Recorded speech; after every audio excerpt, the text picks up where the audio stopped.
But often these are the games that they just lose, right? They just look real bad when they are kind of branching out and trying some crazy stuff in the middle of the split. I feel like often that goes bad, and then people are like, well, we were just experimenting, blah, blah, blah.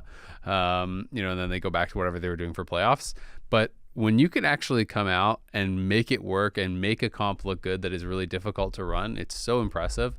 And it also, I think, makes it so much more difficult for teams to prepare for you in the future when they are going into playoffs. If these things are meta and they know that, okay, this is actually a really good Nidalee angle, well, now we have to worry about the potential of actually, blinding X top because we could get Nidalee Renekton, or we have to worry about, banning that instead. Like, that always really opens up possibilities for you, I think, come playoff time.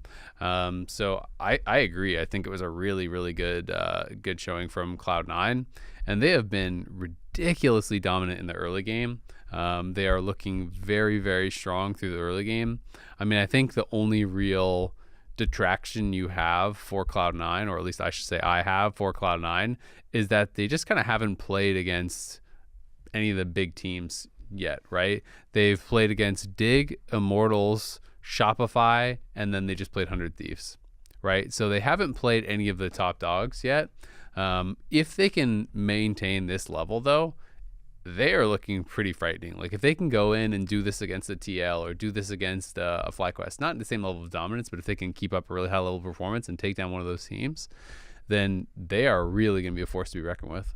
Yeah, that's always the difficult thing with this format we have now, is that, it's been a while since the season started, and it feels like there's been a lot of games, but we had the break, and then it's just a single round robin. You only play each team once. So, the fact that, like you said, we haven't seen C9 versus TL, and I don't even know when that match is. I do, because this was going to be my whole build up for our look ahead for next week.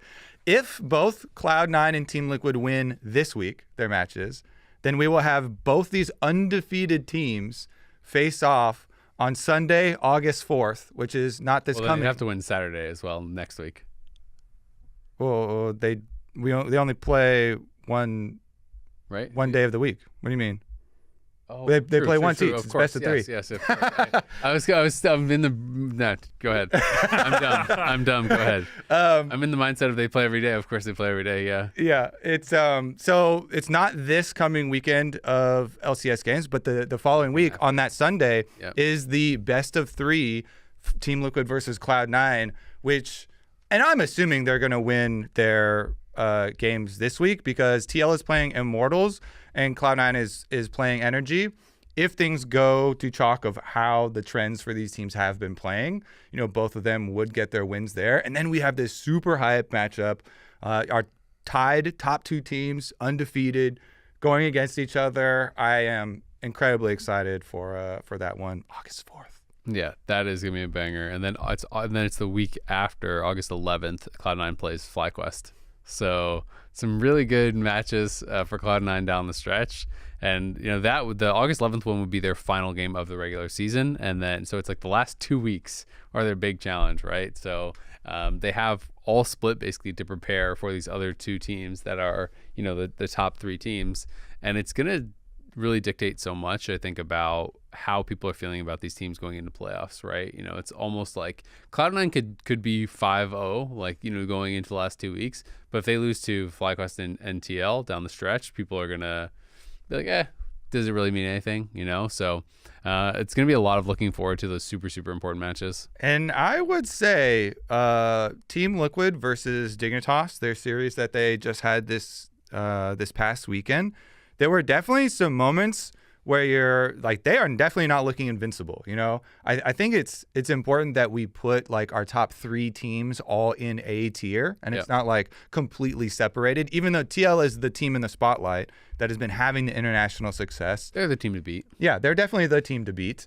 It is very much a competition with them and Cloud9 and FlyQuest as well. So all of those matchups, incredibly excited for. And I really liked that Dignitas was able to take a game off of TL. The Dignitas and I feel like 100 Thieves, even though 100 Thieves wasn't able to take a game off of Cloud9, are really the tier pushing that upper tier right now. And like, being able to take a game, showing that full team fight comp where they're like, all right, we're slamming Ivern and Braum again with some extra AD carries, and we are going to have a good team fight. Whatever happens in the early game, they were down to run it back basically with just a couple of small tweaks, and then they didn't completely int in the beginning of the game and have people dying literally every lane on the map. Top lane die on their dive, bottom lane with the double kill for impact and the counter dive, and then mid lane solo bolo. I was like, holy, this game is over so early. It was literally 5 minutes into the game and all 3 lanes had died in game so early. It's like, it's very rare to get cross map aces and stuff like that, especially like that early on into the game. But Dignitas, they're a whole bunch of veterans. They were able to keep their mental strong and dedicate themselves to yes, we just will not make these mistakes. We can do a very similar draft. And then they had a really strong team fight. They punished Team Liquid. And, they were able to punish Umti with the double banning of Sejuani Maokai. To your earlier point, Medios, about, sticking to similar strategies. Even sometimes if I want to give credit and I'm like, well, they definitely can play other stuff. If you haven't just been doing it, then sometimes you're a bit rusty with it. Or you may not, may have some unforeseen errors come up. But they definitely they were able to catch Umti's Viego a decent amount, and it's pretty hard to play Viego into Braum Ivern comps with them being so tanky with Poppy and as well. Trying to team fight that, and have Poppy and all this type of stuff. So I thought that I was very proud of Dignitas for coming back after the break and really being able to push them because of how much they were talking about getting absolutely monster slammed in scrims, and other teams even thinking it might be a waste of time scrimming them. So I was definitely happy to see, especially because that's a great content team, and they provide so much else. The only tough thing is for Dig is that they have now played all 3 of those top teams. They have lost to them all, right? So now they're in this spot where they're sitting at 1-3, I guess, with their only win being over 100 Thieves. So they kind of have to, win these games down the stretch to even be able to get into a good spot. And you could tell they were really not happy after that series. It's a tough... Dude, I actually thought the opposite because, really? Dude, look at the player cams after the series, and I had to do a double take because Jensen and Sven were laughing their asses off. They looked so happy for having just lost. I was like, I just saw Liquid win. Why does it look like Dig won? So that's actually something that I would give Dig credit for, is because they seem to handle losses pretty well. They've had practice. Exactly. And, it kind of raises the question, with this sort of format, would you rather have a schedule like C9 where you play against the, easier matchups early, and so you have time to ramp as a team, and then you play the stronger teams later, or you could be Dig and play the top tier teams early, and then, maybe you get slammed, maybe you don't, but then you kind of ramp up to playoffs and you get some confidence. Mm-hmm. Ideally, you're winning. I'd rather have C9s 1,000%. Really? Because I could totally see, you just have a bad series and then it shakes up your confidence. And then going into playoffs, you're just, in full disarray because you're trying to compensate for, well, if we didn't do this, if we didn't lose to TL here, then so-and-so.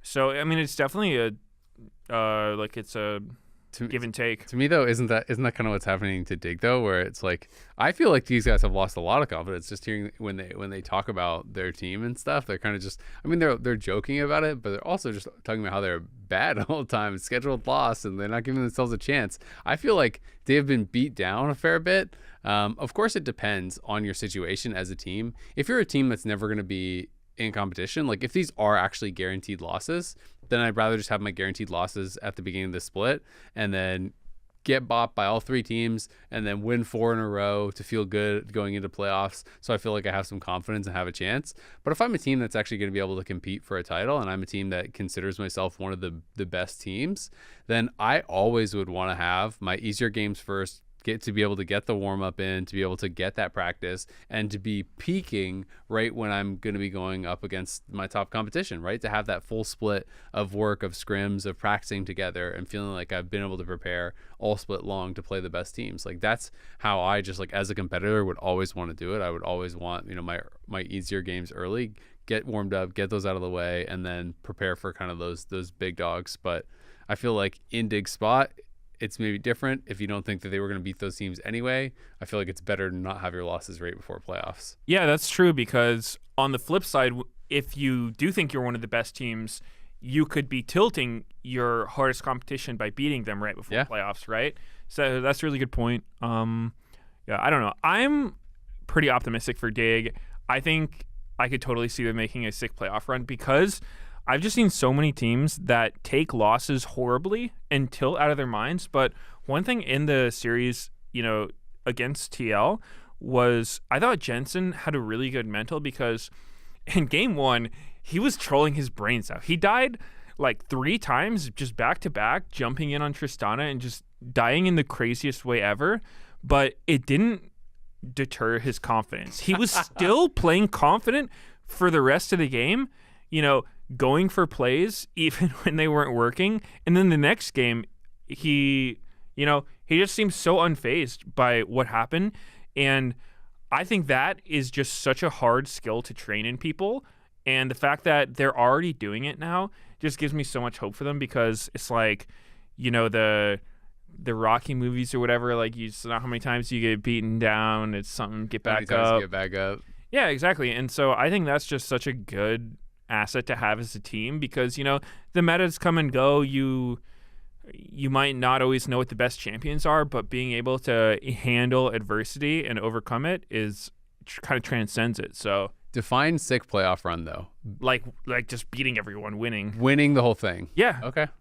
We've seen it before. I can't see it, but that would be crazy. Yeah, my perspective on the Dig team, and especially with, you know, the like interviews and podcasts and stuff that you're talking about, is that they're not in danger of having like bad mental, or they're not actually like beat down or depressed or anything, because they are all players that have been to the peak. And so when they're saying, oh yeah, we're so bad and we're getting stomped in scrims, like it's more of a jovial feel to me.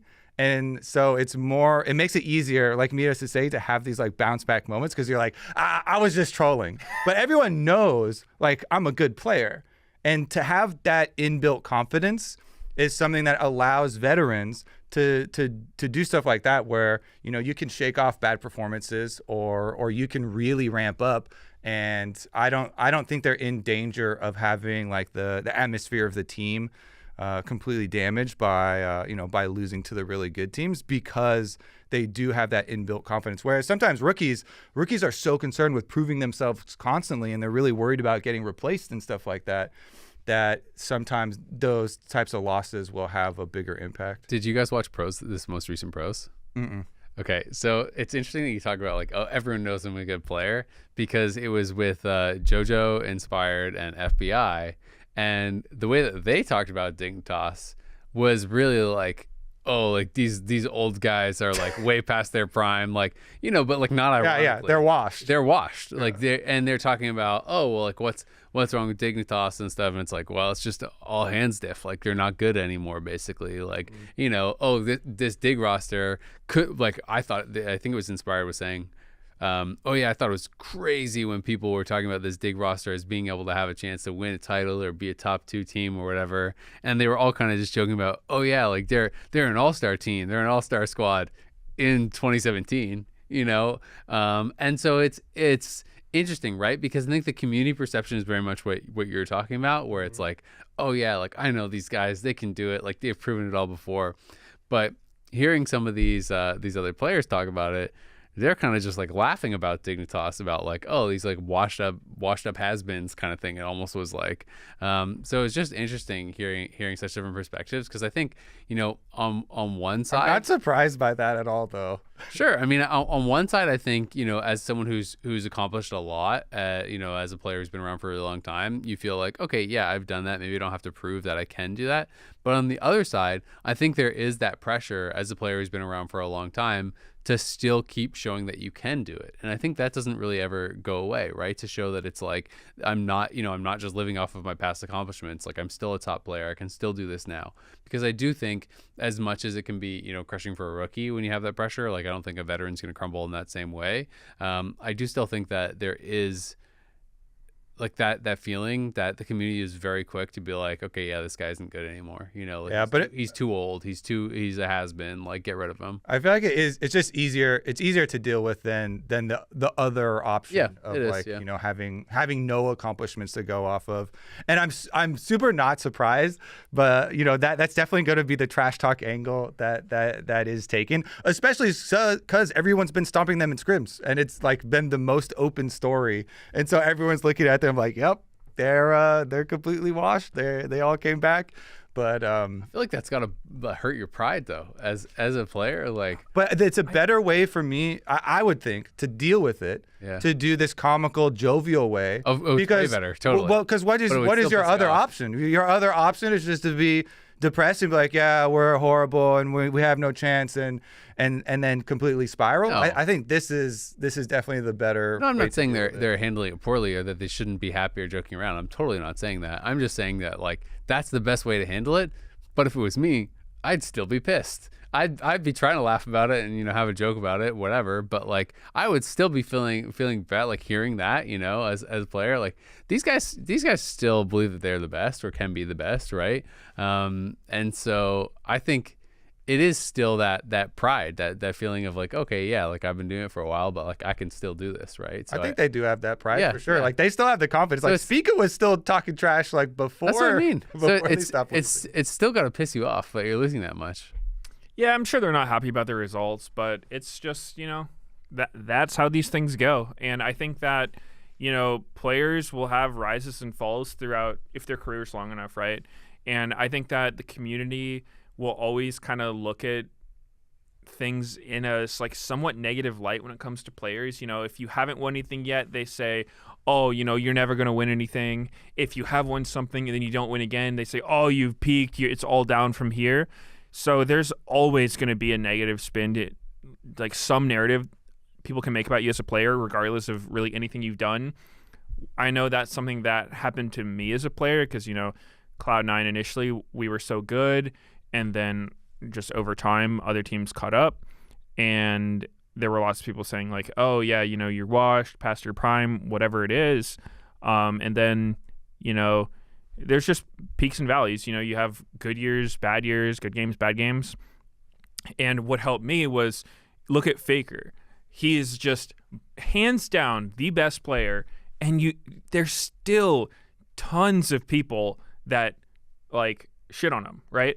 And so it's like, if people are going to say that kind of stuff about Faker, they'll say it about literally anyone, and it does not matter what you do. Yep. So you just ignore it. It means nothing because you can literally say it about any single person. So that's, for me, kind of helped me just to like see through it and not really be phased at it by all. It's like, people are going to call me washed all the time, and it's like, sure, dude, like, you can think what you want. I'll just keep playing. One of the most impressive things about Faker to me is that he did have long stretches of those valleys that you're talking about, and was still able to come back and win another world championship. Yep, it is really crazy, and that's why I'm always so impressed by longevity, right? When you can succeed in any sport for a really long time, to stay at the top is just so hard, especially something that is just constantly changing like League, right? It's really, really impressive. But it's going to be exciting to see how Dig can do these last couple of weeks, because now there's quite a bit of pressure on them. They basically have to be able to beat these last couple teams, right? Like, they have to win these final games. They're more like expected wins, I guess. But they're teams that are all around them in the standings, and like, all of a sudden Shopify is looking better with Boogie and so on, right? So like, they beat 100 Thieves, so they have to play NRG, Immortals, and Shopify. Those are their final three, right? And you only have one win. So if you take a loss, all of a sudden it could be like Shopify is tied with you. All of a sudden, you could be not going into playoffs, right? There's actually a lot of pressure on these final couple games because only two teams missed playoffs, but they're tied with Immortals right now, right? It only takes, two bad series, and you could be out of playoffs. I have a sneaking suspicion that there will be less laughing if they lose to Shopify this weekend. It is definitely harder to laugh those types of losses off than it is to, laugh off the quote-unquote scheduled losses of the super top teams. How did you guys feel about the Shopify changes then? Obviously, they brought in Boogie. They were much longer games. They were definitely more competitive because they had been getting absolutely blown out of the water by everyone prior to this weekend. The beginning of the first game, I was like, wow, they look so like they have so much more direction. I'm not 100% sure if there wasn't some level of my own confirmation bias, though, because that's what I was looking for in coming in this weekend with Shopify, because that was their stated goal and that was going to be their big stated change. But it was very clearly like Boogie was directing and was having success on the map pretty early on in their very first game. Then the story just gets completely taken over by how crazy long back and forth those games got and how many Elder Dragons and late game objective trades and back and forth seesaw it kind of turned into. But I did at least see some inklings of hope towards the beginning of the games. Yeah, I think they definitely looked better. Not a high bar, obviously, because of how low they were. But I do think it's still concerning for them. I think they still haven't really proven that they're not the last place team. Because they are. Because they are. They're still down there. They are, and I'm just not really sure who they're going to beat. Because this week it felt like whenever they were in a situation where they could have something good happen, they just found a way to fumble it. Which it could be the roster swap. I think Boogie is obviously more experienced than Tomio, and it could be good for the direction of the team. But I don't know. These really long games where it felt like their decision making wasn't quite there. I don't know. If you have that decision making against a stronger team who's going to pressure you more, I don't think it's really going to work out. Talk about things that would boom me mentally. Dying, not getting the getting the Elder Dragon, losing the fight, still losing the game at the very end, and then the one where Contracts Karthus is able to get it while dead. Oh my god, there were so many Elder Dragons, so many Barons given over for very, oh my god. I can't even dissect that game down to a couple of decisions, because a few moments later there would be other decisions that would be made super late game that would nullify them and be that one doesn't matter. So they have Dig this weekend on Saturday, then they have FlyQuest and 100 Thieves, I believe, are their last one. So basically it has to be this one or 100 Thieves. You're kind of thinking is maybe where you could get your win if you're going to get a win. If they want to get into playoffs, they likely have to win 2 if not 3 of those. So they are definitely in a tough spot already to be able to even have a chance of making playoffs, even though 6 of 8 teams do. So this is a very important game for them, but also a super, super important game for Dig, because if Dig loses this, playoffs gets really scary all of a sudden for them. So it's actually getting down to it where it's some really, really important matches coming up this weekend, and really all the games now are starting to get really, really important until teams start getting eliminated, I guess. Yep. FlyQuest also is going to be playing 100 Thieves. FlyQuest this weekend played against Immortals, so they've had a couple of easier ones. Really their big one that's still left on the schedule is Cloud9, but kind of how you feeling about how FlyQuest has been looking? Because I've been pretty impressed with Quad. I feel like the team seems to be getting better and better over the weeks. Yeah, I'm always a little worried when there are player changes in the middle of the year, but it has been gradual improvement, steady improvement since they got him in. And I have confidence in them versus Immortals for sure. So leading up towards the end of these end of season games here, where we're gonna have them play Cloud9 and Team Liquid play Cloud9 and stuff, I don't see any real big upsets on the horizon, especially since now we are best of 3s. But I'm kind of hoping that we do have them. I don't know about you guys, but I'm actually find myself pretty much always rooting for the underdogs here, especially in our best of series. So I'm still really hoping that we have a surprise from 100 Thieves, from Immortals, from I guess Dignitas doesn't have to play any of the top teams anymore, like we already went over. So like their surprise will kind of have to come in playoffs if they're able to eventually take one of them down. But yeah, I'm constantly rooting for the underdogs here towards the end of the split. Yeah. I mean, I think it's fun to see those upsets and see the variance, and that is something that you kind of lose without BO1, right? Is that almost all, I would say, series have gone to chalk for the most part throughout the split. There have been very, very few upsets. I guess depending on what you kind of consider an upset, but like teams around each other in standings, I'm never really going to call that an upset. The other team that we kind of have to talk about a little bit is NRG. They did 2-0 Shopify, but I almost lost confidence in them watching them 2-0 Shopify.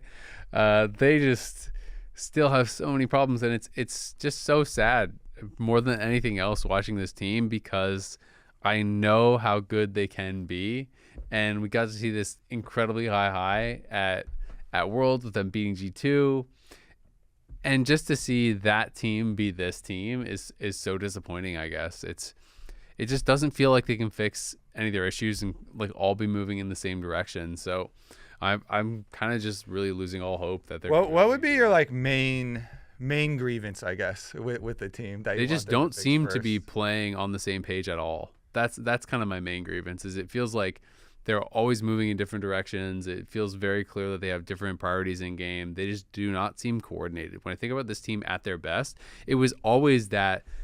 Like when they weren't winning all pros, but they were doing really well. It was always this story of the sum is better than the parts, right? Like they all come together to be this super cohesive unit that is all rowing in the same direction, all trying to accomplish the same thing. They were like really explosive in team fights because they'd all find this moment, everyone would go. And it just feels like they kind of lost that magic where they have good individuals, but when you watch the whole work together, it always feels like they have no direction. And that's kind of how I felt watching the Shopify series as well, where it's like, it just didn't really feel like they had a clear direction on how to win the game, other than both teams are kind of just waiting around, hoping the other team makes a big enough mistake that the game can end.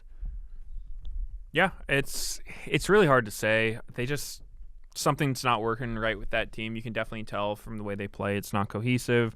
I'm sure that they have, not a clear goal of what they want to do in the game. I'm sure players feel differently about the same situation. They probably want to do different things, and that's just tough on a team.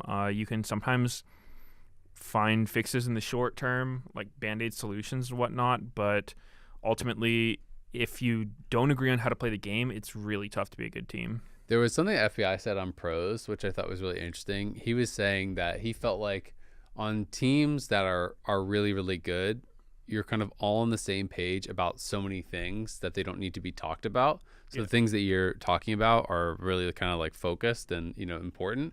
And he was saying that on teams that aren't as good or aren't on the same page, you have to talk about so many more things. So there's all these discussions going on in game about what should we do? I don't want to do that. Maybe we shouldn't do that. Oh, what if we did this instead? All these discussions that then creates confusion. And then he felt that the confusion then creates mistakes and creates misunderstandings and all these types of things. And so he was basically just saying, people are just talking so much that it's confusing, right? That's kind of what I took away from it. And I thought that was interesting because, it makes sense. It tracks with what I see from NRG's games, right? If you feel like everything has to be discussed because people don't agree about anything, then all of a sudden there's just so much garbage in the comms that it's probably really hard to actually focus on the things that matter. Absolutely. I think that's a really good diagnosis by him of what's going on, and I've experienced that in both teams I've played on and seen, is that when you're a really good team, in my mind, I've always been a really big minimalist for communication. I think that there's not a lot you actually need to say, and sometimes I think a good exercise for teams is just playing scrims where nobody talks. Like you don't say a single word, just to get an idea of like what is everyone's awareness and what are they thinking about when nothing's being said. And a lot of times it's been really, really successful of an exercise with teams that I've played on, and I think that the majority of your comms should be just talking about what the opponent's doing. And then based on what they're doing, you already know how are we going to, respond to that, or what are we going to do because they're doing this? How do we punish what they're doing, or what do we need to, what are their threats? What do we need to respect? All that stuff. But when you have just garbage comms where it's someone being like, oh, I got a dagger and 300 gold, let's not fight. It's just like, that doesn't tell me anything, bro. That's just like an action call. And that happens a lot on lower tier teams. And so I think the fact that FBI recognizes it could be good for helping, but ultimately you have to be able to get to a point where everyone's sort of on board with what they want to do. So if we remember back to when Cloud9 were memeing a lot about how NRG, were their kryptonite, and NRG got this big upset versus them, and then NRG won last year in summer. Remember that they also, previous to winning and upsetting them, it was a big upset because they had also lost the last time that they had played, right? They had just gotten 3-0'd last time that they had played them. Do you guys have the feeling still that this team can pull out those crazy upsets? So do you have the feeling of volatility that has really been associated with this team for a long stretch? I would say even probably for 2 years almost, this team has had this volatility, can blue shell anyone, but also can lose to anyone. They're always memeing about losing to Immortals all the time, but then, beating Cloud9. Do you have that feeling still? Or No. or do you think that they don't have the ability now to pull out those surprise wins? Because ironically, they actually 2-0'd Immortals, which they were like, oh my God, we finally were able to beat Immortals. But was beating them at the cost of losing their highs? They beat Immortals and Shopify, but no. Both those were 2-0s, but those were that's not what I think of when I think of a 2-0. They were both series that even on each game looked like they were in a position where they could lose at any moment. And so I don't have a lot of faith in NRG right now, but at the same time, maybe that it seems like historically they've been a team that kind of thrives on being doubted. So who knows? I don't think I'm not writing them off as I am Shopify. I think Shopify is pretty dead in the water. Will they win a game? Maybe, I don't know. Probably at least one. It's more likely you win a game than no games, I would say, over Is a it split. the worst split ever? Because we're talking about if for the greatest team you have to talk about relative strength. Yeah, if they win So 0 for the games worst, ever, for the worst team, you have to talk about relative strength too, right? You can't, because if you send Shopify back in time, they would beat the other teams that finished at the bottom, I'm sure, or whatever. But is this the worst series split ever from a team? I mean, I think this week they looked slightly better. I think this was the best better. week they had. I think before this week you could absolutely make that argument. They were getting actually stomped in every single game, and I mean that's just rough. Yeah. It's one thing to have games that go wrong. Maybe some early game fight doesn't go your way and things kind of slip out of control. Yeah. But when it's everything you go for fails hard, everything they go for works way too well, then that's just kind of you're probably outclassed. So let's tier out the teams, right? Because everyone agrees, okay, it's the big three at the top. So it's TL, FlyQuest, and C9. That's our top tier. Would you I would separate? put Dignitas Immortal or 100 Thieves. Dignitas, 100 Thieves, and maybe I'm not sure. I guess NRG beat Immortals. They're still above Immortals. So I would put it kind of So you would say Shopify is their own tier. Shopify, I so kinda it's agree with Shopify you. tier. Yeah, So They're the only team So that's it's C9, Fly, TL. We have Shopify in their own tier at the bottom, and you're saying there's a tier in the middle that's everyone else? Or is there anyone that you would separate out from? maybe Dignitas is Dignitas above that tier? I mean, I Slightly? would just say what you're saying, top tier, TL, C9, Fly. Then below that you have Dig 100 Thieves. Then below that, Energy, Immortals, and then Shopify. on their own tier at the bottom. So you think 100 Thieves deserves to be up there? I would say because 100 Thieves has not been very competitive this split either. They've not. I think they're probably a team that does better in best of one than best of threes because of the way they play. It's more volatile. And I think that they've just kind of the meta just doesn't favor how they play at all. I think, it's been tough for Sniper this split. He hasn't had his like big pop off moments. He's been on tanks, lane swaps exist, so he's just having to play this low resource style, which I think, he's not really known for. Obviously, he's new to pro play. It's not something you're really going to learn in solo queue, so there's definitely some learnings to be had there.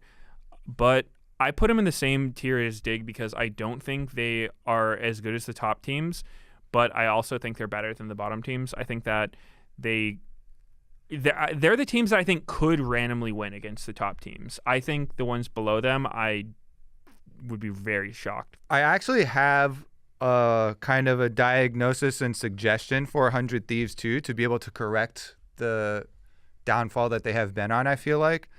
Because to me, at least looking at the games, I feel like the bottom side of the map is a bigger problem than it used to be. And they have, in their recent couple of drafts, they've put them in situations where you're playing more lane dominant champions that you have more pressure to win, and like you need to get a bot advantage to be as useful.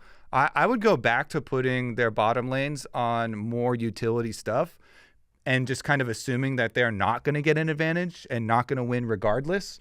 And so then at least you're on something that is more useful later.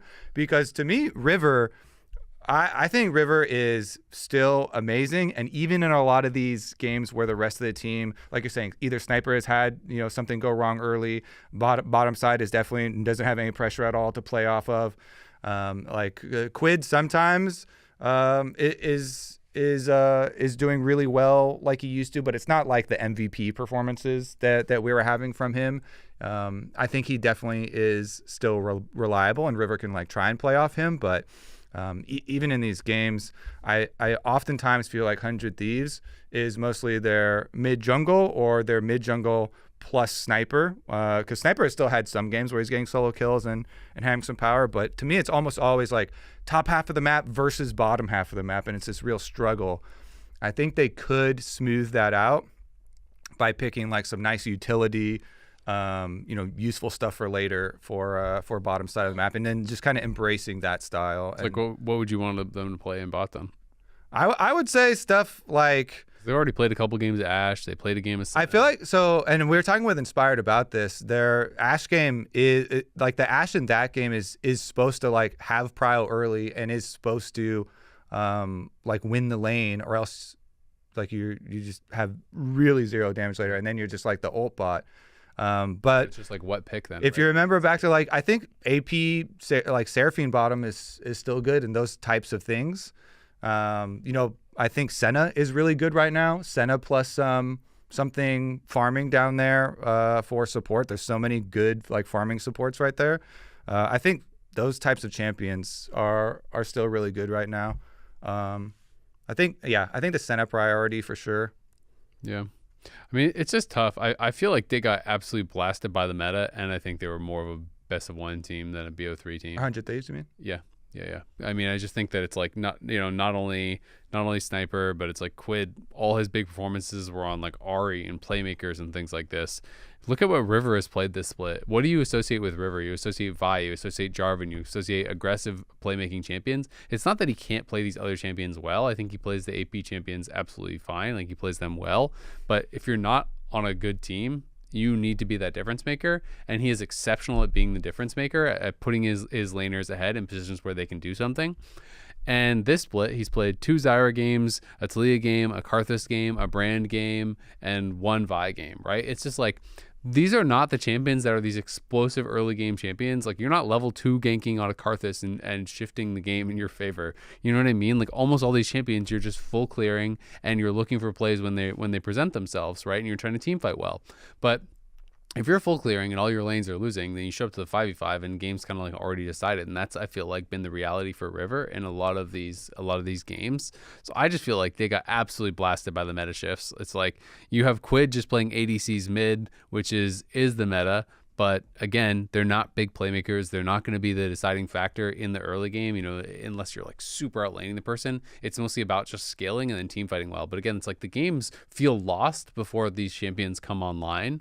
And maybe their style of champions, maybe those playmaking champions are just so weak that you can't play them regardless. But I would almost rather see 100 Thieves at this point just say, like, screw the meta. Let's just play what worked for us before. Like, let's play our style of champions. Let's play more aggressive comps. Let's play more playmaking stuff. Let's not play for scaling 5v5 because it just doesn't work for them at all. And I just feel like if they keep doing the same thing, they're going to keep getting the exact same results. They definitely could. Like, the Yone Sejuani combo for mid jungle is very popular right now and very powerful too. So, like, they definitely could. I would say, like, his brand game and his Zyra game, he was doing a whole lot. He's good, but it's just not what the team needs, I feel like. I mean, I can definitely see what they're like going for, but it does feel like they do need a bit more direction. Like, if you put River on any of the top 3 teams, he could just play these champions and everyone would be like, wow, River, you're really good. Because he is good. He plays the champions well. But it's just, again, if your laners lose and you're full clearing, it just doesn't work, right? Like, it's just not how you win the game. Yeah, absolutely. And that's always been the struggle for jungling on lower tier teams. Yeah. The way you play when your lanes win versus when your lanes lose has to be different. You can't play the same way. You can't just full clear and have your lanes slowly bleeding out. They're going to have deep vision in your jungle everywhere. You've got no idea what they're doing. They're taking objectives. So it really just comes down to agency, how much you can affect the game at what stage. And yeah, like you said, meta is just not favoring them right now. Yeah. I mean, I think number one thing they could do, kidnap Freak, force some new changes in there, see if they can get something new in for playoffs. But I want to see them, even if there's not big balance changes, just play your own game. Just try something different. Going in these last couple of weeks, it's like they need to mix it up. So at the beginning of the year, they did have they had the one game where Quid was on Yone, and they did the Senna plus the Karthus, and then they had Camille top for Sniper too. Like, that type of thing, I'm looking back at their older comps, even though they lost that game to Dignitas, it was a Camille, Karthus, Yone, Senna, Sion game. I'd rather see that. Yeah, and I'm remembering that game now, and they got their early lead, and they were doing a good job, like, controlling the side lanes and pushing. Was the Licorice one. But then they lost it, and Licorice and Dignitas were able to 2-0 them. Maybe it's something like that then deterred them, and they felt like they had to go the other direction and change what they're doing. And that one game, if it's the game I'm thinking of, was the one where Sniper was pushing bot and tried to kill the tower in Licorice's face, got solo killed, then Licorice TP'd in, they killed them all at the Baron, then the entire game swapped. So if that's that game, then it's like, you can't say that was like a draft thing. That was an execution thing. You just messed up at the end and kind of, fell flat at the finish line. So I would love to see them go back to that. I always would rather see a team, try their own style, try what fits them, and try to force that rather than just like kind of be meta slaves if it's not working for you. But it's going to be really exciting. Week 5 of the LCS is coming up here pretty soon. And we're getting down to pretty much the final little bits of the split. It feels like the little crumbs, the little bits. Goes by very, very fast. But that's going to wrap it up for us here on The Dive, driven by Kia. Thank you all for watching. We appreciate you tuning in every week. And remember, if you're watching us on YouTube, hit that subscribe button so you don't miss an episode of The Dive. Also, you can check us out on Spotify, Apple Podcasts, and all the other podcast platforms. Make sure you send us your questions on Twitter with the hashtag TheDiveLOL. LCS Week 5 starts this Saturday, 1 p.m. Pacific. Cloud9 is going to be taking on NRG. Make sure to tune in. We'll see you soon.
Anima Squad Day, Raz. Okay, Anima Squad. And also, several of the LCS teams have set up fun games to play. We're gonna have Miss Chim Chim here showing us a lot of the stuff that is happening outside. This was earlier. That was a little bit of the caster meet and greet outside. And we're in here all day. Yes, we are. Our teams are back on stage. We got 3 weeks left in the regular season. And We're decked out. There's a lot to happen. We're decked out. This I feel jacket like is warm. I'm so happy that I'm not going to be freezing. I feel like we ran out of jackets. I feel like you two just grabbed all the jackets. Yeah. And I'm just left with this amazing T-shirt. You look like an Evangelion fan that just came out of the convention. Actually, yeah, you do. You look like an anime con goer. You look like a straight weeb. And I appreciate it. Yeah. You guys appreciate it? I appreciate it. I think Raz took my jacket. Let's check out the standings. Let's check out the standings for the LCS so far through the first 4 weeks. 2 undefeated teams that have also clinched playoffs. Emily, what stands out to you other than that? The fact that NRG are actually in 4th and in sole possession of 4th place, I feel like because of the expectations we have for this team, right? The discussion we've had around them, even with their rise coming as a surprise, I think to most of us last split, where it's like, oh, they finally got together. The fact that in my mind, I'm like, they have not been performing that well, but they're still in 4th. And Yes. as much as we joke around about how long that win took, the 2-0 over Shopify, it was a really important thing for them because they still have to face C9 and TL. Yeah, and what we have actually is our stats guy has made an updated playoff tool for best of fives. I know it looks really busy right now, but that's because I've already selected kind of whatever the most favorite would be in all of the remaining 12 matchups we'd have, and this would be, if all of these things were correct, the standings at the end of the year. So this wouldn't change much. This is almost if everything like goes to chalk, but as an example of what more could change is even though NRG has had a lackluster split so far, if they just caught fire, let's say, and they 2-0'd all of their matches, then it doesn't take much for them to actually be in first place, because so far the only thing I've changed is NRG 2-ing all their matchups. How could they get ahead of Team Liquid? You don't have to go far. Let's say Team Liquid drops to C9, and let's say C9 drops to FlyQuest, and then I guess I need a little bit more. FlyQuest loses a close one, 100 Thieves, and NRG would be in first place. There's a lot of different things I could have done there to make them actually be in first place, but it is still possible. Raz, what do you want to see next? I just want to see some way in which Shopify Rebellion's making playoffs because they haven't won a game yet. Okay, it's not that hard. I want you to make it believable somehow. Okay, Shopify beats 100 Thieves 2-1. Yeah. 100 Thieves loses to FlyQuest as already dictated. Yeah, that can work. And then we need more. We need them to win one more. We need a push. So Shopify plays FlyQuest and they play Dig. So let's just say they 2-1 Dignitas. Yeah, that's not too crazy. Now we're close. Oh my God, this is sounding tough. No. Dignitas already lost to NRG. And let's just say Dig loses to Immortals on the last day of the year. We're getting close. We're still not there. But we're getting really close. I feel like Shopify have to 2-0 one of their series. I was giving them like just win. Let's just say that if they 2-0 Dig, then they're tied with the Mortals. Yeah, then what's happening? Then we'd here? be seeing a tiebreaker game.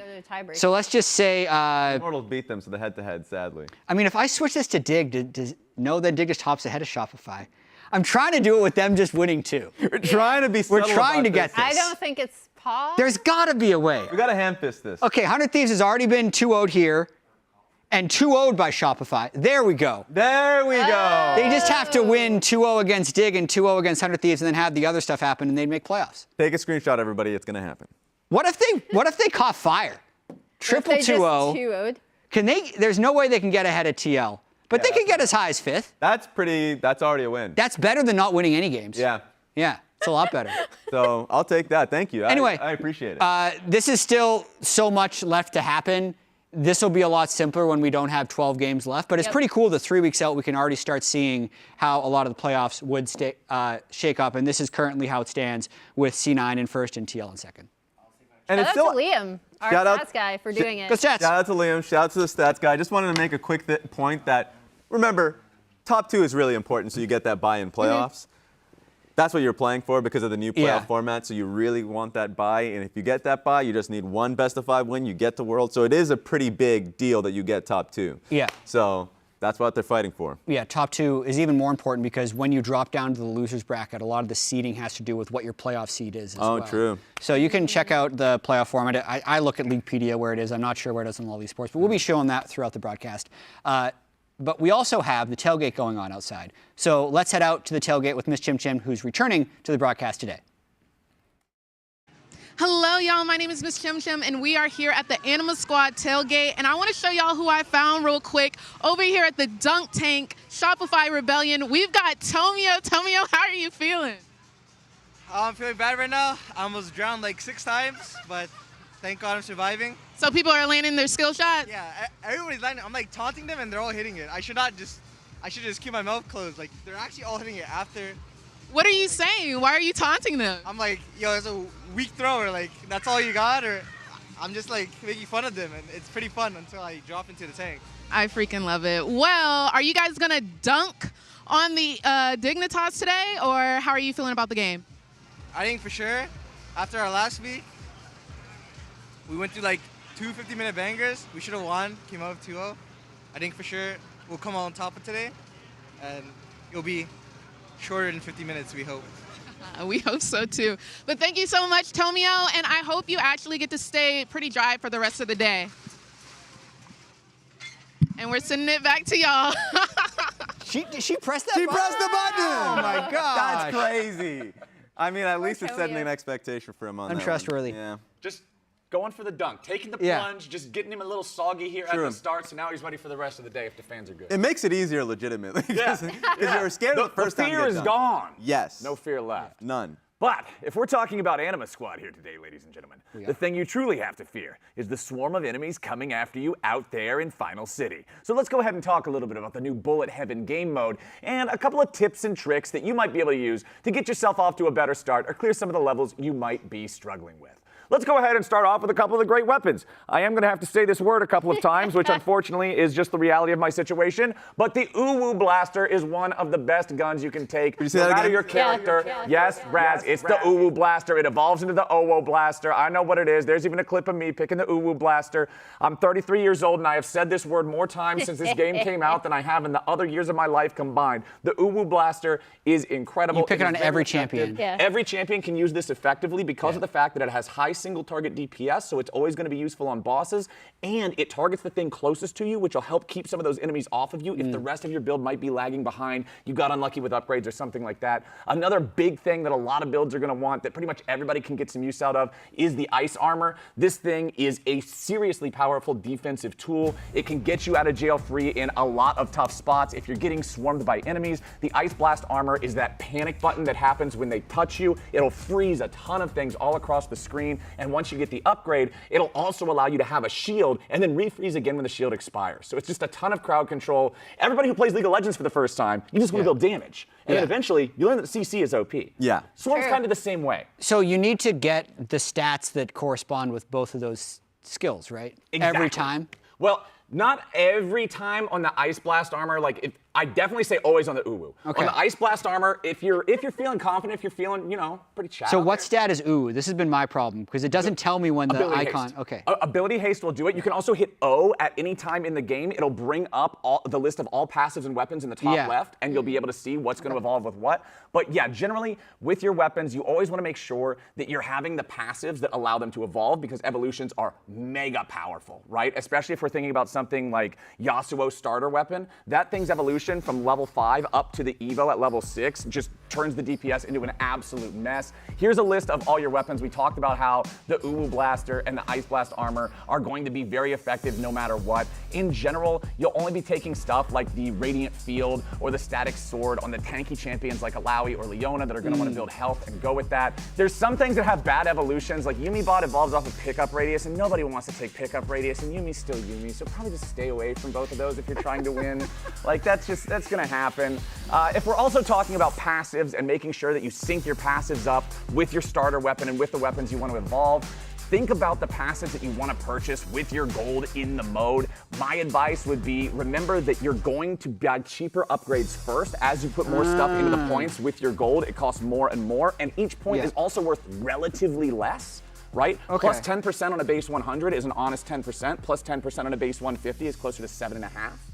So we got to make sure that we're maximizing the money. My recommendation would be for your passive, put 1 point in everything, then put your first point in gold. Put a second point in everything, then put your second point in gold. From there, you can finish out the rest of your stats. Just make sure that you have all 3 of those points in gold earned before you start trying to buy your anima upgrades after you have the anima power unlocked. Okay. That's 300,000 gold total investment to max that thing out.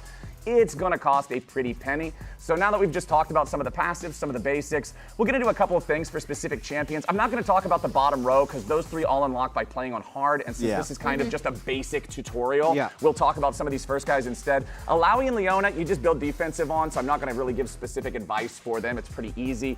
Jinx, one thing to remember, whenever your passive procs, the extra ability haste you get also counts for your actives. If you fire Super Mega Death Rocket while you're excited, it has a 20-second cooldown instead of a 70-second cooldown. Very, very powerful to use those abilities while that is active. For Seraphine, remember that you can cast your shield and then just walk into dudes if you need to make a panic escape. Also, if you get the Yumi challenge to pop the vases, just ult. Her ult is global and it pops every vase. You instantly win the challenge. There is no stress, there's no anything. For Briar, you can target the ulti for her on the mini-map. So you can fly all the way across the map if you want. It targets mini-map. I don't know if it's supposed to, but it does. And for Yasuo, the thing to remember, you are terribly weak early, you are terribly strong later on. That evolution on his main weapon is, in my opinion, the single most important evolution in the entire game. And also remember that you can use your dash, your basic E ability on him to actually go over walls and get iframes too. And that's pretty much my advice on the characters. One last piece of advice that I do have for you guys is remember, oh look, it's me. One thing that you can do, I kill the boss right here. Whenever you have anything in your inventory, whenever you have a weapon that is level 4, I would advise leaving at least 1 card on the ground. That way, as soon as you get your level up upgrade and it goes to level 5, you can immediately pick up the card and secure the evolution. Because you can only evolve a weapon from a picked up card. You'll never get it on level up. So as soon as you have a weapon at 4, you know that you're only 1 level up away from potentially being 5, which means you're only 1 level up away from needing a card on the ground. You leave 1 on the ground. Are you sure about that? You're shiny, really though. into Swarm. Yeah. I like these types of games a lot. I'm a big fan. You're like a completely different person. Yeah. How many games have you played? I've played a few. Anyway, now it's time for you guys to talk about real stuff, so I'm going to leave. What the hell? Flowers. Answer my question. Flowers will be casting. He just answered everybody's questions, Yeah. and we have to go to Miss Chim Chim outside at the tailgate once again. What a throw here at the Anima Squad tailgate. My name is Miss Chim Chim, and as you can see, everybody, all of the teams are here celebrating. We've got axe throwing from Team Liquid. We've got giveaways with NRG, and what's better than with a giveaway than some shaved ice? Cloud9's got some shaved ice, but look, we've got a little celebrity over here. We've got C9 Jack. How are you doing today? Great, really happy for the day. Yeah. Do you guys think you're going to 2-0 today? I never would disrespect NRG by thinking that. We have a really long history with NRG where often they may not be having the best split where they rise up and give us a really hard time. And in playoffs, like in a best-of-5 situation, we often go to Game 5. So I always tell my players, like, take this team like seriously. They have good players, and you know, I would love a 2-0, but we shouldn't expect that. How sweet and humble. Well, you're going to have to get a little mean because tomorrow or next week you're facing Team Liquid. Yeah. Are you going to end their win streak or how are you feeling? I certainly hope so. They're a really good team, but we're good too. So we'll see what happens. Beautiful. Well, we heard from Jack. Let's hear from JoJo. Quid was pretty good last split, but this split, to be honest, I think I made Quid good last split. How's what? Because like I was a Kylan maker. I mean, I was his 1v1 partner, and I like, kept like. He kept asking me about the match, so I kept telling him, and then I gave it to him. So then, I mean, so this way I have to stop 1v1ing him. Yeah. But I do think Quid is obviously really good. I just think their team is just not playing well right now, and he's still standing out. He's doing good, but he's not like as 1v9 as last split.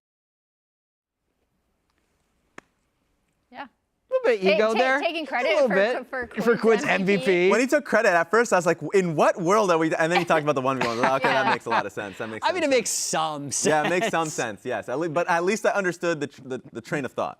Yeah. Yeah. But that was a good point to hear from him. And also, I do think they need, 100 Thieves at least, need a lot out of Quid and River. but definitely need more out of their side lanes. I think their side lanes have been falling a little bit too far behind, especially bot lane in the early games. So for 100 Thieves, as long as they can get out of early games free, this is something that we said when they went up against Cloud9 during the playoffs, and has been still a problem for them, then I think they have a good chance to be able to make that run at the end of the split. Yeah, I mean, I think the thing with Quid and River, it's the difference between your jungler playing around like pushing lanes, like kind of what we've seen from C9, right?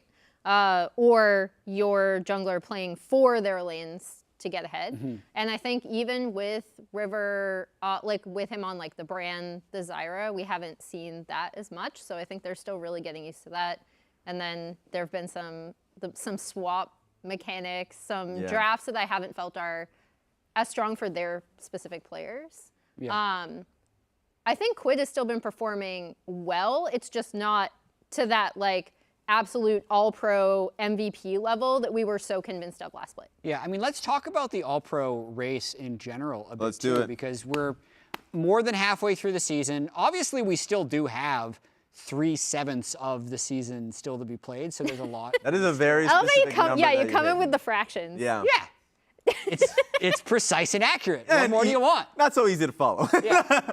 You don't intuitively know what 3 out of 7 is? No, I don't. Oh no, 1, 2, 3 out of 7. Okay. There All right. we go. Well, It's done. now I'm up to speed. Who's the mid lane all-pro? God, I mean, We have the defending MVP Quid. yes. We got Quad, who's not going to be at the top of anyone's list, but maybe could sneak into top 3. But then we have APA and JoJo. It is definitely between APA and JoJo. And even Yeah. though I'm leaning towards JoJo, APA has just been dominant in laning phase 2, actually.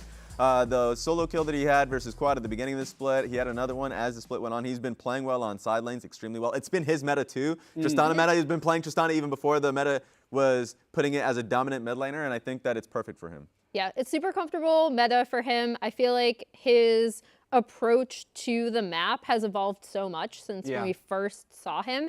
And it's a massive part of how TL win games, right? Because previously we talked about, okay, him on the Tristana, they really know how to move him around the map to like mow down turrets, split pressure, but he's doing that on pretty much everything he locks in. And yes, some of it is, again, he's really, really comfortable in this meta, but I feel like whenever people try to count him out, they're like, oh, he can only play, it's this and then, meta. but It's then the you have to Ziggs meta. add champions in there because he does have a wider pool than people think. Yeah, I mean, Sandman, Celodox, Mikey, a lot of people in the chat just saying Does chat think APA. APA is better than APA? JoJo? People, right now, it seems like it's APA, heavy in the chat. But if there's any JoJo believers in there, I'd love to hear it. I mean, in 9 days, they're going to play against each other.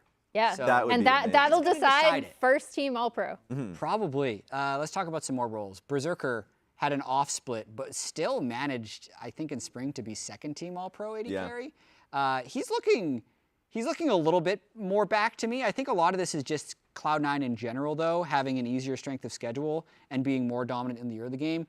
As an AD carry player, sets him up for a lot more success. Yeah, I mean, I think also the way the AD carry is being played in a lot of the champions that you're picking down there, specifically with Zeri coming back into the meta, I think he's super comfortable. I think another thing is that both him and Vulcan look a lot better together, either in lane or I want to shout out Vulcan as an all-pro potential for support. Yeah. Because I think, again, in an engage meta, his engage timings are so good for the team. His roam timings are really, really good. He understands like when he can go to mid lane, if they're swapping, where to be on the map. I think it's been really nice to see Vulcan kind of like return to the form that we know he's capable of. Yeah, and I like the fact that we were talking about them as a duo because I just think they look night and day different from last split.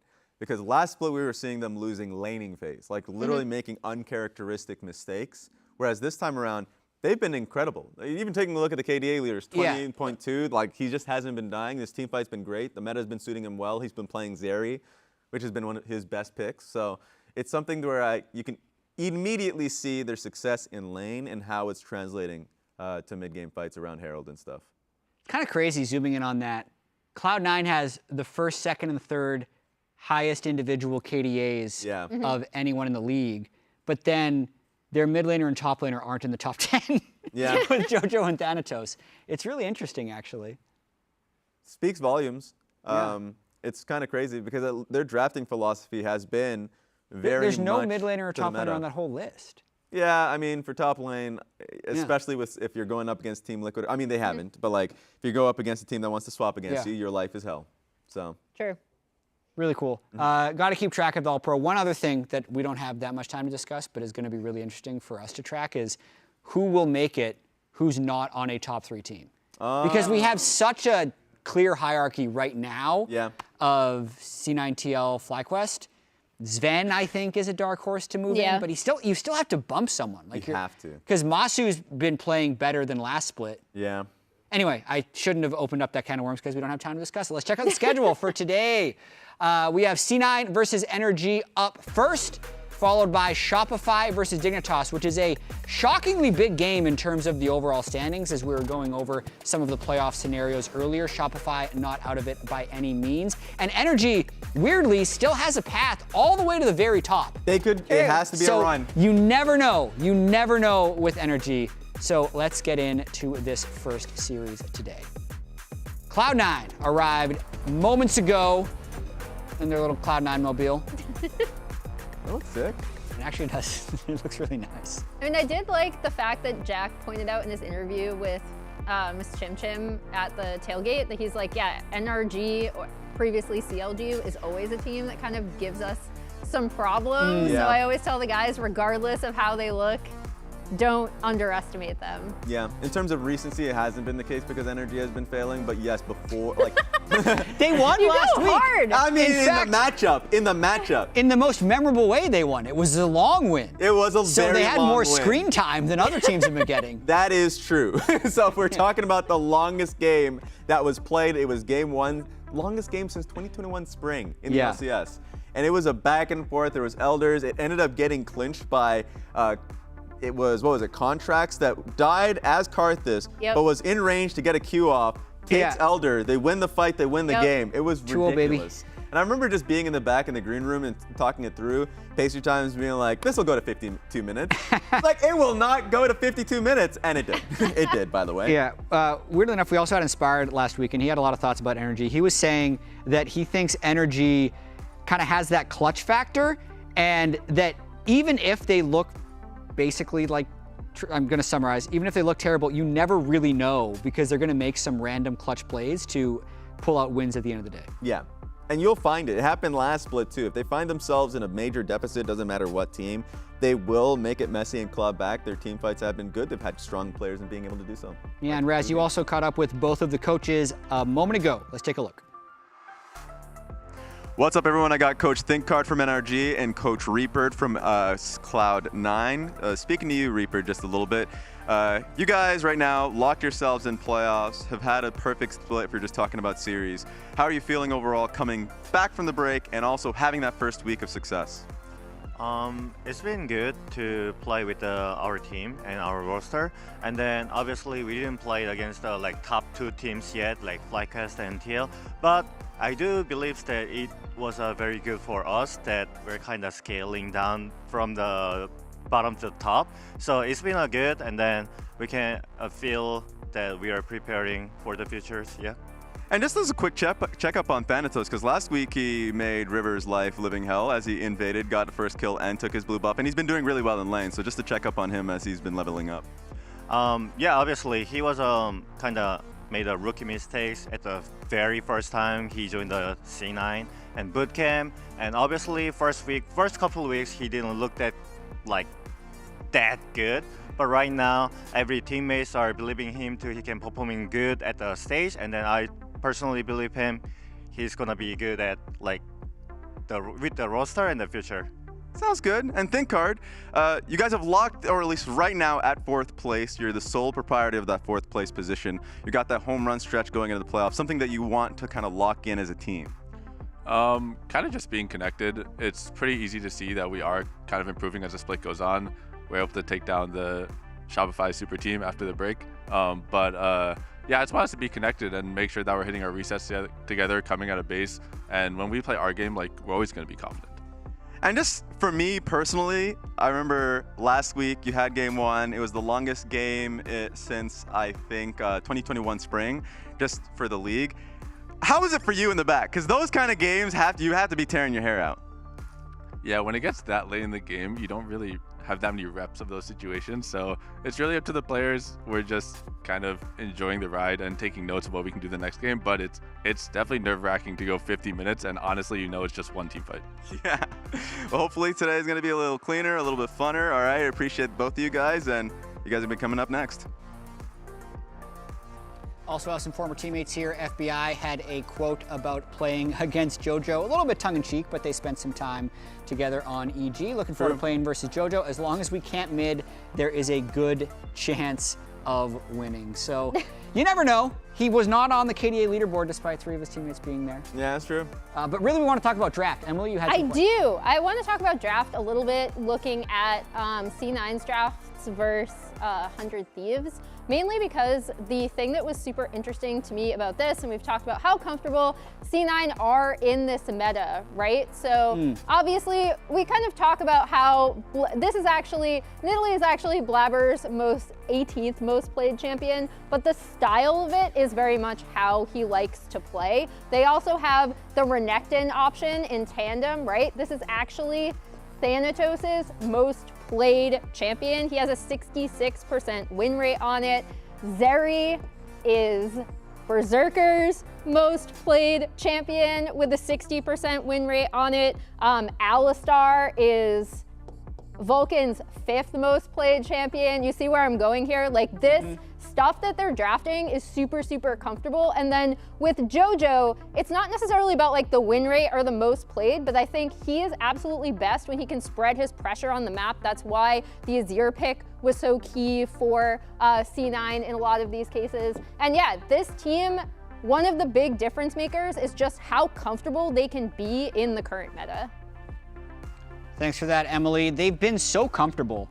I think partially to do with the meta, partially to do with their drafts, partially to do with just being really coordinated in the early game to actually take map advantages off of their laning advantages, because they had laning advantages a lot in spring and never converted those. But now, I think their average goal lead at 15 is almost like 3,000.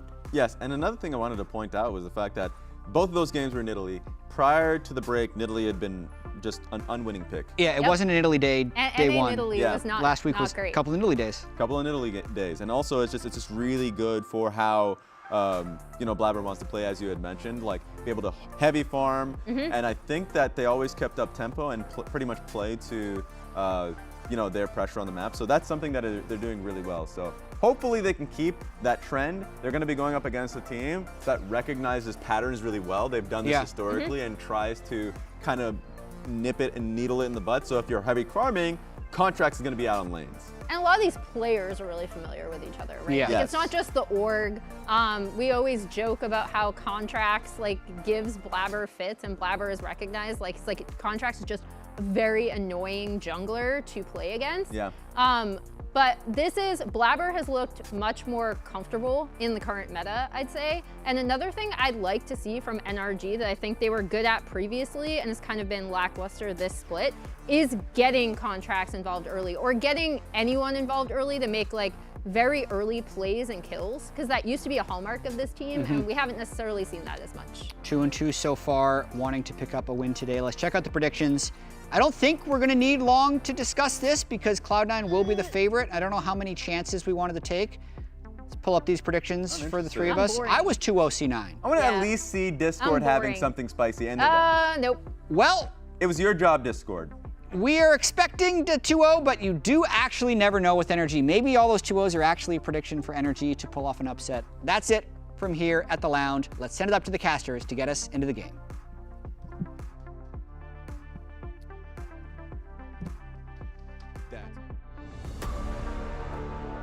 I will not back down. If you hit me, I'll hit you back. What season is it right now? Big season. We're gonna 2-0 them very easily.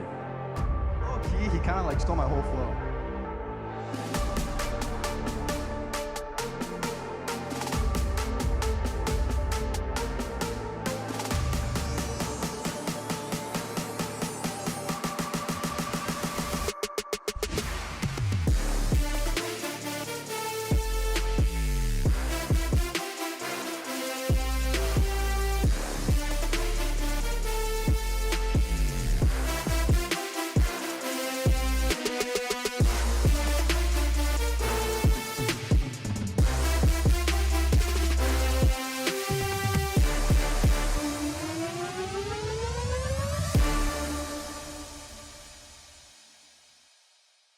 Ladies and gentlemen, welcome back to the LCS. It is summer 2024, and it's time for week 5. Later today, Shopify Rebellion is still on the hunt for their first win of the summer split, and they're up against a Dignitas roster looking to bring Dig season back in full swing. But first, an undefeated C9 wants to keep their win streak rolling all the way through summer split, but standing in their way is an energy squad looking to scale up after a bloody battle last week. I'm Captain Flowers. I'm joined by Kobe for today's first series, and special guest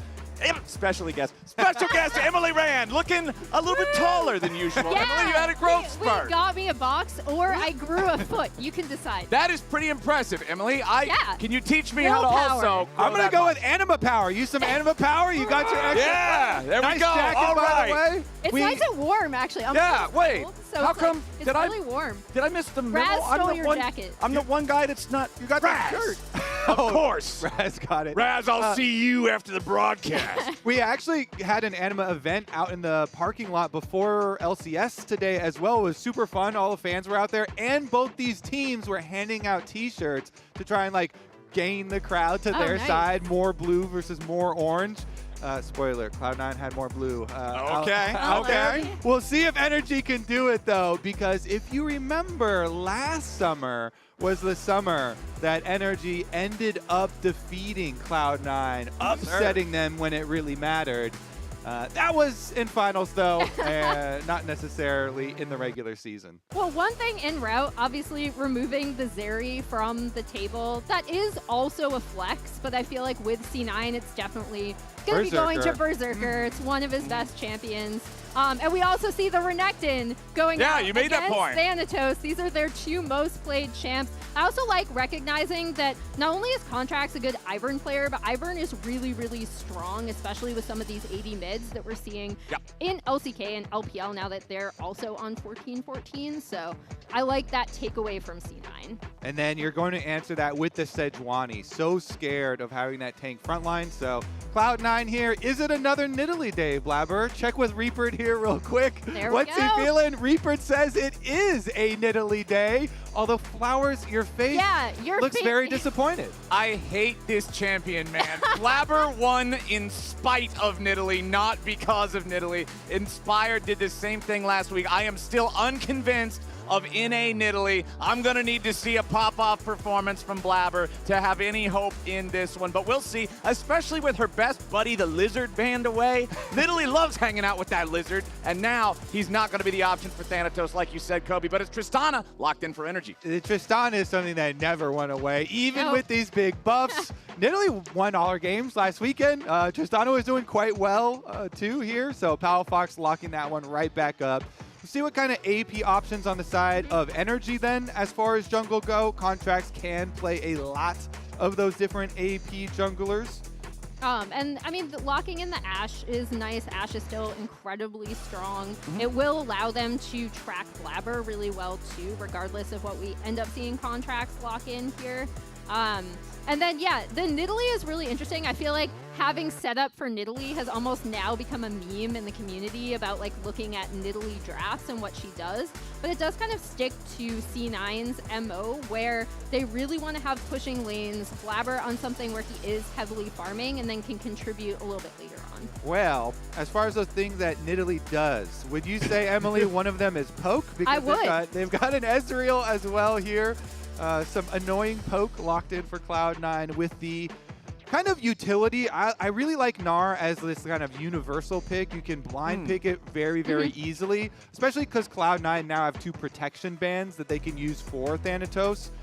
If you are worried about Dokla playing some of those, kill-oriented counters to Gnar, then you can definitely ban those out in the next couple of phases. But they're going to rush it and lock it right in here for the Kennen, which has become super popular, especially in Korea here. Let's see what Big Dokes can pull with the Lightning. That also splashes you some AP, so even opens up a little bit more options for Contracts. Plus, we always talk about how Dokla likes playing range top in solo queue, and they won't let him play range top. They put him back on a tank. Well, hey, he's playing range top. And Kennen is one of those range tops that does team fight very effectively. You gotta look for a very good flank, choose your opportunities, teleports and flashes.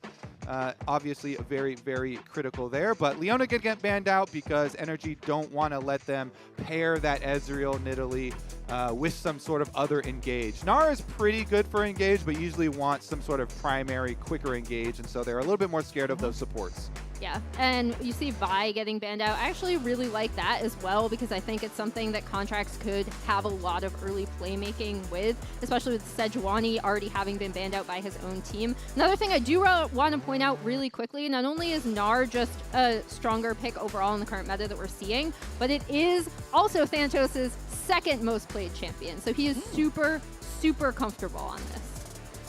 Lucian being banned away from NRG here, respecting the potential for that Lucian flex middle that has come back. I like how we nerfed Tristana and Corki because we're like, we got to get these marksmen out of middle. And the community's response is, we'll just use other ones. Yes. Very Lucian, all of these marksmen still a potential possibility here. Last ban of the draft for C9. Still with a couple seconds left to fully think about it. We'll see if they want to layer another jungler on top of this. And yes, the Viego banned away from Contracts. Unfortunately for the guy in the audience, we won't get any Shen lock-ins this game. The level Sorry, 400 guy. Shen. Sorry about that one, but let's see what we do go with here. Contracts toying with the idea of a People like Lee Sin. the idea of it. The crowd is cheering very strongly. I think they were cheering the baby, but maybe that Lee Sin is very popular. Start that baby on Lee Sin right now. I know. Maokai. Start him young. Maokai is going to be the pick. Okay, how do we feel about the Maokai here? I mean, I think Maokai has a lot of setup for the damage you want to come across. Maokai Trist has been a really good combination that we saw even before the current wave of AP jungle. The most interesting thing to me is it's looking like it's going to be an R5 support pick for NRG coming through. Okay, well, they're going to at least get to see what C9 will lock in for that support role for themselves. It will be JoJo on the Azir, a classic for him. We remember back when Azir was disabled, it was one of those things that people kept talking about, like, would Cloud9 have looked better if JoJo could play this champion? And it's not that JoJo isn't good on other champions, right? But it is exactly like this is pure comfort coming across the board thus far for C9. It's a great meta for them. We've already touched upon it. We're going to keep talking about it. The Alistar coming in for Vulcan to round out this composition that is just like C9's best, most comfortable picks. Yeah, not only is Vulcan good on Alistar, he got Player of the Week last week, but also, it's always really good to have someone to mark a Kennen. Whenever you see an early lock-in Kennen opponent, you always are thinking, who is going to be the person on the flanks? Who is going to be the person bodyguarding us from these big Kennen ultimates? Well, Vulcan says, I will be that person, or I will be that cow, actually, looking for the headbutts, looking to try and screen Dokla out of these team fights. And earlier on, whenever I see a team lock in Ezreal, I always love seeing a good roaming support locked in beside it, since Ez is so safe underneath the turret by himself. Vulcan, if he plays this Alistar like he did last week, I can see this not only causing problems in the team fights, but during the laning phase as well, blowing summoner spells, working together with Blabber on this Nidalee to make me not hate the Nidalee pick nearly as much as I currently do. So let me go ahead and ask you guys, we got all 5 champions on both teams here on the screen, 20 seconds left. Which comp are you favoring more here? I mean, I'm going to go with the pure comfort C9 comp. I know you hate the Nidalee. And I like the rest of it. I understand why. I just think overall, they're so comfortable on so many of these picks. It's really hard to disagree with them drafting in this fashion until they lose on it, right? Like until someone is able to stop them. Kobe, what about you? I mean, if we took out the players, I actually do like the energy side. Like, they have a lot of really good options here with the Ash Arrow plus Maokai ultimate to set up openings for Kennen flanks. But Cloud9 have been performing so much better than NRG that it's hard to say, and try and tip for NRG to see if they are going to win this game. Cloud9 hoping to stay undefeated in series here.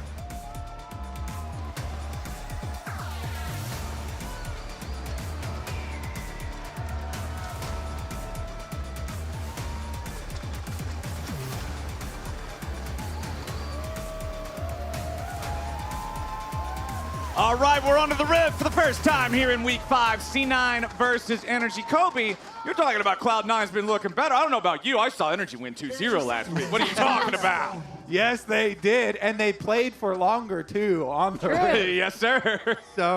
Getting some good practice in there with Barons and multiple Elder Dragons, Dragon Souls. If you missed last weekend, by the way, tune in for some banger fiestas. We lived through it, so we're prepared now if it goes to that, if it comes to that. One thing I do really want to see from NRG in this game is them to be a little bit more proactive early. We kind of talked about it's not just a jungle thing, but this is their slowdown compared to last summer. This team, when they were like on their come up, I remember tracking their first bloods. I think it was last spring where it was like always before like 2 minutes or something. Very early. Yeah, the contracts would get involved. And that's what I really want to see from NRG like now. I want to see that kind of aggression coming out of them. Yeah, and the things I would highlight here would be the kills and the deaths in the first 14 minutes that were up there on the stats. That is going to be the big difference maker. It's not even just like getting active. It's getting the kills with not dying. They have definitely had a bit more difficulty with the not dying part for it. Unfortunately, though, as far as the stats go, Maokai definitely does not have the priority over Nidalee early on. And so you do look to play off of some winning lanes, namely Dokla up there on the Kennen versus Thanatos, going for some early Kennen trades, getting his wave pushing as well. That is going to be a point of power for NRG. Having the Kennen early on into that Gnar matchup, and Contracts and Blabber both pathing up towards the top side of the map. Ooh, Vulcan in trouble, though. One more auto attack would finish him off. Has to flash away from FBI. FBI also spending the flash of his own alongside who he's Ignite to make the play. Yeah, 2 flashes for 1 here earned by NRG. So, wow, I'm talking about the top lane matchup. Bottom lane takes things into their hands. FBI and Huhi really trying to abuse the early Alistar. Of course, early Alistar, level 1, everybody always talks about how useless it is because you don't have 2 parts of your combo. You only have 1 part. You're That's level not 1. much of a combo. It's very hard to combo with 1 ability. Yeah. The 1-2 punch only has a 1. Feels pretty bad, but hey, at least the wave is going to crash into the turret now for them, so that means that C9 will have a little bit of a breather to try to get some of those levels as NRG will just continue to enjoy their bottom lane priority, placing some vision there in the tri-brush. Palafox going in after JoJo here. Yazir doesn't have a lot of mana to work with. He can still fight back better than most mages because you just right-click the guy. But JoJo's not got a lot to work with here in this lane right now. And JoJo was one of our early adopters of the Tank Azir builds. So JoJo's very comfortable on Tank Azir. And you saw there, he was able to get another grass proc as Palafox was walking away in the extended trade. So +2. Constantly getting those grass procs there for him, and he's going to teleport back. All right, he'll be returning to lane first out of our 4 solo laners. Neither TP needed to be used just yet up here in the top side, as you do see Dokla, again, being the lane controller here for the side of NRG. They've got both these side lanes under their own control, even the mid lane as well. NRG taking control over all 3 with the early push, as Contracts is just going to hover up here. He knows that Dokla's pushed up to a point where he could be an easy gank target, so he does not want to allow that Nidalee to come up here and ruin the fun, but of course we know that Blabber is already back in the base. We'll see if Contracts wants to spend any more time up here. Maybe he thinks Thanatos might go a little bit ham, but waiting in this bush a long time. Yeah, he's going to go back now. We see Blabber coming around on the bot side as they are pinging out. I'm curious to see if there's going to be a fight over this bottom side scuttle, or if Contracts is just going to be able to get it off of the push that they have.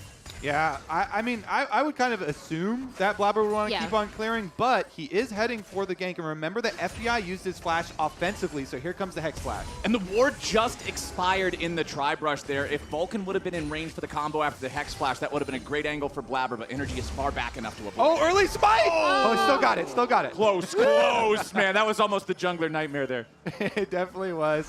The Contract still able to get it with the auto afterwards and invades. Time for a battle 2v2 between junglers and mid laners. It looked like C9 was able to secure the smite on the large chicken at least, so Blabber happy with that one. Yeah. Sometimes you will smite a little bit early if your second charge is coming up and you don't want to, waste some extra precious seconds there getting those charges, the efficiency. So Contracts here on the Maokai, just going to have to go back to his own side of the jungle now. And Blabber does have his Nidalee CS lead plus his Faded Ashes already done here, and he can continue on his clear up there towards top.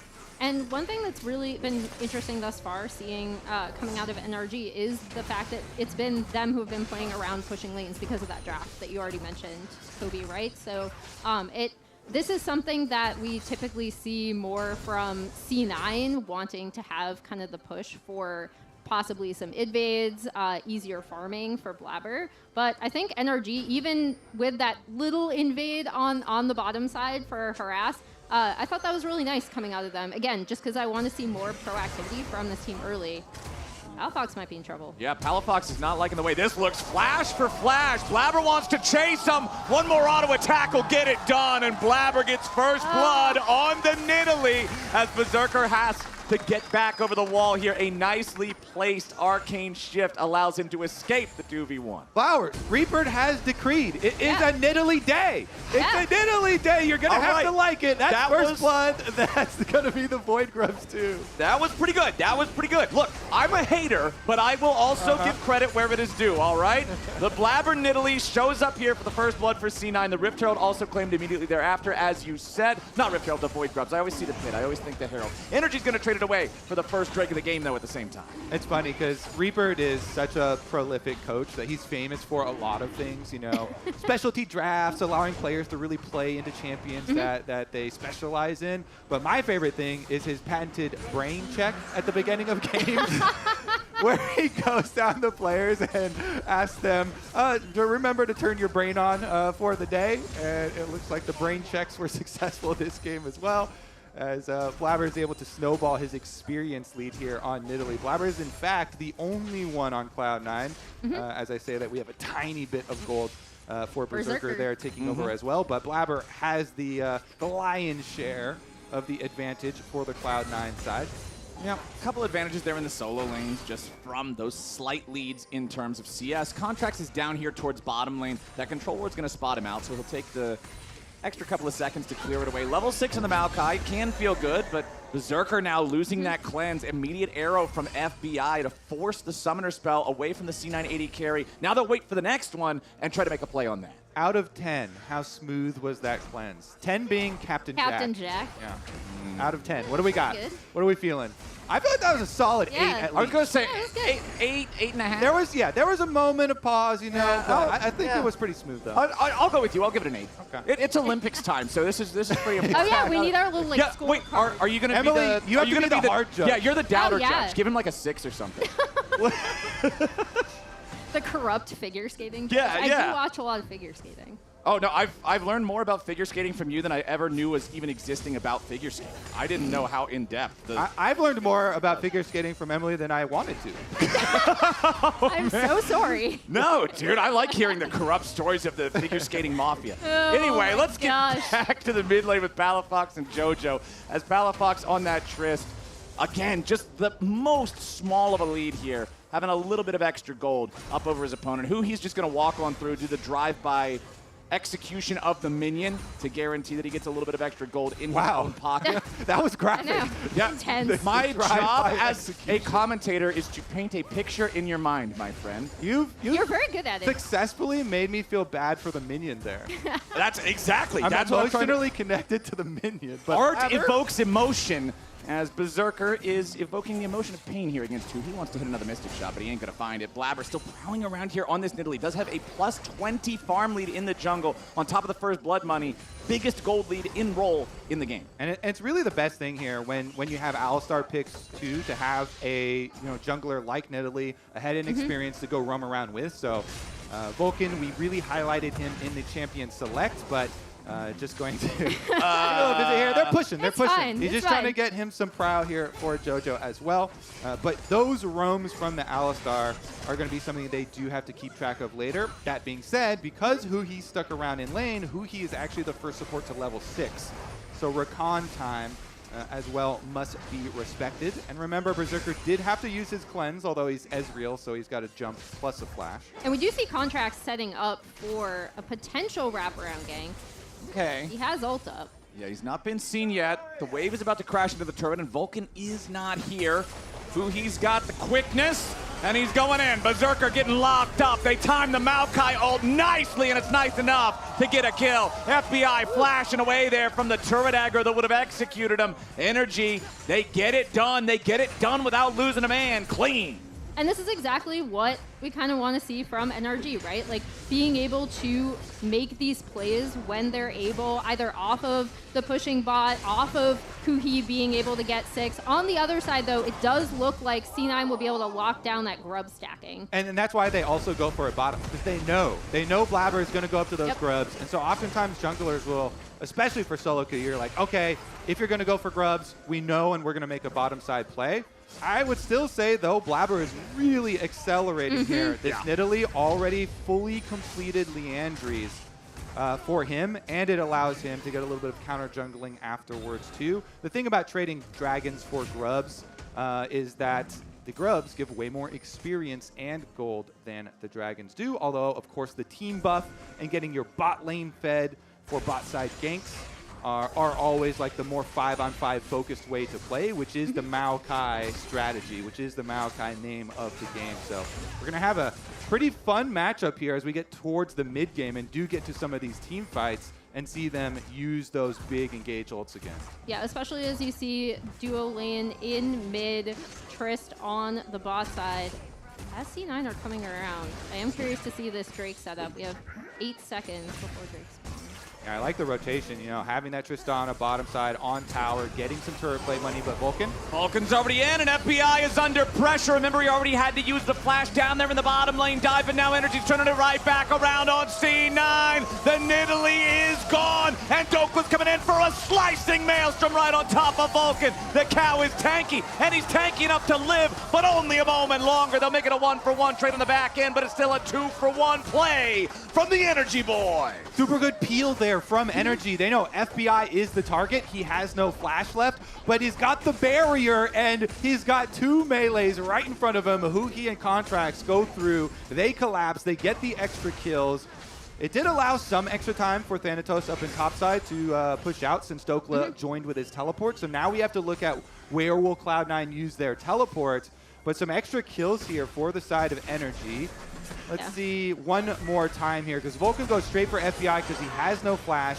The ultimate from Berserker over the top as well. Yeah, and then I was going to say Huhi going in, but the most important thing is landing everything onto Blabber. I believe Contracts is going to get a little bit tied up taking some extra turret shots there. Oh, wait, hold on. We got Dokla versus Thanatos up here on the top side, and Thanatos just solos him down. The Gnar is ready. Yep, and C9 have the push on this turret. Might be able to get... Uh-oh. I mean, big thing is they were able to take away that dragon and stop possible dragon stacking too. Now JoJo. Ooh, JoJo getting knocked back there, but instead it's JoJo with the shuffle on both enemy players. Palafox and Huhi now trying to get one back, but Huhi's already down. JoJo gonna get healed up. The Nidalee doing enough to keep him alive, but it ain't gonna be enough at the end of the day. The arrow from downtown. Count it. Blabber ain't getting away from that one, and Palafox got a double kill. The FBI sniper! Ash arrow from mid lane, able to hit. And the really cool thing, as we see the Palafox and Contracts quote from, I believe in an interview last year. Yeah. I think the big thing is, again, when we talk about these compositions, I said this is pure comfort from C9. Kobe, you pointed out how good this comp is with what C9 want to do. And more importantly, when they do engage in, the fact that they're able to reposition, get counter engage, and lock down, as we're going to see this solo kill go through again from Thanatos. So Dokla tried to reach him. He couldn't quite get to the Gnar. Look at those 2 stacks for so long, and Thanatos just walks him down. Really nice spacing there from Thanatos, and then here's a look at the other engage. Good flash from JoJo to get the 2 knock-in, but then Palafox just jumps right back out, so he stays pretty safe. Flashes in to finish off the tank Azir, even with the Nidalee heal. He gets it as Contracts arrive with the Maokai ultimate. sweeping through them. Yeah, and then the Ash arrow comes in off the back of it. You just talk about what Maokai does. Nice fucking arrow, bro. True. Nice expletive deleted arrow. No lies detected, but now we got another fight shaping up here in the topside river. Energy moving positions in to try to contest this Herald against C9. Those fights really do matter, though, because every extra kill that you hand over to Palafox is going to be right into the win cons for Energy. They're built around a lot more team fights here. So when Tristana gets super fit, that will be a big issue. Currently, they are trying to bully Cloud9 away from the Rift Herald, but look at Thanatos. The Gnar is sneaking down the river. He has got no rage for his Gnar bar, though, so too dangerous, I would say. Yep, Thanatos not being able to engage there means that Energy and Contracts are going to secure this Herald without a battle for it. Both of our mid laners are still split pushing here in the bottom side, 1v1. They both have teleport to join if a fight breaks out. Yeah, and you see them matching each other in side lanes. But again, really, really nice stuff coming out of NRG. We wanted them to get more proactive. They've done a really good job of also responding to anything that C9 has thrown at them as of yet. And it's looking pretty good for them going into the mid-game. Now, I think we're going to be really hyper-focused on Vision for the mid-game for this setup in particular, since so much for Energy really does revolve around keeping members in the dark, so Cloud9 can't have Vulcan, headbutting Dokla out like we saw really early on in the mid lane play, and also can alert themselves to when these Ash arrows are going to fire towards them, because that will be a big signal here that Huhi and Contracts are very short to follow, very, very close behind, and Energy are looking for the big play. So track that Vision. As far as the setup does go for Energy, currently it's nice and easy for them to push on bottom side for Palafox. Ooh, arrow fishing for Berserker, ain't gonna find him. It's not a pick even if they land it, but it does force the cleanse to be used. And that ward right there that I'm talking about, the deeper wards, when you have vision of where an Ashe is going to fire the arrow from, it makes it really easy to dodge them out, especially for Ezreal's. And Berserker didn't even have to use anything there, but they still get the charge off for the Rift Herald on the side of Energy regardless. Unfortunately, that charge is not enough to force down the tier 1 turret in mid, still hanging on with just a little bit of that HP here left. But guys, I'm going to be honest with you, 18 minutes into the game, this is a much better early game performance than I was expecting from Energy after that crazy series they had against Shopify last week. I think they're looking so much more coordinated. Yeah, and I think the big thing is, again, they've gotten involved in plays early, even when it hasn't necessarily resulted as a kill. They've been able to trade stuff cross-map. And then here, now, as we see them setting up to have complete vision cryo on this Drake, to hopefully be able to come in and start that stacking back up again. Yeah, and Palafox and Dokla are the two that scale the most aggressively on the side of Energy. You know, Ashe is pretty good, but not the highest DPS. A lot of utility there. So looking at the gold income for the Energy side laners is going to be quite big. Dokla right now does have teleport and flash as Contracts is starting up this dragon. Well, who he is on a ward, it still seems like they should be able to get it because Cloud9 are going for mid lane cryo first. All right, C9 making their way down into the river now. Energy's taking their sweet time on this one, but the Maokai ulti can try to keep him away. He was ready to try to intercept here with the quickness if needed, but now he needs to disengage. Jojo misses the Emperor's Divide. The counter arrow is going to set him up for an extra second. Thanatos and Vulcan now here on the front line as Dokla needs to get away, but the soldiers put a spear in his back. It's 1 kill for nothing for C9 as Energy took the Drake. So that'll be the trade. Is there going to be any more fight? Berserker still seeming to look to force these guys back as Palafox and Contracts regroup underneath the tier 1 turret. C9 with a 5-man push. And Energy, yes, they got the objective, but it cost them a man. Yeah, it cost them a man, and it is going to cost them this mid lane turret, as C9 should easily be able to take that, which is going to open up the map a lot for them, right? When we're talking about tracking this C9 team with vision, where is the poke coming from? Where is the Gnar or the Shuffle going to come from? Thanatos or Jojo, respectively.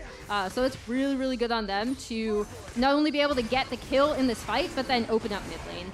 And one of the main things we said for Cloud9, tracking the Kennen on the flank. So even though Jojo goes in for the recon and doesn't get him on the sweep back there. They just turn right back around. Blabber says, great, Dokla's right here. Immediately, they destroy him. So good heads-up play there from Cloud9, just going right at the Kennen, and they chunk him out so early because this is a high-damage, low-survivability Kennen. It's not easy to play. You have to have a good teleport and a good flash. Make every second count on this champion because you have a high-damage output, but you have no defense to survive on. And if the rest of the energy squad are not here and you're not full committing to a fight with your flash going in, getting the big stuns along with the CC, then looks like that. And they get the Kennen kill and they got the objective afterwards, which, as you mentioned, mid lane tower is so pivotal in these situations.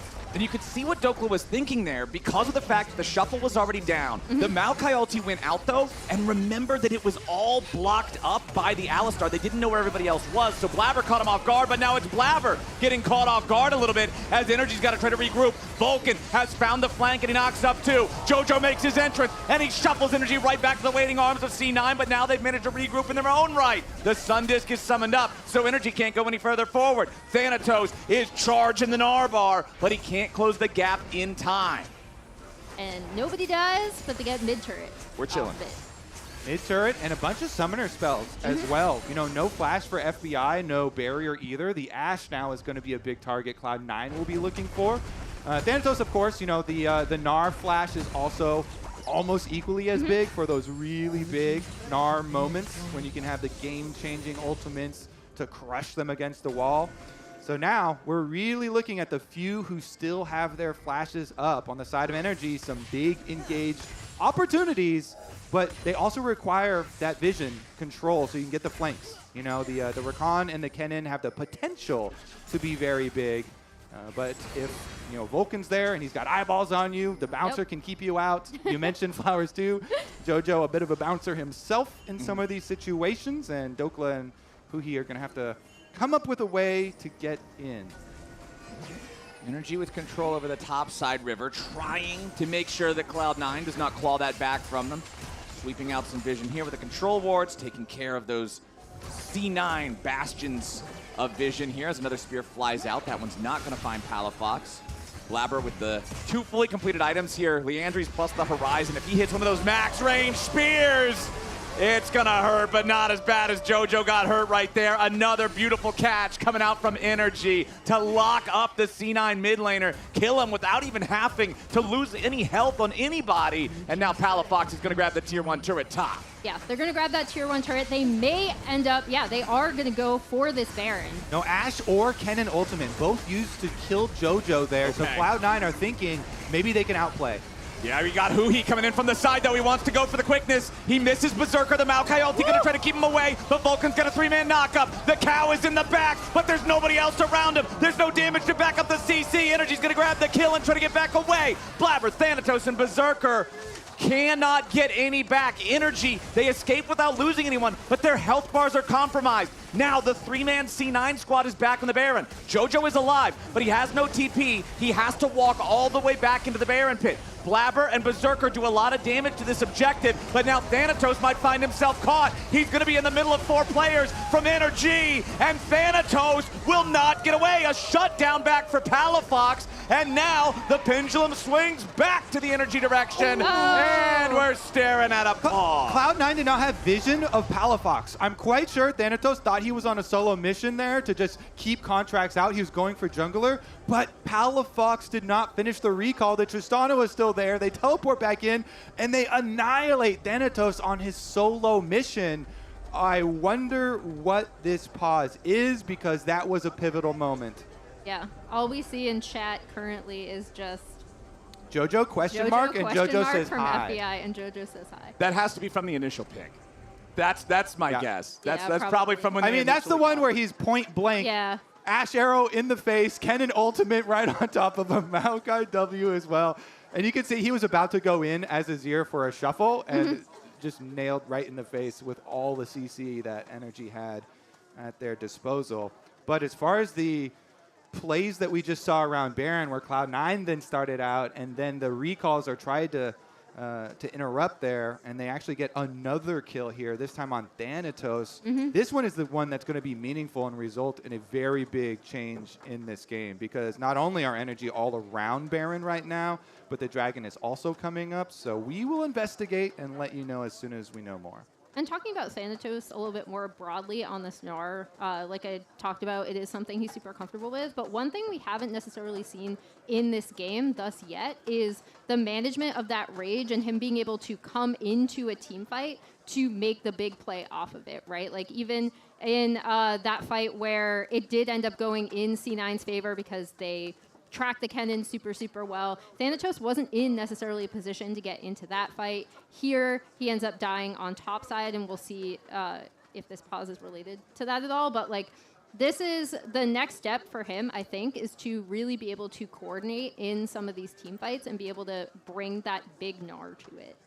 Okay, the pause is because we're investigating if there was some kind of network issue for contracts. I'm not going to lie to you guys. I have no idea what network issue means. I'm not sure, but we're investigating if there was one.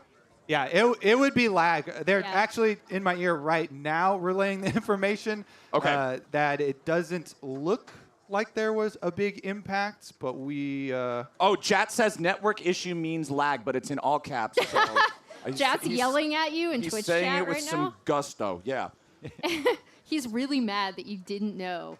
Yeah, he's apparently... Well, now you know. Today you learned. Boom. Yeah, today I learned. Okay, we're chilling.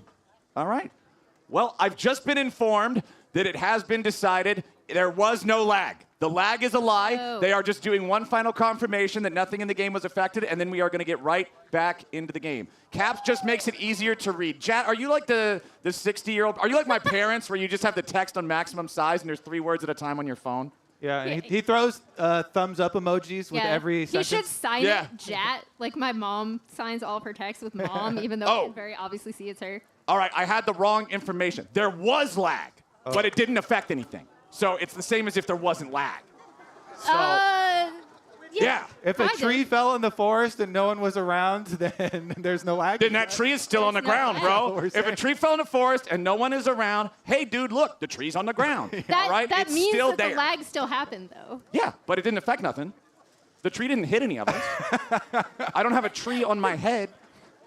We are fine. Yeah, Flowers is like, I was lagging, but I would play like that anyway. Yeah, exactly. Yeah, bro. I actually started playing League of Legends in a cornfield. There's always lag. It's just part of the fun. It's all good. Yeah. All right. So once we get back into the game, we have lag that apparently doesn't affect. We had lag that doesn't affect stuff. So we're going to get back into the game that has been unaffected, so we don't have to chrono break it or anything. And then we can see what happens with the Baron. What will affect it is the fact that they killed Thanatos, right? Which is where we're going to pick up. Yes. So Thanatos is going to be dead, and Palafox has his teleport. So while Dokla just used his teleport up to the top side to kill Thanatos and defend that like Baron play that Cloud9 were going for, they have 44 seconds on the clock for Thanatos' death, who also has teleport. So if Cloud9 could buy 44 seconds, then he can teleport back out to the fight. But NRG currently the ones with a power play 5v4 and the possibility for Palafox to go recall and then teleport to the objective that they choose. So we will tune in and see, since quite interesting here, the Ashe Arrow and Kennen Ultimate should be up pretty soon, because those are what they also used to kill JoJo to start this whole domino effect, this cascade of objective play. And most notably, JoJo's ult is still up, right? So he. Oh yeah, he didn't get to use it. He was just dead. Straight to the fountain. He fell in the forest, and 5 dudes were around to hear it. Yeah, like that was a problem for JoJo. But maybe they'll come back now. I mean, these dominoes have been falling for a hot minute now. Yeah, and I think that is going to be a really big tool for them as well. If. Oh, we're in. Yo, we're back. Okay, we're resetting. So they are going. Oh, we're going home. It looks like they'll probably reset then for the dragon, because they could get Dragon Soul Point here. Number 3, it would be for the side of Energy. And looks like they're going to keep Dokla, push one more wave. The Kennen will also reset. So a lot of fresh purchases here on the side of Energy as they get right back out. Easy Scuttle Crab and start to the dragon for them. Looks like they'll just rush it down. Yep. There's really no reason for C9 to try to contest this since it's not Soul, since Thanatos is dead. There's just not a whole lot. There's no way the to it. lag affected the recalls. I'm going back to Twitch chat to find Jat. Jat, what happened? Where are you at? Jat. Maybe Also Jack ask gets him. the info before we do. Ask him if he found out if Raz took his jacket or not. Oh yeah. Whose jacket did I Raz heard the steal? discussion. I heard your discussion on the waiting Yeah. room there. Pog-Goda moment. Everybody's spamming so Raz is probably in the chat too. Raz, do you know? Yeah, Raz always says weird stuff. We got to make sure that we keep an eye on Yeah, Raz. make sure you censor yourself if you're reading Raz lines. Yeah, that's very important. Friends don't let friends blindly walk into Raz comments not knowing what they were looking for. Be a friend. Help your friends. Alternatively, you can just. Raz, man. Raz. Okay, wait. I have an update. I have a serious update. How does it even pass the filter saying Clear that? comms. Clear. Okay. Clear comms. I have an actual important update here. This is a real issue. Contracts now cannot see health bars of Baron or Dragon. And since they're doing Dragon, that definitely will affect your gameplay. And they got the pause down now. I'm glad, because if we had a moment where like Berserker stole Dragon, with Ezreal, his ultimate's on cooldown right now, a couple seconds. But if he stole it with like Ezreal Q or Ezreal ultimate, and then contracts paused, and he's like, I can't see the health bars, people would be way less inclined to believe. And so we got the pause down now. We'll fix the health bar issue so that he can use his smite accordingly. I wish I could smite Raz from this chat. Raz, where are you? All right, no, hold on. We got a couple of more spams. Yeah, you got to call him out so that he pops up like whack-a-mole, and then you can smite him. Oh, yeah. No, that would be fun. That'd be cool. I am surprised that got through the filter. Yeah, I know. Raz has some kind of like Twitch chat cheat code. Superpower. No, right there, he said it again. That's twice now. Mods. All right, what about this, though? Because this game's actually pretty Are you close. guys even there? Let's bet on who's going to win the game. Let's get. What are we betting? Well, let's not bet. Let's have chat. Let's have Is chat. this just because Let's have chat win just say. a spicy challenge? Let's have chat just say who they think is going to win at this point, because this is a critical point. NRG are about to get third dragon, and as we have time now, who do you think is going to actually win this game? The gold is very close still, but I would say NRG again. I really do like their team fight, like their team comp. So 3 dragons. When you get that dragon too, it's like the pressure to draw the enemy team towards a like smaller area. And this NRG team definitely benefits if Cloud9 are in a smaller area. We'll see if Vulcan can track again the engagers though. Exactly, man. Being able to force your opponent into a neutral objective fight when you have Kennen, especially when Kennen has teleport and flash. Super scary stuff for C9. We'll see how they handle that moving forward as Blabber tries to reestablish control over the top side route. They also have the exhaust button ready, so you can try and headbutt him out. You can try and definitely get the exhaust down if he's getting through. Those are the types of things that you look for. Yeah, as we see C9 kind of setting up in mid and getting vision down at Baron. With it being this Chemtech soul, right? What do we think about leveraging that soul for Baron in this game specifically? Well, did y'all watch any Europe this morning? Because I did, actually. We learned what happens when I saw you trade Mundo. souls for Barons. And there was also this little G2 series. wins? Is that what you're telling me? Yeah. Interesting. Yeah. If they try to go for a Baron for soul trade, both G2 and Shopify both join the game, and we can become a 4v4 brawl. Yeah, last weekend when NRG were playing Shopify, both times the team that got Dragon Soul lost. Yeah. Is it cursed? Dragon Soul is bad for you, apparently. This is Chemtech Soul, and people love hating on Chemtech Soul. So I think they'll probably be saying yes. That it is just go for Baron. Well, that Soul Dragon for Energy will be spawning here still more than 3 minutes until it's up. So C9 is going to continue their focus on this top side of the map, on this Baron pit instead. I also want to highlight, because we're at this break point where if you look at the top, you might be a little bit deceived on gold, but teleport play onto Palafox. Okay, they want Palafox here with JoJo and Thanatos looking to get it done. However, Palafox standing and fighting. Thanatos still going after him. Palafox with a disengage. He's burning to Leandries. It will not kill him off on its own, but he's running straight for enemy territory. He's healing up off of minions. Palafox is still fighting. He jumps back away from the soldiers. He nearly makes it a 1-for-1, but not quite there. He was feeling himself almost in the 2v1 because, look, he has 3 items completed to JoJo's 2, but even the extra item is not enough to allow him to win that 2v1. Although it was very close, so close to the point that you know everyone's going to go back and be like, wow, look at this little click here. If he had done this better, then maybe he could have actually pulled it off. In the end, though, very big news for Cloud9 as they're able to get that shutdown. Yeah, I'm pretty sure he also levels up here. Now, let's see. He's dumping damage into Thanatos, and then once JoJo arrives, the flash is pretty good. Yeah. And then jumps out. He hits, yeah, he's going to hit level 16 off of this wave here as he's healing up. Yeah, he didn't fully respect the Thanatos jump back in. And yeah, and he's able to get enough. But so much healing off those minions, almost then able to get enough DPS in the end there to go head-to-head with the tank Azir. But close does not cut it. So some extra money here back for JoJo. He desperately needed it, by the way. That's going to get him to the Seeker's Arm Guard in inventory to allow him, for the sake of Cloud9, hopefully a defensive button here that he can use in time so he doesn't get blown up again. We are posturing around vision again. Thanatos is pushing up bot lane, though.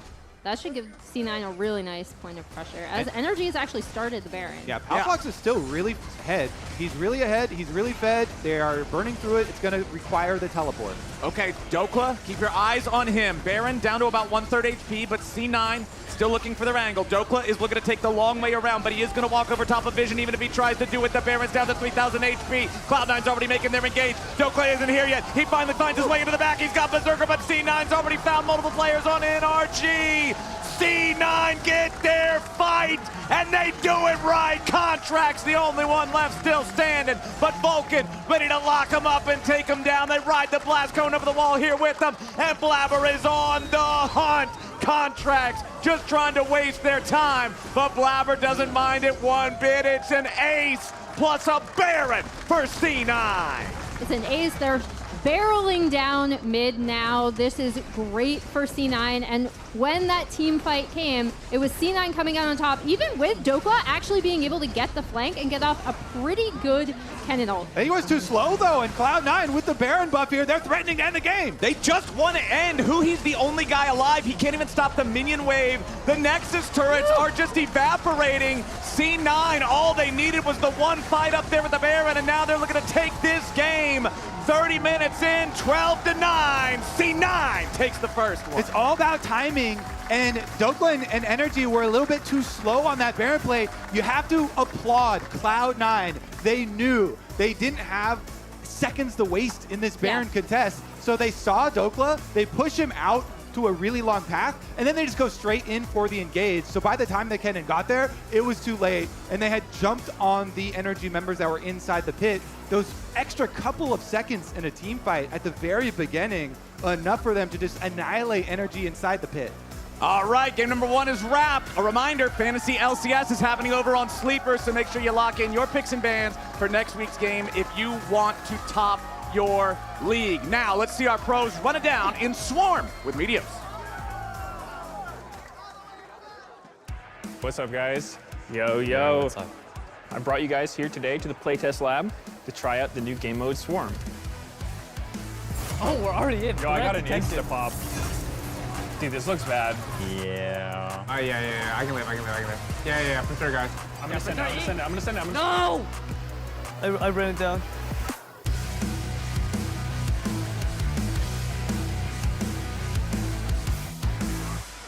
Swarm. How much you know about it? I know a little bit. I watched like a 1-minute trailer on it. I know you're kind of just, you have abilities and you fight a swarm of enemies that come at you, but not much more than that. I'll take Who are we starting with? I'm down for Jinx. I'll take Seraphine. I like okay. having So we'll do 2 Jinx. I'll be Seraphine. WASD move. WASD? What? How do I attack? It goes towards your mouse. If you press C, it'll just auto lock on. Oh, I see. Or... I'm getting the Bladering. I just instantly clicked the one that did damage, so. Okay, now we have our ult. If you press E or R, it's your ult. Okay, what is my ult? I'll use it. Oh. What did you say? Nice. That was good. That was a good ult, kills everything on the screen. Oh shit! Yo, there's a boss here. Oh yeah. Oh. Holy, he's tanky.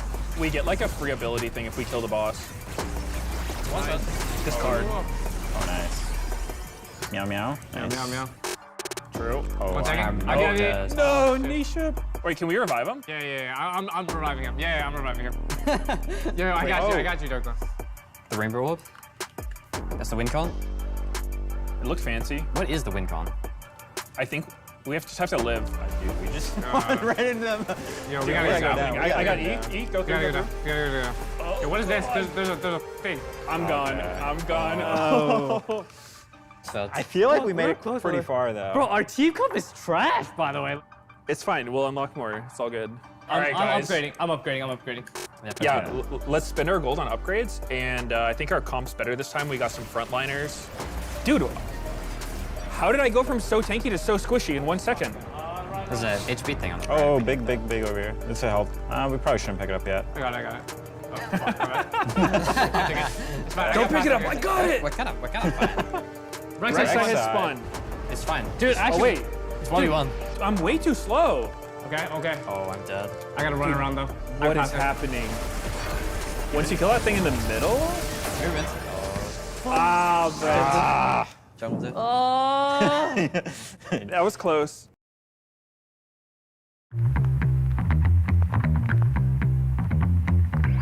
Hello? Bro, why are you parking? Seriously? What is that? Remote smart parking assist.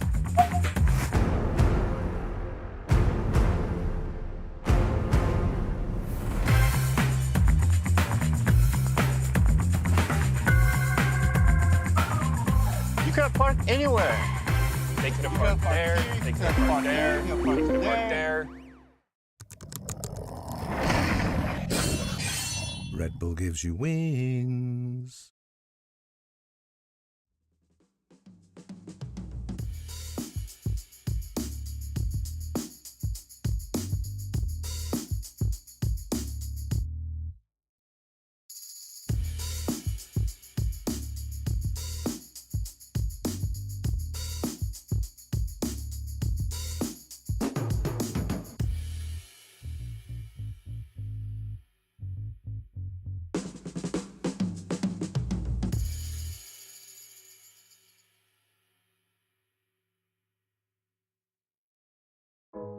No flash on Azir. No flash on Azir. Flash in Italy.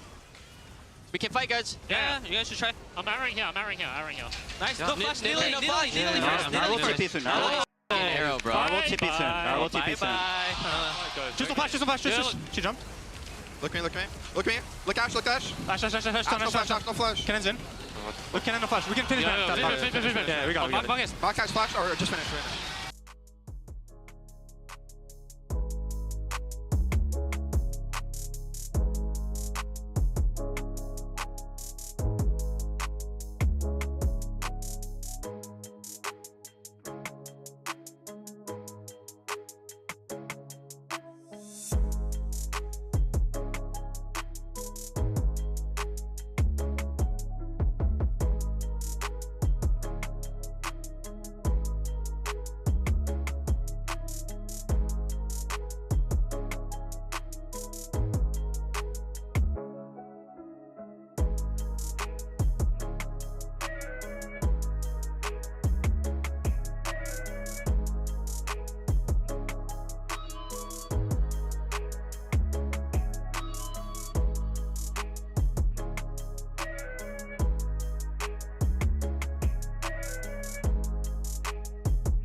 Welcome everybody to week 5 of the LCS. We've got Dignitas versus Shopify Rebellion at the end of the day. But man, we've got Cloud9 versus NRG coming right up. And what the hell? I'm gonna need some NRG for this one. Oh, I'm surrounded. Where the hell are my teammates? Oh, anyone wanna help me? Anybody? We've got some great games. We got a lot of fans. So if anybody from the crowd wants to come in on this, please do. I don't think I'm gonna make it. Why do they keep coming? Where are they? Where are my friends? Hey, get back, you one-armed Skarner. If I don't make it, tell my mama to watch week 5, watch Cloud9, watch NRG.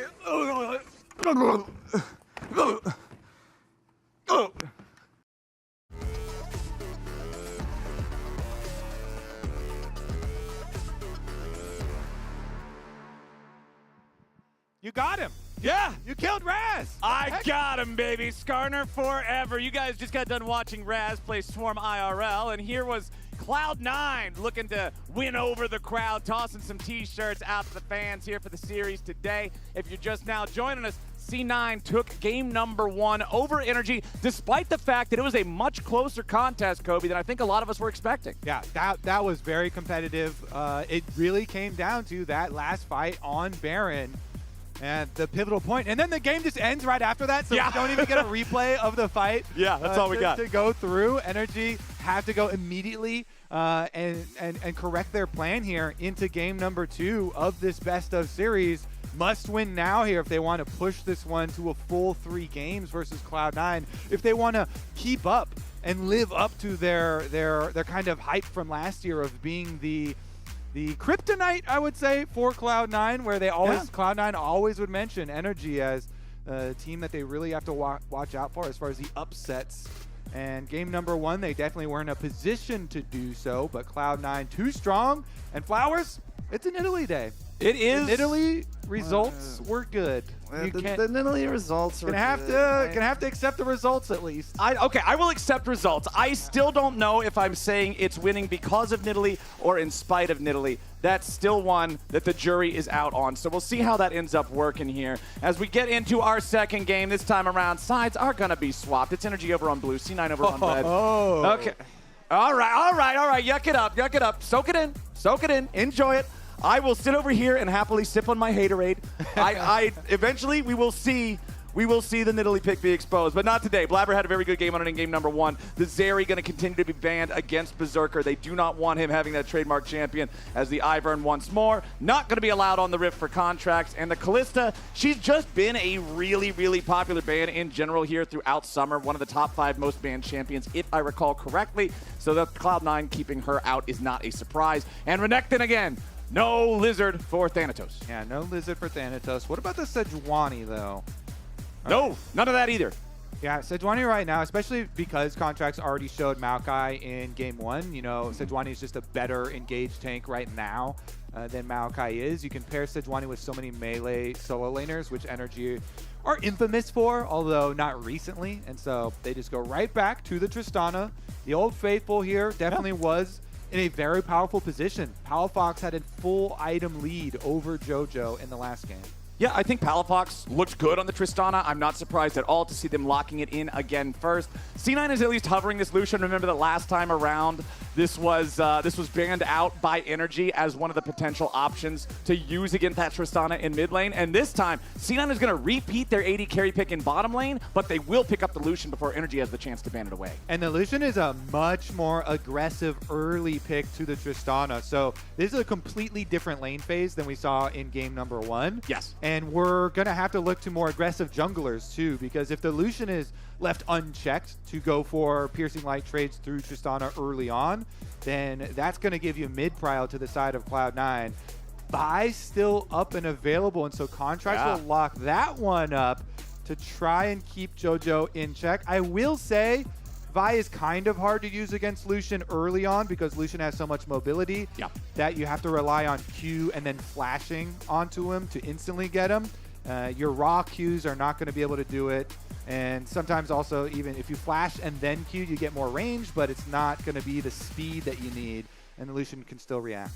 Lucian and Vi, two of those champions that were second half bans in the first game. We do have a couple of things, like, again, you know, the Nidalee had to go in the ban roster this time. That opens up a little bit of space. I also want to talk about the Rumble getting locked in here for Dokla because of the fact that the Rumble is like one of the most banned champions, if not the single most banned champion. I don't know if my stats are out of date or not, but what I'm looking at right now, 100% presence so far this summer, with 23 of those 27 in my sample size being banned. This guy barely ever gets through. And I will say, the data on that is because we are on the live patch now. Okay. We are the LCS, only ones on live patch, 14-14. Rumble got some pretty hefty nerfs to Flame Spitter. So that's the kind of the drop in priority, but Dokla obviously and NRG, they still feel like it is fine and will have some bully potential up there. NRG definitely have been looking to try and play some aggressive, like winning lanes, push strategy there to get some early control. Now we'll look at the bottom lanes though, as we have some Leona bans trying to take away from Vulcan. They have not yet banned that Alistar. Hey man, welcome back. I'm not going to answer that question though. Anyway, we've got the Gnar again for C9. Thanatos going to pilot that one. I like seeing Leona banned away again. I mentioned it last draft. When you have Ezreal, any one of these roaming supports that has a lot of CC and lockdown can just get so much value because Ez is so safe to be left on his own. Zyra is also going to be banned against Blabber, considering the Nidalee was not available in the first half. C9 still have to pick that jungler. They're a little bit afraid of that high-tempo AP jungling style, but instead it's going to be C9 with the Maokai this time around. Interesting. NRG here. Kai'Sa's always a good match with Vi because Vi is dive champion, but he has not made up his mind clearly. Right. So we're still sifting through. Do they want to keep up with some really heavy pushing lanes? Oh, they do. Okay, here. So some early game with the Jhin possibilities. You need some lockdown with it then when you go Jhin. Okay, the Rel definitely an option. Let's see. You're thinking about what will Cloud9 answer with? I mean, Vulcan still has like Braum. They're not worried about the Alistar. The Nautilus is banned, so that's why he is just thinking his Rel. He is definitely one of the ones, along with Core JJ, that have put a ton of the games into Rel. He's very good at it. He loves the AoE engage, so whoa, they're thinking just who he plus contracts on the Mega engage here. And the fast response from C9, locking in the Bard for Vulcan as the answer. You highlighted the roaming supports with the Ezreal flowers and said they go to Mr. Roam #1, Vulcan on the Bard. Also pretty interesting because the Bard ultimate can be quite good versus Vi, who has to like fully commit to the engages. Yeah. And to the Rel sometimes as well. Honestly, I think the Bard pick is a lot to go up and help mid lane, though, to help JoJo.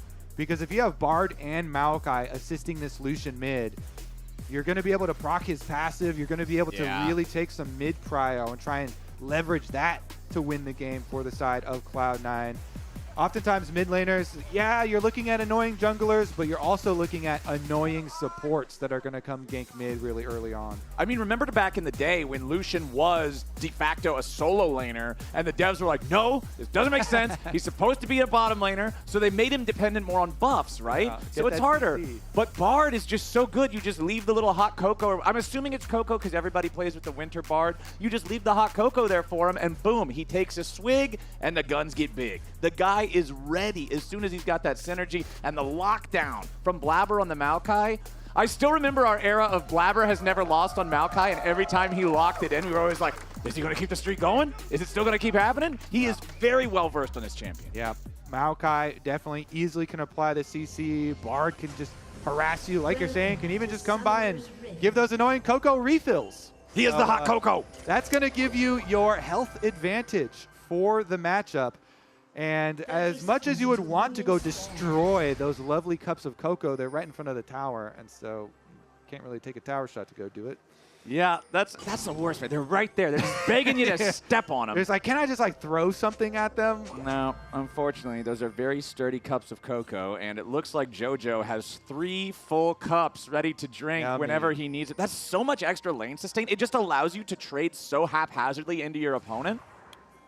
Interesting, though. We have a delayed play, and JoJo 4 people for Cloud9 though. Jojo gonna walk into it. He's in a little bit of trouble, but he dashes right back out. He took pursuit at level 1, so we didn't have to flash. Now he flashes away on the back end of things as Palafox tries to escape. Couple more auto attacks in the air, and it's first blood over to Berserker, who he trying to catch back up to Blabber, but it ain't gonna look very good. Kobe, a double kill for the Ezreal. Berserker is online. 1.5 minutes into the game, he's got a triple kill. Dude, what was the prep on this game? Because they had 3 members in here, and so Cloud9 just bring 4 members. Jojo's kind of the bait as he goes in first. And Cloud9, I shouldn't even say Cloud9. I should say Team Berserker. Yes. As they will now be known in this game. Team Berserker.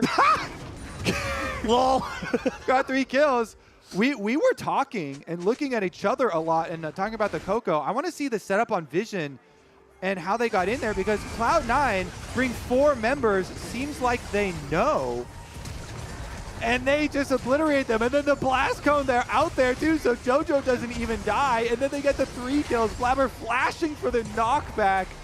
Oh my god, that was beautiful for Team Berserker. Yes, Team Berserker going berserk. Look at the smile on his face, man. He knows how good this feels to be having that massive lead. Berserker's most famous quote, "I love money." He does love money. He got a lot of money at the beginning of this game. So you can see here some stats comparing Cloud9 Summer 23 versus Summer 24. I can tell you right now, those early kill stats going to get a little bit of a bump here in this game. Yep, we're inflated stats now. We're inflating them a little bit, but we have also worth noting, Berserker is in lane right now with just the standard itemization that he would have if he had no kills at all, so he didn't get a chance to shop. True. He has a large bank account, but he does not have inventory to prove it. Right. His assets are all liquid. He needs to solidify those assets into a sword or something. But the thing is, man, considering it's first blood plus the 2 follow-up kills, that's 1,000 gold. All he needs is like a minion wave or 2, and he can go back and just buy anything that he wants. Well, Jojo, oh no, Palafox. He wants to go in and get the detonation, but it ain't gonna work because Vulcan is there. Hot cocoa, the tip top of the food pyramid, and it's Jojo eating good. Oh, I told you from Champ Select Flowers, you see those annoying mid-ganking supports in this Champ Select screen, and you already just cringe as a mid laner. Palafox feels, he must be tilted now. Like that, after the level 1 that played, the blast cone not getting the kill onto Jojo, and then Flash being invested here on the dive as well, and again not getting the kill. This is a very tilting opening for the side of NRG. Look at him. Juicy here under the tower. Jojo dashes over towards Vulcan. Ouchie. His expression says it all, man. I heard so frustrating. It's so frustrating. But if you're on Cloud9, this early game could not be going any better. Dokla. Now they don't want to make the dive here. Yeah. And before that mid play, we had Berserker invest his teleport to go spend his liquid assets. Yes. For the Dream Ezreal buy of tier. the Sheen plus the tier. At the time, it must have been like, what, 3 minutes? But now, yeah. These guys are feeling good, but now Berserker going to get locked up. NRG finally finding themselves something here in this game. The shutdown for FBI. But Blabber's coming in, looking to make this one an even trade. One more auto attack plus Ignite gets the enemy AD carry. Blabber's still getting away for a moment longer. But who he still catches him. Jojo wants something else here, but he does not want to take turret aggro. He pursuits in. He walks right back out. Honestly, NRG getting a 2-for-1 there, including Berserker, is huge. Yeah, and no death here for Huhi either as he flashes out. Now he's recalling under tower. They go for the interrupt, but he'll just stick around for the experience that FBI was going to miss there as FBI now walks back, and the vision is cleared out too because Contracts had run up the river. All chat check. FBI here. They're getting a little bit of a turnaround in this game, so that's definitely worth some, let's see, confidence, I would say, maybe for the side of NRG. Some hope, maybe, is a sliver. Is what they're looking for. A chance. The sliver there. Yeah, they were able to kill Mr. Moneybags. Ooh, FBI maybe doesn't want to stick around here any longer. He got out from underneath the turret, and Cloud9 said, "Nut, right back under there you go." As Palafox wants to engage here mid lane, going in on Jojo, recognizing the Lucian without mana isn't nearly as much of a threat as he'd like to be. No mana, but still has hot cocoa to go eat. And so he walked over and picked up another. Wait a second. Ooh, nice shot there from Berserker on the True Shot Barrage. Hits FBI. If Berserker's feeling himself, he could try to go crazy there, but Huhi coming back around stops any of that in its tracks, but Berserker still just landing a ton of damage. These energy guys are hurting him, Bob. Yeah, Berserker is feeling himself. He just juked everything. Doesn't get hit by the crash down, dodges away from the Q from the Rel as well, and then just dumps about 800, 900 damage back into him afterwards. That minion wave is going to die to the towers. So Joe going in for Palafox here. Gets a decent chunk. Palafox knocking him away with the Buster Shot because he knows that if JoJo goes for the culling and he doesn't do that, he could end up taking a lot of damage very quickly. So just going to disengage it instead. C9 up almost 2,000 gold. Let's take another look at how everything went down in the bottom lane. Okay, so Huhi in the brush. Brush positioning. Yep, brush control. Wait for your reload. There we go. Out of the brush. Got the perfect engage, and they hit everything in this one. Crash down, Q stun, W, fruit here from FBI, and then FBI, he's barely able to avoid because he got bumped over actually out of the crash down, and they do get the counter kill on the Blabber. But still, the turnaround kill there, yeah, he's still going to go down anyways.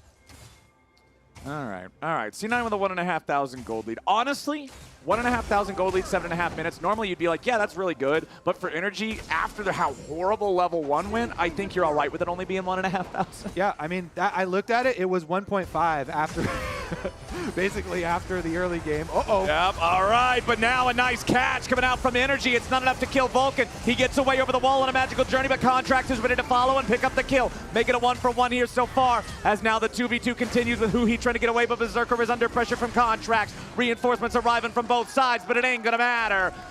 Contracts drops. C9 feeling good about the way that played out. Yeah, you can see how different the game is because he's just got so much money so early. Contracts was debating using that Q to go in at Berserker. You could tell he held it for a very long time, and since Palafox was coming down river, they thought, okay, maybe I'll go for it and get the bump on him, but Berserker able to shoot him down anyways. And here's another trade towards the mid lane, but guess what? I think Vulcan will come by. Yeah, Vulcan immediately is like, hey, you're trading? Would you like something to drink? Looks like you've tired yourself out in that trade, Mr. JoJo. Please, have a refreshing cup of cocoa. Couple of refreshments there, and I think that last fight kind of demonstrates what you were talking about in draft. The Lucian having so much more early control over the lane, being the one putting on the pressure, made it so Palafox had a harder time rotating over to be able to assist energy, and they end up losing out in the fight. So JoJo here on the Lucian, having some nice early mid-laning action, as Vulcan will continue to make sure that JoJo has nice early mid-lane action because nobody else is going to ruin his mid-laner's good time.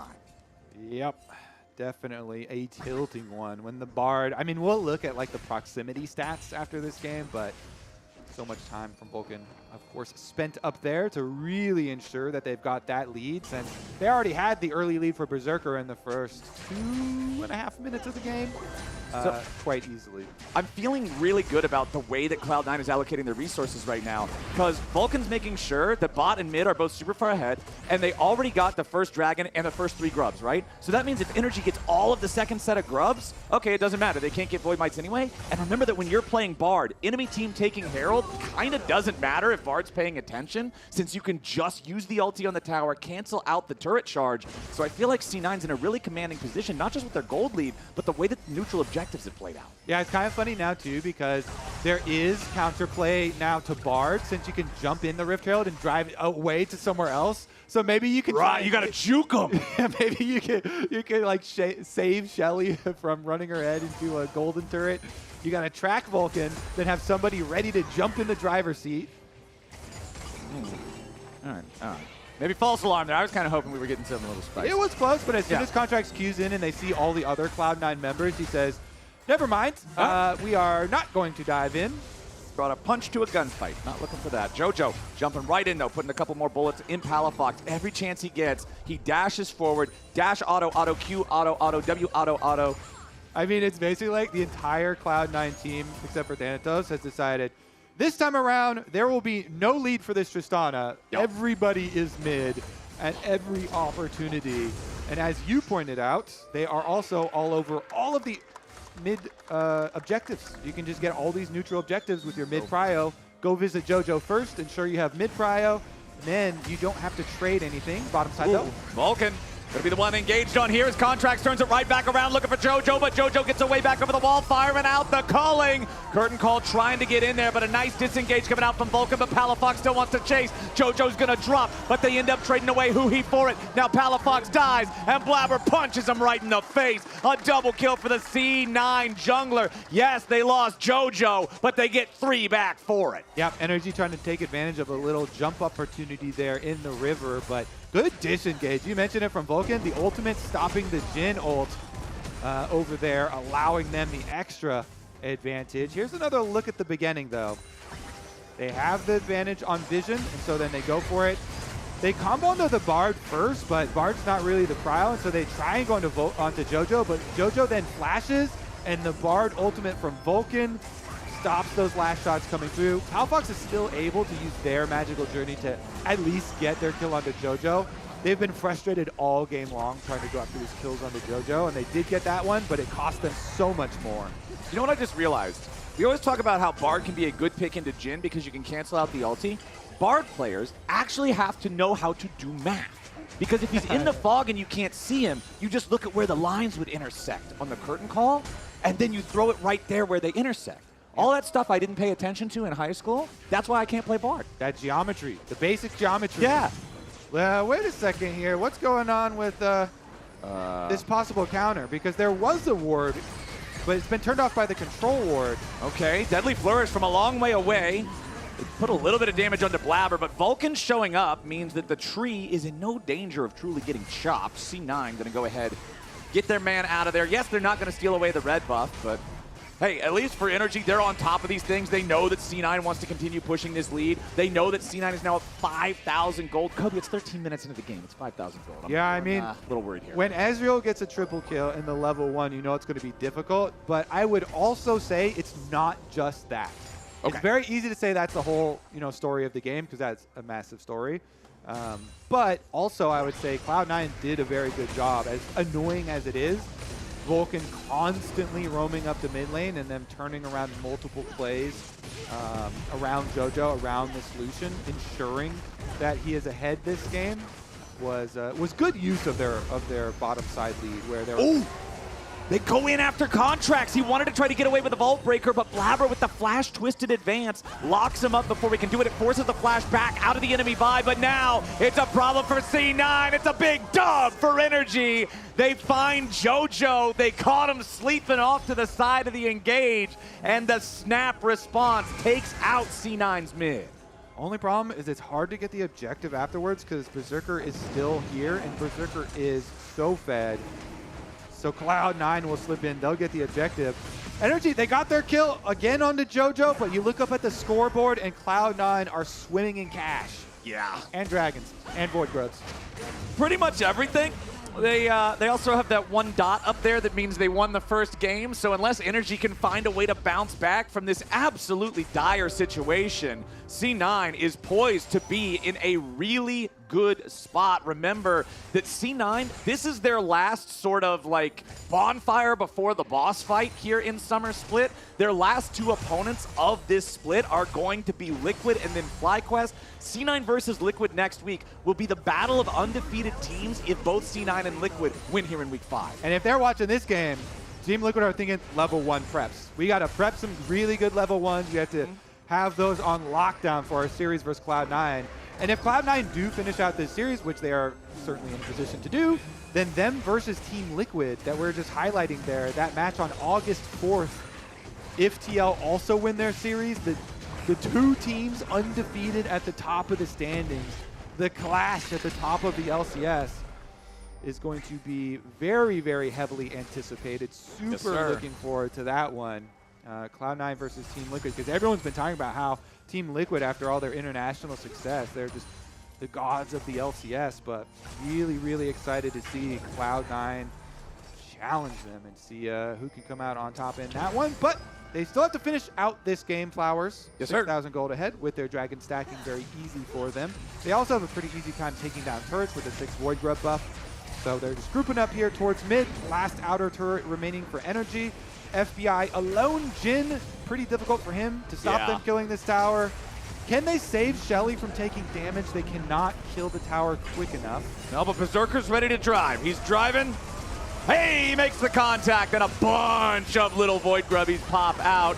Energy reinforcing, though. Now a nice catch, but it ain't going to be nice enough. A beautiful Tempered Fate coming out from Vulcan. He immediately turns it into a Vine. He gets a 1-for-1 trade, making a 2-for-1 here at the start. C9, they're so far ahead in gold, but now FBI opens up the curtain call. Magical Journey is ready to take everybody. Exit stage left, and it looks like C9 and all the boys. That is stage left, I'm pretty sure, because the stage directions are facing the audience. So I know that seems like I'm stupid, but I'm not.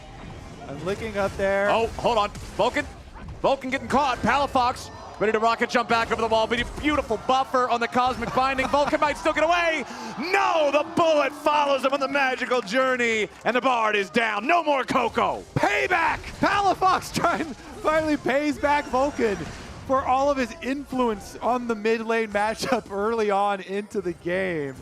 Will that be enough, Flowers? Will that be the turning point? Will that be the branch in the timeline? Thanatos now. Thanatos looking here, but he's got to try to escape because there's so many more energy players. If Thanatos would have had the Narvar slightly sooner, you might have been able to slam Palafox into the wall on your way out, but since Energy had the backup, they did not have the time for those extra couple of seconds. It is still a 6,500 gold lead for C9. It is still a 2 Drake lead. Energy is trying to get back whatever they can there. The extra kill for Palafox on Vulcan as he's running away is nice, but they're going to need a lot more than just that to get back in it. And their team comp does one thing really well. Go look for picks, all-in picks. You have Vi, you have Jhin, really long-range follow-up, Blabber going after the enemy top laner, but he's doing it at a numbers disadvantage. C9 bringing in Thanatos and Berserker. Blabber's still getting away for now. Thanatos without the Mega Gnar ready just yet, needs a little bit more time on it. Now he's going to transform it to slam back into the wall, but it only finds one. Berserker going on a rampage. Dokka and Contracts are caught. They're going to take one with him as Blabber dies, but now FBI has no answer for JoJo. Another triple to Berserker, a 1-for-4 trade. C9 coming out on top yet again, 16-8, 8,000 gold ahead. Berserker's already back in the mid lane, taking out the tier 2. Knock, knock. Who's there? It's Cloud9 at your turrets, taking all of them. So much money in turrets also picked up after all the kills for them. And look at the gold lead balloon, Flowers, 9.7K now after that bottom side play. All right, go ahead. Let's take another look at how this happened, because Blabber survived a long time. Yeah, I mean, again, Energy's team really just does one thing. They got to go full send on looking for picks.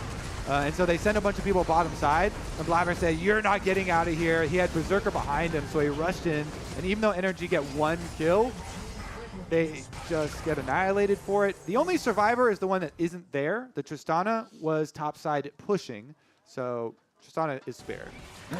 It was a party in bot lane, but nobody on Energy had fun. The only guy who had fun is the guy who stayed home and went to sleep early instead of going to the party.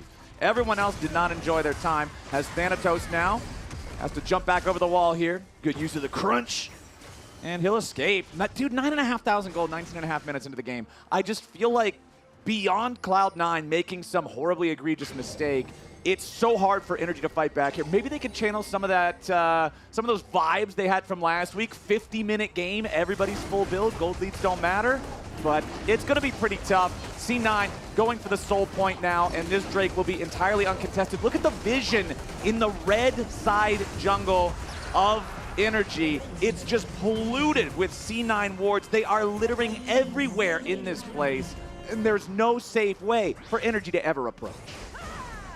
There certainly is not, especially with Berserker on the map. Ezreal with flash ready with 3-item power spike right now. Even if Cloud9 only had Berserker's gold lead and everybody else was even, it would still be hard. It would still be such a massive advantage for C9 with all of the objectives. But they also have a bit extra on top of that. So let's see how quickly they can end this game. It is 20 minutes, so Baron is on the map, and they immediately go to clear all of Energy's vision, try and make Energy worried about them starting up the Barons. They definitely can do so as well, because Blabber on the Maokai with his 2 items as well, Warmog's plus 3 Leandries. just throw a few saplings in these brush, go over to Baron, start it out. Vulcan looks for the turn. The Bard ultimate makes NRG so scared about ever going to check because it's so easy for C9 to chase you down, and NRG have made the call. We can't even go check. We just have to try and get some objective bounties inside turrets. Yeah. So they do get another objective bounty, but Cloud9 are going to try and use this Baron to destroy the rest of your base.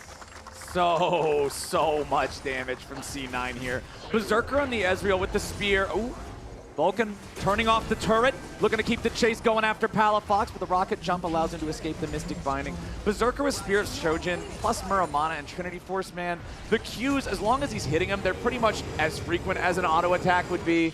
This champion is very, very powerful when you're this far ahead. Berserker also just generally being an exceptional pilot of marksman champion of a marksman champion type in general. The guy is just so hard to deal with for energy. Yeah, Contracts can try to ult him, but the weakness of Vi's ulti is once you punch your ticket, you're riding the train. And if Ezreal just blinks backwards, all of a sudden, that train's getting derailed. You're riding the pain train. Yes, sir. At that point. Berserker is the conductor. Let's see. Berserker's split pushing right now. Look at I see a Rel in that side brush. Look at the bottom lane. Yeah. Look how patient who he is. Well, the long game, the long flank from Rel, all the way down in the alcove. Yeah, look at this. There's a ward here, and then look at that. Okay. The dreams, the hopes, the wishes of energy. I don't know, man. This feels more like hiding from a velociraptor in Jurassic Park. If he pops out anytime, Berserker's just going to turn around and devour him. C9 pushing up now. He's still all the way back there. Has to wait on the enemy minion wave to pass so he's not spotted out by the minions. As Berserker has no fear. Okay, he making his way up. He is still unspotted. Walking down the line. Meanwhile, the dive is coming in instead. It's going to be the same thing as last game. The flank might be there, but it's too little, it's too late. C9, Berserker is still healthy enough to shift out of the way of the equalizer, and now they're going to keep the push going. Palafox wants a kill. He's got one. He might be able to find the second, but Berserker just pops him instantly. Now C9 brings JoJo back into the fight with a DP. It's going to be a double TP coming right back in. JoJo and Berserker at full HP. It's a 3v3 in the enemy base, and C9's also got a third teleport ready to go for Thanatos. He's going to recall. He's going to regroup. He's going to re-enter the fight, but Berserker has finally been killed. Some nice shooting coming out from Energy. They got a 3v2 defense. They're not going to lose the game here just yet, but JoJo and Thanatos will take the second inhibitor on their exit. Berserker with the ego tries to kill FBI right in front of his whole team while the teleport from Cloud9 is still channeling. We have seen Berserker ego inside enemy bases before as well. I think the last one I'm remembering was a Lucian game, but I think this one is out of throw range. This is still 10k ahead, so I think that is fine. He does die, Berserker down, so Energy still fighting here. And again, this team, they're just going to keep looking for picks, group up, try and kill someone as quick as you can. And your plan is to just make your plays very fast so that you can get some money before Cloud9 bring the rest of their team. Well, I actually think the death there from Berserker was secretly 200 IQ. Because look, the Drake's Soul is spawning in 20 seconds. He's already back alive, and he got the int out of his system before the Dragon Soul fight, so now he's focused up and ready to go. Honestly, Energy here cooked a little bit. It was just that a Cloud9 already rushed their dive, and so they got the kill on Contracts before he arrived. His long walk there with the metal pants of Rel take a while, even though he was in horse form. And so those pants still weigh a lot. They got a couple kills. Berserker was able to destroy Palafox, and so then he thought he was going to be able to also destroy FBI, so he RT shifts in, gets punished for it, but here's your Dragon Soul Flowers, and here's the return of Cloud9. Yeah, Thanatos confirms the Infernal Soul here for C9. Nobody from Energy even in the area. They've now had to just completely surrender both the Baron and the Dragon Soul without a fight. It's pretty hard to win a game of League of Legends when that's the case, and Energy now have to try to dig in and defend with only one Nexus turret left alive. Tall task. A very, very tall task. Let's see if they can do it, and let's see if you are right. If it is fully out of Berserker's system, or will he arcane shift straight into them again? All right, JoJo with the culling, but nice. Huhi trying for the counterattack, but a beautiful tempered fate from Vulcan yet again going to stop some of that damage. They get JoJo, but they have to trade Huhi away for it. Contracts on the run with Thanatos looking to pursue him. Blabber goes in for the twisted advance, but he ain't going to find it here quite yet. Contracts with the ulti, but it won't matter. He still dies. Blabber gets picked up by FBI. Berserker still fighting. Somebody's going to block those shots. Palafox wants to go in. Berserker's going to get knocked away, but he ain't going to get knocked down just yet. Vulcan again protecting the president as C9 still got a 3-man push looking to end the game. FBI and Dokla want to stop him, but Berserker is so strong. Another little bit of damage finds Berserker, and FBI might still be able to defend it, but Thanatos is still looking to end the game on the Nexus now. Berserker kills Dokla. FBI's on the run, and Thanatos chases him down. C9 with a clean 2-0 over NRG. For being down 10,000 gold, that was kind of a sick defense attempt from NRG, but it is not enough. Cloud9 get a level 1 triple kill for Berserker, and they will end the series 2-0. They will go undefeated into next week, looking towards their matchup with Team Liquid at the top of the standings. I just saw a guy in the audience take off his NRG shirt and go back to the normal t-shirt he was wearing underneath of it. The defeat of NRG by C9 here. It was a strong showing, especially in this second game. C9 came out of the gate swinging with a triple kill for their AD carry.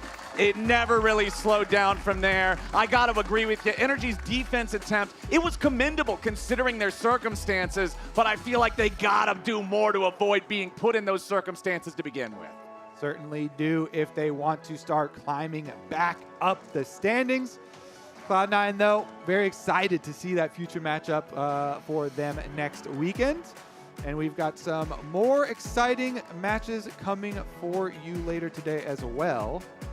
Some dig season, possibly, Flowers? Yeah, we talked about how C9 has a very difficult strength of schedule for the end of the split, still having to play against Team Liquid and then FlyQuest, the other two top teams. For Dignitas, they had to fight all the top teams at the beginning. So coming up, their series is going to be against Shopify. Then they'll still have, I believe it's Immortals and NRG left to play. So NRG's still trying to make sure that they're going to be in a good spot heading towards playoffs here, trying to make sure they can lock in one of those playoff spots. I believe that so far it is only the undefeateds in TL and C9 that are 100% confirmed for playoffs participation. Yep, excited for that one. It looks like they're picking up Blabber for an interview on stage right now. Miss Jim Jim also has JoJo. It's a double. We're going to get some spicy interviews here on Anima Week. All right, Miss Chim Chim, take it away with Blabber and JoJo on stage. Hello, y'all. I am here with Blabber and JoJo, a victorious 2-0. Kind of want to start with you, JoJo. Obviously, the dominance in this game was insane. What was the blueprint versus NRG, and why did it work so well? I mean, to be honest, this game was easy because they just ran it down level 1. Like, it was like a 3. I mean, Berserker got a triple kill, so it's kind of easy to play from there. It was kind of unfair, so we just had to play well and not throw. We did throw a bit, but we still won, so that was good. Well, congratulations. I kind of want to play a little game with you guys, okay? The game is called Plead the Fifth. We're going to pretend we're in the courtroom, okay? And you guys are both sworn in, okay? You got to tell the truth. Okay. I'm going to be grilling y'all. I'm going to ask y'all some spicy questions. Yeah. And the first person to plead the fifth loses. Right, the winner wins $1 million, okay? So let's take this for real. Nice. Yeah, let's take this for real. Okay, first question for you, Blabber. Did you know this series before it even began it was going to be a 2-0, or how do you feel? Yeah, I think like we were all very confident going in the series, and yeah, I expected a 2-0 today, but I think we played really bad today, to be honest. So not happy with how sloppy we played, but glad it was a 2-0. Are you gonna take the same approach next week versus Team Liquid? Because Team Liquid's looking kind of shaky these days in practice, so.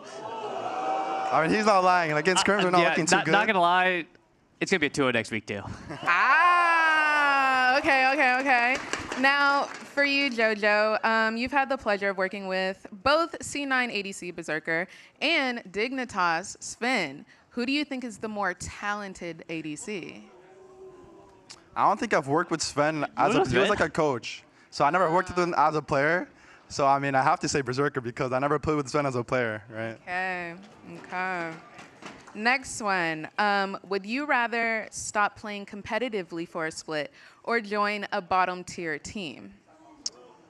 I would rather join a bottom tier team, I think. I just like playing the game, and I don't really have anything better to do with my life, so. All right. I might as well play. And which one of y'all has more Riz? Well, are we doing like a Riz contest right now or what? I'm gonna go with JoJo. He's pretty popular with the ladies. You should see him at the fan fest. That's cap. Okay, give me your best pickup line. I can't do this shit right now. I mean, I just got off a league game and I got a shot. Now I'm good. I plead the fifth. He pleads the fifth. Alrighty, congratulations to you guys again, and we'll see y'all during the next game, Shopify versus Dig. I expect my money, right? Oh yeah, it's in the mail.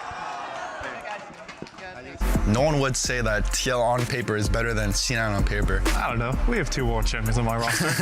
But like that's like 20 years ago. Since I've been in the league, he has not made an international event. So what's different this split? Or am I gonna kick you out again? You think you're gonna kick me out? I think TL, they're good, but I think that they are too cocky. But I definitely think we have good ones. Cool. You think you're gonna 2-0 us? Of course, bro. That's cap. We're gonna try to beat the game today, but if we run into trouble, we have one of the developers coming to help us out. Swarm is one of the first PvE modes. What sort of went into that and led to what we played? We realized players want more PvE, and it was ripe when one of our passionate devs made a prototype of it. Our leads saw it had potential. We brought together a team and made this. So we also knew that there was an uptick on the survivor genre that would lean into a little bit more replayability. Those two combined put us in a place where we thought this was the right time for a Swarm. So we've played a couple rounds and we haven't won yet. I want to get back to playing and I really want to beat this. So what tips do you have for us to beat the final boss? Have you tried getting good? No. Yo, no feeding this time. No, actually, no feeding. Yo, I noticed everyone was 0-3 last game. Can we get some kills? All right, I know how to play now. It's chill. I mean, I would organize it where you're not playing all the same champions. I know that right now, early on, we locked out a few of them, but you have 3. I would explore having those 3 separate ones, get everyone around to do their own evolves, right? So get them to their strongest power level. Make sure you are investing in damage. I think damage early on does pay off, and you'll see it as you're destroying waves. How do I know what upgrades my basic abilities? If you hover over it, it says evolve, and it says what stat will let you evolve it. Oh, I see. Oh, you guys are way better than me. Armor. What is Vortex Web? A train randomly drives through the enemies. Okay. What? That's on our team? If you want to assign someone to destroy all the boxes and do collection, that actually helps as well because your health pickups will contribute to your whole party as well as experiences shared, right? So if someone picks up the vacuum, the little, you guys will level up all together at the same time. Whoa, Turkle. I'm going down. Maybe we can do a look. Let's go. Maybe there's me and my train, me and my trusty train here. Yeah. Oh. Me and Turkle are just farming bot side. You guys can do whatever, I think. Yeah, we're farming top side. I'm just base tanking now. My camps are up. My top camps are up. This feels so much chiller. There've been a lot of the survivor type games, but this is one of the first ones I've seen that was like a team game, cooperative, and I think that's a super cool spin on the genre. Was that always the plan from the beginning, or was it something that kind of evolved into that? It was, but it was challenged pretty hard. Like, I remember having a conversation like, hey, why are we leaning into co-op when all the survivor genre games is single player? Why are we trying to do something that's unexplored, unproven?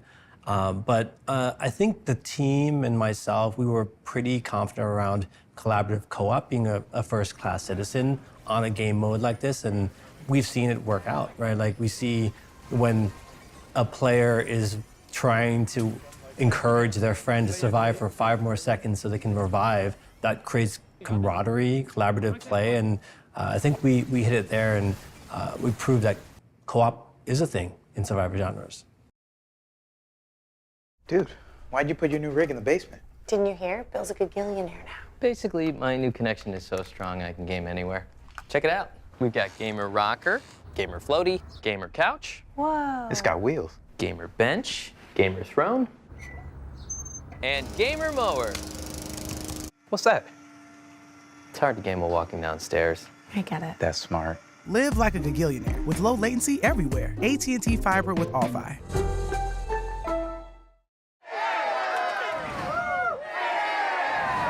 Red Bull gives you wings. I've got the Samsung 990 Pro Series. Shall we get started then? The speed exceeds all expectations. Reading speeds are 40% quicker than before, and writing speeds are 55% faster. Through the in-house controller, the per-watt performance has improved up to 50%. The 990 Pro's nickel coating controller for its smart thermal solution technology controls heat. Playing computer games? Obviously the best.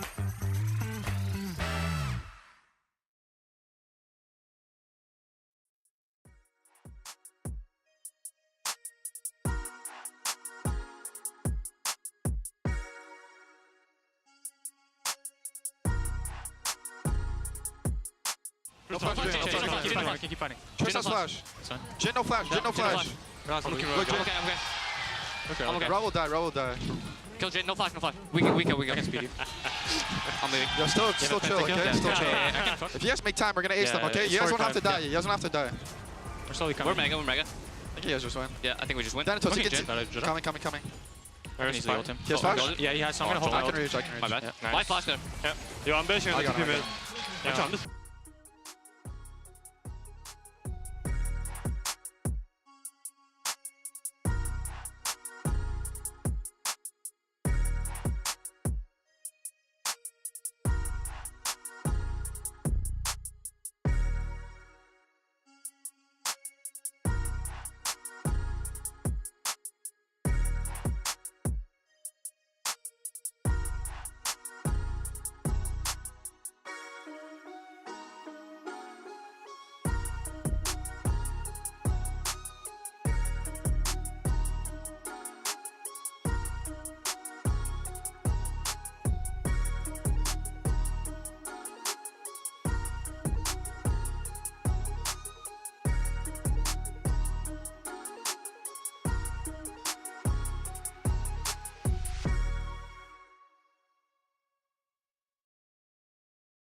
Hello, and I'd like to welcome Coach Revan of Shopify Rebellion and Coach Mabry of Dignitas. You guys are both coming off of some pretty tough losses in the last week. I'll start with you, Mabry. What have you seen from the guys this week that's going to be able to turn that around? I think our early games have been a lot more consistent, and we're pretty confident in how we play mid-game as well. So going into this week, I think that'll be a big strength of ours. And then for you, what did you see kind of in their performance, even in the loss, and then in scrims this week that is really good from your team? I think regarding to the stage games, you know the song Dumb Ways to Die? I think we lost in the dumbest way possible. So simplifying macro strategy as to just doing what the most standard play is going to be our neutral thing from now on. And in matters of scrims, I think we're getting better and better every day. In regards to that, when you do have a loss like that where you can kind of pinpoint so many things. As a coach, how do you redirect and kind of focus the team? I think it's understandable what they were thinking, but I think just having a solid, neutral, like combined idea as to how we want to play the game, like just sit on the control, don't go for the crazy backdoor, and just do the most simple thing possible is now an agreed upon direction for everyone. So that's how we're going to proceed. And then for Dig, it feels like you guys are so close always to kind of punching up against the better team. So how do you recover? Because that's a very different type of loss, right? Like, what do you tell the team and how do you refocus them, especially with so many veterans on this roster? Yeah, I mean, you mentioned it was a difficult loss, but for us, it really wasn't that bad. I think we left that week like pretty confident in our play going into the rest of the week. You know, like even those matches we talked about them, and it was like pretty apparent to all of us. Like we made a mistake here. There was the lane swap in the first game, and then we kind of threw in the game 3. But like overall, at this point in the season, we're very like on the same page about how we want to play the game. So it's pretty easy to like go over the mistakes and go to the next game. Nice. Well, all the best to both of you. Have fun in your match today, and it is Shopify Rebellion versus Dignitas on the other side of this.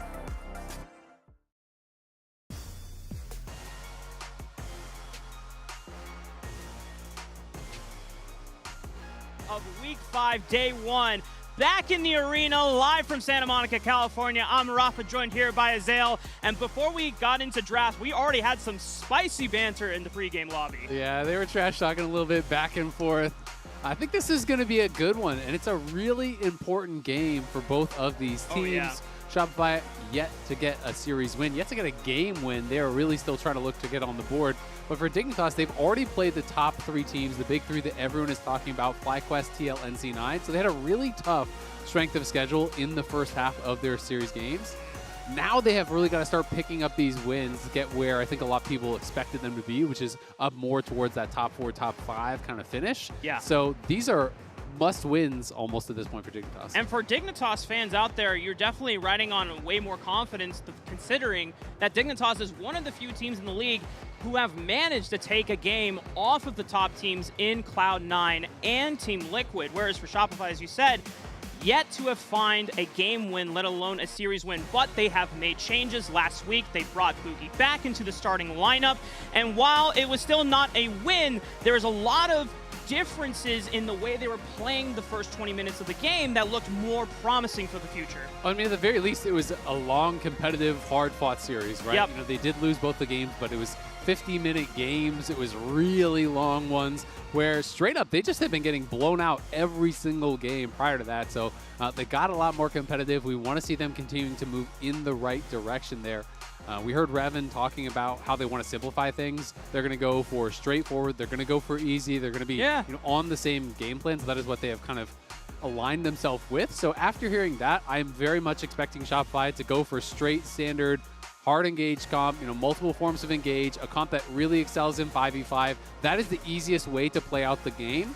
And so that's kind of what I'm expecting here from the draft. Well, Shopify have already started off with one of the best engaged tools in the game, that Crystal Enchanted Arrow. Ashe locked in for Shopify. Technically, this could be a flex for either bot or support, but recently we've been mostly seeing it come from the primary bot laner, so more than likely still a support yet to be locked in for Zeyzal.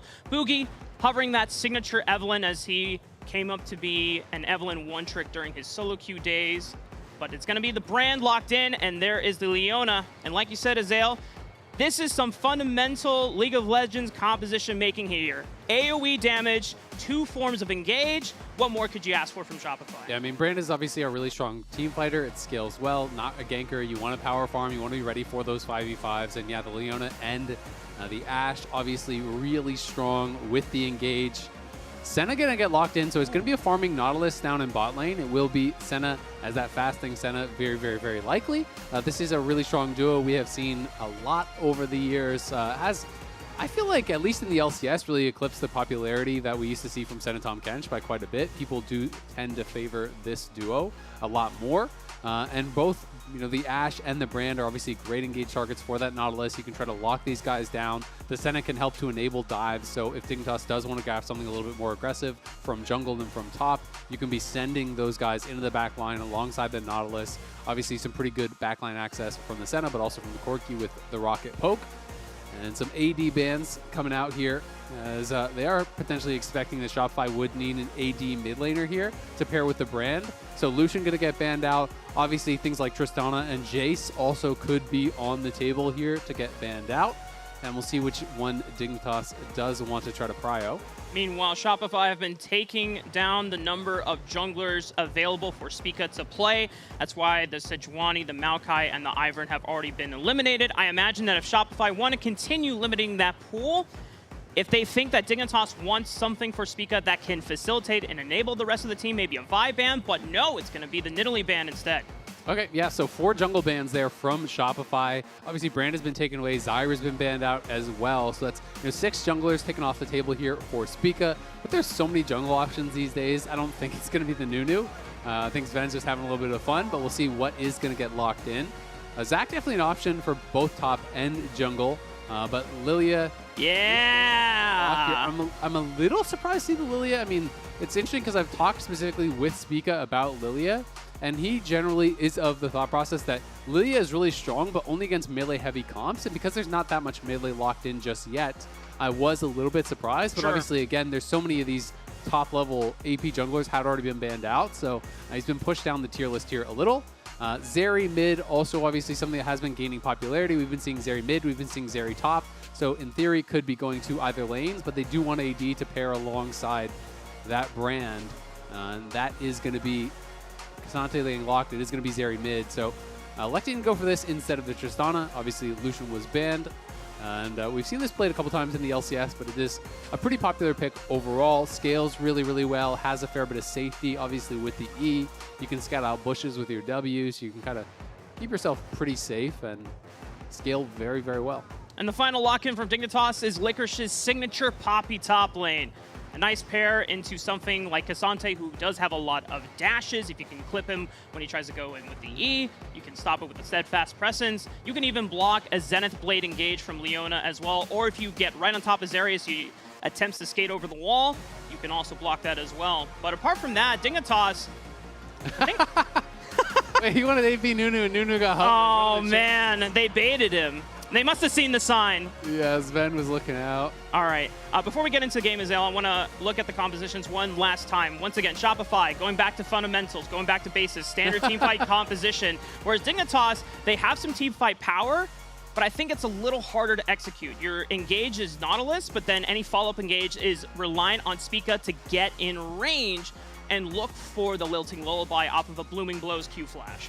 Yeah, I mean, honestly, I like Shopify's comp a fair bit more. You know, we'll have to see if they're going to be able to execute on it, but I think you get, pretty good value in the 1v1 for the Poppy, but Poppy doesn't really have the ability to dive into the backline very easily. I think Lilia's going to really struggle because you don't want to just be hitting the Cassante and the Leona. If you walk forward, just get stunned up by the Leona, and you have all of these range champions that are really high DPS bursting you down. That could be very difficult. So it seems tough for Poppy, seems tough for Lilia. I do think their comp is more difficult to execute on, but we'll have to see if Shopify can really pull it together and try to get their first win of the season. Let's hit the rift, y'all.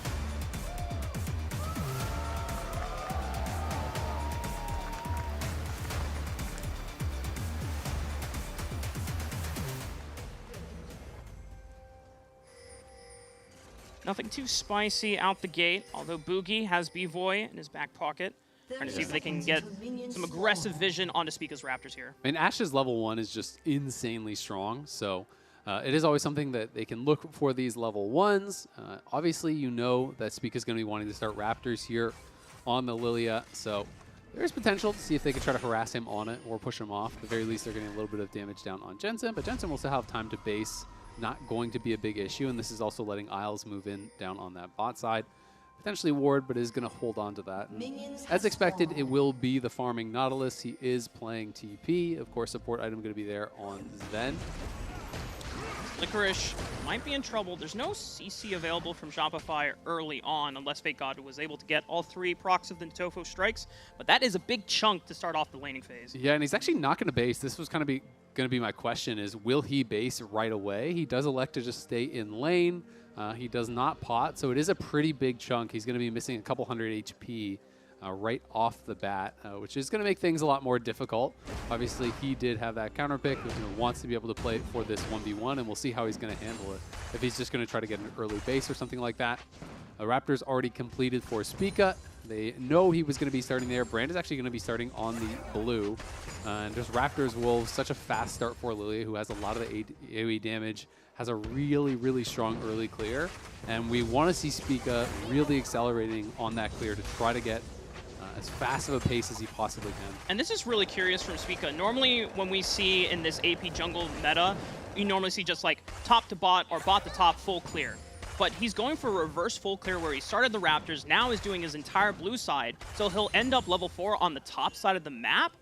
This will give him a window to aid Licorice in case he needs to get that base off. Yeah, and I think a lot of that is also about, if you're expecting to be losing on the bot side, it's very hard to play for bot side scuttle. So by doing this sort of a clear, you reverse clear back up towards top, you get the scuttle up around, where there's going to be a lot more safety. Brand is clearing top to bot, and Ashe is just really hard to get prio against early on. These kind of farming Senate lanes are likely to be on the back foot. So I think it's smart for Spica. It sets him up for an easy scuttle on top side and just trying to play around where the prio is going to be. What this does mean for Shopify is that Boogie will know, since they also have the ward on Spica's blue buff to confirm that he was there early, that he will have full control of this bot side map. I'm not sure if they could pull off a dive 3v2 into Senna Nautilus, since their health bars are still fairly healthy, so more than likely Scuttle Crab into a base timer. Yeah, I think, especially when you are playing these AP junglers, it's so much just about the speed at which you're doing it, right? And if you try to go for something like a risky dive, and it doesn't work out, you potentially could be falling behind the tempo of the game. If they push off their tower, I think they're going to go for it, but a dive under tower with them this healthy, aftershock on Nautilus and everything as well would be so risky. So he just waits around. Brand clears so fast that he's there. He has the time to spend before actually going over to that scuttle on spawn. So it is just going to be the kind of trade of scuttles. And then we are going to see these guys very likely both just base. But Boogie is actually wrapping around, so he's at least considering it.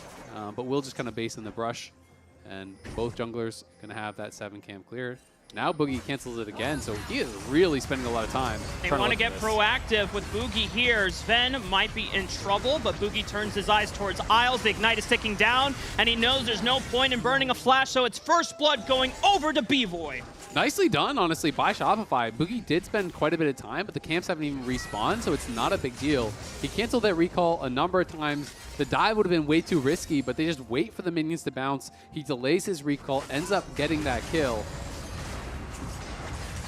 A little bit more action as Isles teleports back to the lane, trying to fight and make sure that this wave doesn't fully crash into the tower. If they can hold on this freeze, they'll put the wave in a better state for Dignitas' bot lane to handle. Now that Spica is on the bottom side of the map, they're going to re-engage. Zazel still has flash, but he's below 50% HP.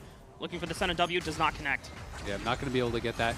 Spica, because he also started the little clamps, your second re-clear is going to be so nice, right? Where we saw Boogie starting on the blue, he started Raptors, and then he did Wolves. So he's already done his second round of Raptors and Wolves, and he's on his second round of Gromp. So he's going to be kind of accelerated in that way, but of course, getting first blood for B-Boy down to the bot side is so good. And when you think back to last split especially, where B-Boy got, first team All-Pro as an AD, he was the win condition for Shopify. Yeah. This is how they got basically all their wins playing around B-Boy. So, when they talk about going back to basics, maybe it's more than just the comps. Maybe it's more than just, how they want to play out the late game. It could be, let's just play to B-Boy. Let's have, Boogie be willing to sacrifice a little bit of his own farm to try to enable B-Boy on the Ashe here, who was such a good player for them in spring. Yeah, and here comes the second adaptation from Boogie. Instead of going towards the Krugs for a second full rotation on his full clear, he's roaming with Zazel, getting ready for that 6-minute grub timer spawn. Spica's already here, though, as well on the top side, but no eyes on Sven quite yet, as he's still on the bottom half of the map. I mean, honestly, I don't think that Dig will really be able to do too much to actually fight here, because Zazel's already here. Sven, hasn't moved yet whatsoever, and you don't have mid prio. Insanity was in a better spot in mid lane, so I think you kind of just have to accept it, just give this up, and Spica will do just that. Zazel going to see if there's an opportunity to look for Licorice, though. Licorice still has Flash. The all-out from Fake God brings him closer to Zeyzal for the knockup, but nice Keeper's Verdict. Boogie would have to Flash to land some damage, but Licorice still has Flash anyway. Nicely played from the Dignitas top laner. Yeah, nicely done there by Licorice to get out of a tough situation. Kind of put himself in a risky spot, then fought his way out because he knew they were up over there by the grubs. I guess just expected that Leona would either already be walking down towards bot or helping with the grubs themselves. Didn't expect that Zeyzal would be running straight over to that top lane that quickly, but Licorice does survive and is A-okay. And they do trade it for 1 plate and a little bit more damage on that turret down on bot side, so a little bit of gold traded back. But obviously, I think Shopify going to be very happy about how this has started off. You got all 3 grubs, you got the first blood. Things are looking pretty damn good for them. Yeah, and because of the tracking that Dignitas have already had, knowing what Boogie's rotation has been like, they know that Boogie's on the top side of the map. Spica has prio from bot already gained, so this is an easy dragon to secure for the first one of the game as well. Yep, going to be able to trade that dragon back on the other side, and Spica farming it up pretty damn well. But it is going to be very close between these 2 junglers, both in terms of power farming.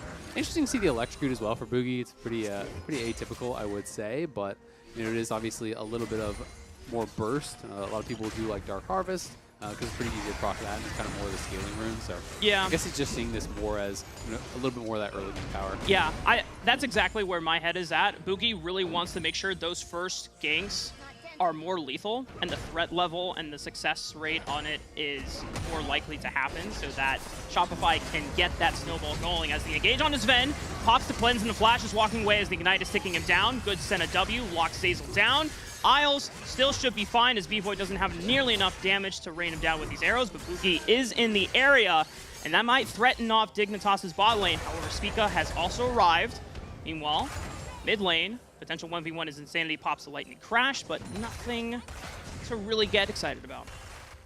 I mean, there's not, honestly a lot of options you can do on Brand. You can do Comment, you can do Electrocute, you can see sometimes people doing Conqueror and stuff. So it's really kind of dealer's choice. And in Pro, it's a pretty big mixed bag. People do like a lot of the different options, but we'll see how this does work out. So far, so good. And it is kind of just this slow farming style, but I think it could be difficult for Dignitas later on. Maybe they feel they can kind of just out-execute in these 5v5s. But yeah, I'm a little bit worried about how it's going to be, for Licorice and Spica in particular, how they're going to be able to be successful in this 5v5 setup later on. Because if you don't really nail the engage, there's so much damage between Ashe and Zeri, as well as the Brand, who can really burst you down pretty quick as a frontliner.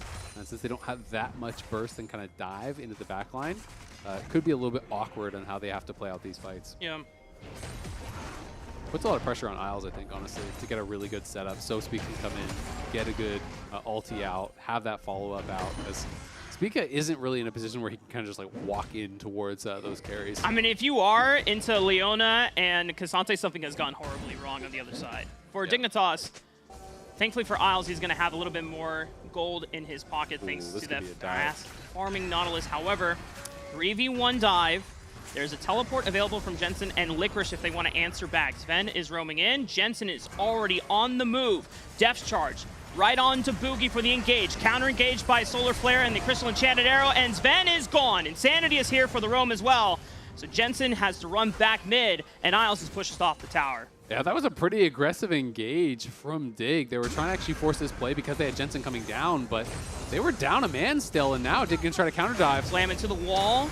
Swirling Seed and the Dawning Shadow for a little bit of extra damage. Fake God is getting ticked down by the Lilia passive.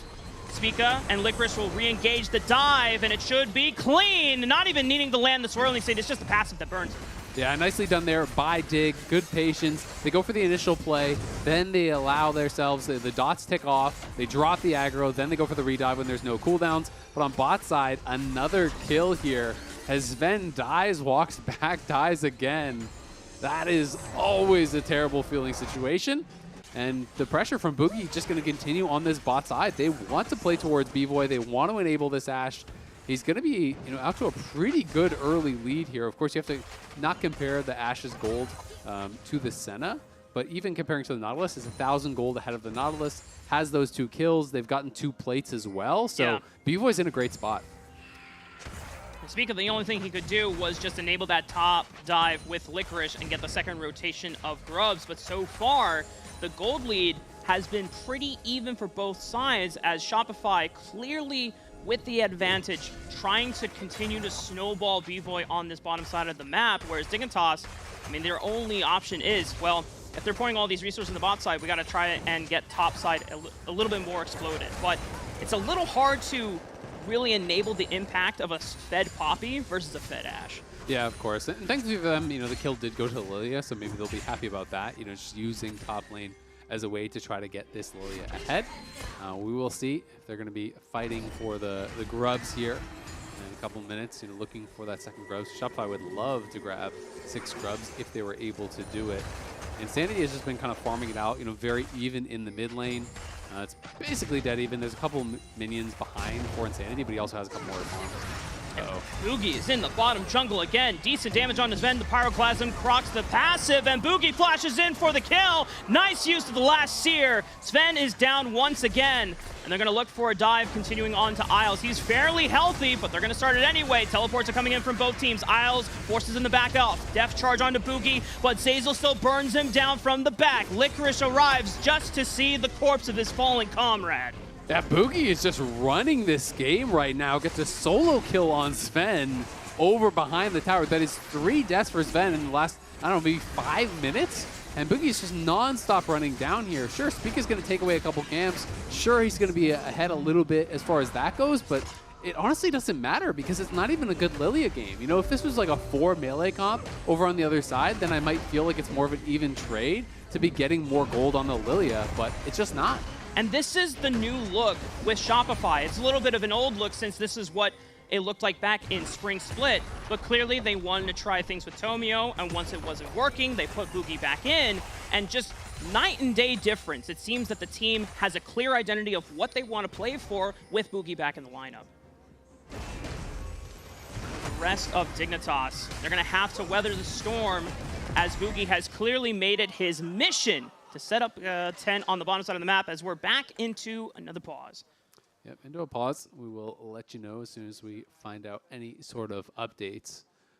But so far, so good for Shopify. This is one of the best starts to a game they've had. Because this is part of the interesting thing about their split, and I mean, tough thing, honestly, is that it's not even like how Immortals have been losing games, where Immortals are often very, very close in their games. We talked about this. We have a stat. Basically, it's like how close you are within. It's if you're behind, there's a major deficit. If you're ahead, there's a major lead. But if you're within like 1.5K, that's considered close. Yeah. And they are highest in the league at staying within that close stat, but they still lose a lot of their games. But they're competitive. Shopify has been mostly getting blown out. So to 13 minutes being 13 minutes into the game, having a good comp, being up about 1,000 gold is actually a really, really good spot for Shopify. Yeah. This is one of the games that is looking very convincing for them. And as Dignitas, you have to start feeling a little bit nervous here because, again, these are such important wins for Dignitas on the other side to really fight for playoff position. This is a team that I think a lot of people had high hopes for, a team with a tremendous amount of experience that people were saying, well, if they can hit their top end, this could maybe be a championship contender or at least be a top 3 contender. Yeah. And if you lose this series to Shopify, if you lose a game to Shopify, you're going to start getting really, really nervous because they did not pick up any wins against those top 3 teams. Yeah, and currently in the standings, they're 1 series win behind NRG at the moment. And so picking up a series today would at least tie them and put them in that dark horse category alongside maybe 100 Thieves as well. But for the side of Shopify, coming out with a very strong opener, a very strong early game plan, relentlessly on the bottom side, playing back to what made them such surprising underdogs in the spring split, where they took games off of Cloud9. They took games off of some of the top teams in the league, and it all came from snowballing B-Voice. So, just going back to what Revan said in the interview, it's like, hey guys, we're going to go back to basics. Let's just start with a fundamental game plan at all stages of the game. We don't need to try anything spicy. We don't need to try anything, super, super extreme. And the only catalyst is Boogie enabling all of those plays on the bottom side. Yeah, absolutely. I mean, Boogie is starting out with a really, really good game here. And this is Dignitas' strength of schedule. So obviously, they were able to take down 100 Thieves 2-0. They did get a win off of both TL and C9, but those were series losses. They lost to FlyQuest as well. So these last 3 are super, super important for them. They have got to be able to get the wins here. And when you're looking at, strength of schedule, when you're looking at the teams that you want to play, arguably it's the 3 weakest teams in the league that they had remaining, right? So these are the expected wins. So I do think sometimes there's a lot of pressure on that. They were kind of joking around about it, but when we had Sven on the pros, he talked about when they played against CL, he's like, well, that's a scheduled loss, right? But the ones that they really needed were the ones against Shopify and NRG and Immortals. So even though it is just game 1, it is a 3-game series. Shopify coming out looking good, and B-Boy, who has done it for this team a lot of times throughout the year, is in a good spot to carry. Yep. For the side of Dignitas, you are hoping. Hang on. Spica's trying to invade for this red buff, but Fake God and Boogie ensured that he does not steal it away. Spica gonna go for the Lilting Lullaby onto Fake God, but he pushes him. Nice timing of the Pathmaker into the all-out, brings him under the tower, and Spica's in trouble. Does not need to burn the flash. The arrow is not going to connect on anyone, but well played by Fake God. Yeah, that was really well timed. Used the Pathmaker to actually immune the Lilting Lullaby, then finds the angle to knock him against the wall with the Pathmaker, then all out, pulling him back. Nice turnaround on that play, so they defend the red. Isles on the top side, he can't even really walk up. Yeah, he does have the Frozen Heart, but it's difficult for him to actually walk up and challenge because this tower is getting very, very low. They do knock down the tower on the bottom side, so first turret gold going to be going to Dignitas. That's something working for them, but Isles needs to be able to continue to farm. This is not a support Nautilus. He needs to be that true, really tanky member. And that's so difficult when you have 2 really high damage 80 carries in the Zeri and the Ashe, plus one of the best tank killers in the game in the brand. Yeah. Right? So you are going to potentially really struggle to survive if you're not really keep bumping in your farm. You need a ton of MR and a ton of armor as well. And with that second purchase on the component, it's a Warden's Mail, so no magic resist in his inventory quite yet. So Brand is going to be cooking Licorice in these fights for the next 10 minutes while he's working towards that second item spike. Rift Herald was secured by Shopify, and as we go back to L3, oh man. I mean, this is what they're trying to avoid, right? These are some of the worst statistical splits in LCS history. Right now, Shopify doesn't even have a single game win, so it is important for these guys, even if you're not going to be, playing for the championship, or even if you might not be able to make playoffs, which they still can. You have to be playing for pride. No one wants to be associated with being the only team to go winless in LCS history. So it is so important for them to be able to get one of these wins, to be able to close out on one of these games, just to kind of have that weight off your shoulders, to be able to move forward knowing, all right, at least we got to win. Let's keep building. Let's see what we can get done. Yep. And so far, the early game has been pretty solid from Shopify. It's a decent 1,000 gold advantage, so it's not completely game over for Dignitas yet, but it's nice for Shopify to be in this state as they're already starting to put their resources into the mid lane so they can shift their priority and put that vision line back into the river as they set up for the 3rd dragon of the game spawning in the next minute. I mean, and they are just kind of keeping it simple, playing a smart strategy here.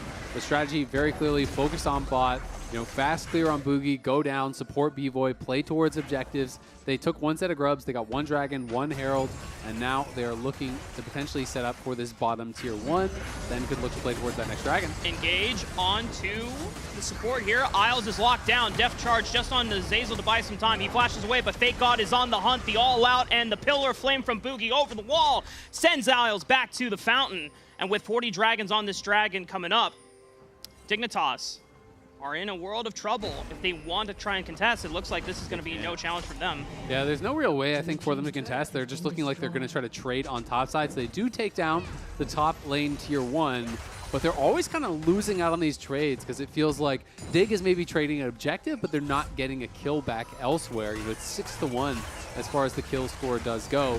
Senna obviously does scale well, but... Oh, Licorice was waiting, looked for the flash slam, but didn't get the stun off into the wall, and Sandy's able to flash away and get out alive. Yeah, and that was just that replay down on bot side, so that was how Insanity did lose his flash.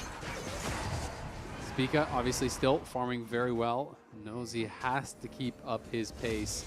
And we'll just see if he can find an angle. I do think it's a very hard Lilia game, but at the same time, if you can find that perfect angle, get a Q flash on multiple of these carries. It's not like he hasn't done it before.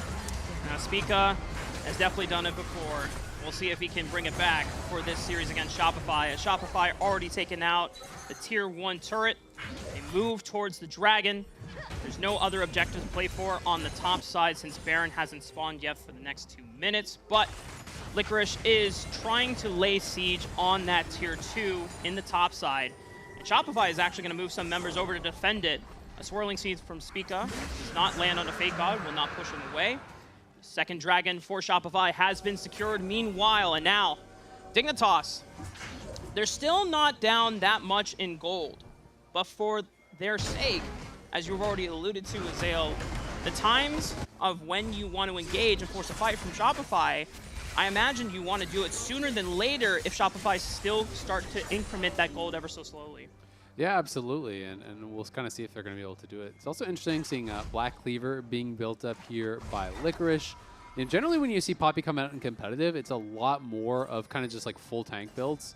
You know, people are doing that sort of style, but Licorice does like to play it a little bit more aggressive. This is really his signature pick. Yeah. But we'll see him go, you know, Sundered Sky. Now we're seeing him go Black Cleaver. Obviously, that is going to help against an armor stacker like the Cassante if you're trying to really play more heavily for that 1v1. And he has been playing pretty heavily through side lanes as well. Poppy also can do a really surprising amount of damage. You know, if you do catch someone, get the wall bang, slam them against the wall, get both sides of your Q, you know, both parts of your Q. Yeah. The detonation does a ton of damage, so it can be pretty surprising. And we'll see if he can kind of find the ability to do that. But, you know, there's not that many dashes to stop. Obviously, there is, you know, the frontliners that he's really mostly going to be kind of trying to annoy. But playing against, you know, Rylai's Leandry's brand is going to be very difficult for Licorice as well, who has no MR whatsoever. You know, he's on Tabbies, Aranduins, and that Black Cleaver. So team fighting without MR against a brand is just straight up really hard. We'll see if Licorice decides to itemize MR next once he starts getting some farm back in on that side lane push. Baron is now live as we have approached the 20-minute mark. Shopify are already trying to challenge for vision in the river. Licorice is the first one in. Isles and Sven coming over to clear some vision in that lime bush as well. Dignitas want to set up something, but Zazels lays a trap. The arrow follows Sven even after the flash and cleanse. Dignitas lose their bot laner once again, and Shopify have full control of the river. Yeah, Sven has just been getting caught a lot. So many of these dives are focused in on trying to take him down, and when you are the Senna trying to get vision, it can be very difficult. They lay a trap, they do catch him, and they punish him here pretty heavily. He didn't have any tank with him to really kind of go first. The Nautilus wasn't there, who's been farming. The Poppy was not there either to be that one face checking where you really would want them to be. Sven at least has a decent amount of souls, you know, 63, but nothing crazy, so it's not like he's really scaling that fast by any means, and doesn't really have too much of an edge so far. And there's going to be a pretty big onus, I think, on the Senna as well as you get to later stages to try to be getting things done. Just because of the difficulty of this game. Like, it feels like it's so much on the Corki, so much on the Senna, or you're really going to be lacking on damage. Look at how much ahead B-Boy is, though. Like, B-Boy is really going to be crushing through these frontliners. 2 full items for both him and Insanity on the other marksman in this composition. And the fact that Buki had already hit Leandry's Rylai's quite some time ago, they are extremely favored in these fights. The only member on the side from Dignitas that is a true carry that has 2 items is Speak on this Lilia. But it's so dangerous, as you've already alluded to at the beginning of the draft. Like, how do you, as Lilia, get into these fights without getting completely one-shot? It's tough, and now Shopify, they're in a great spot. 2 items on both their marksmen, 2 items on their jungler, so they're just going to start up Baron. And this team shreds Baron so fast. The Baron, I think, is just dead. I don't think they're even going to get there in time, but we'll see if Dignitas can do something about this. Yeah, Zazel will just make sure that Spica does not get into the pit. He locks him down. Solar Flare does not land, but he gets a slowdown. Keeper's Verdict punts out 1, and now Shopify have to be careful not to give over any other deaths to the side of Dignitas. Swirling Scene connects on the Fake God. He's slowed down. Spica's going to try to land the Lilting Lullaby. And Jensen gets 1 back on the Fake God, and now Shopify, but the Pyroclasm is doing so much damage. Boogie being able to turn this fight around, and Insanity has turned up the thunder and lightning as he pops the ultimate, and he's riddling down the damage on the Licorice, trying to force him back. Isles with the dredge line, but the shield bow is going to give him a little bit of health, but he still goes down anyway. Licorice gets a huge shutdown. It's a 1v3. Licorice will do everything he can to survive, but Shopify are triumphant in the battle at the Baron Pit. Yeah, Boogie barely survives and gets out. Dig knew they needed to get something there.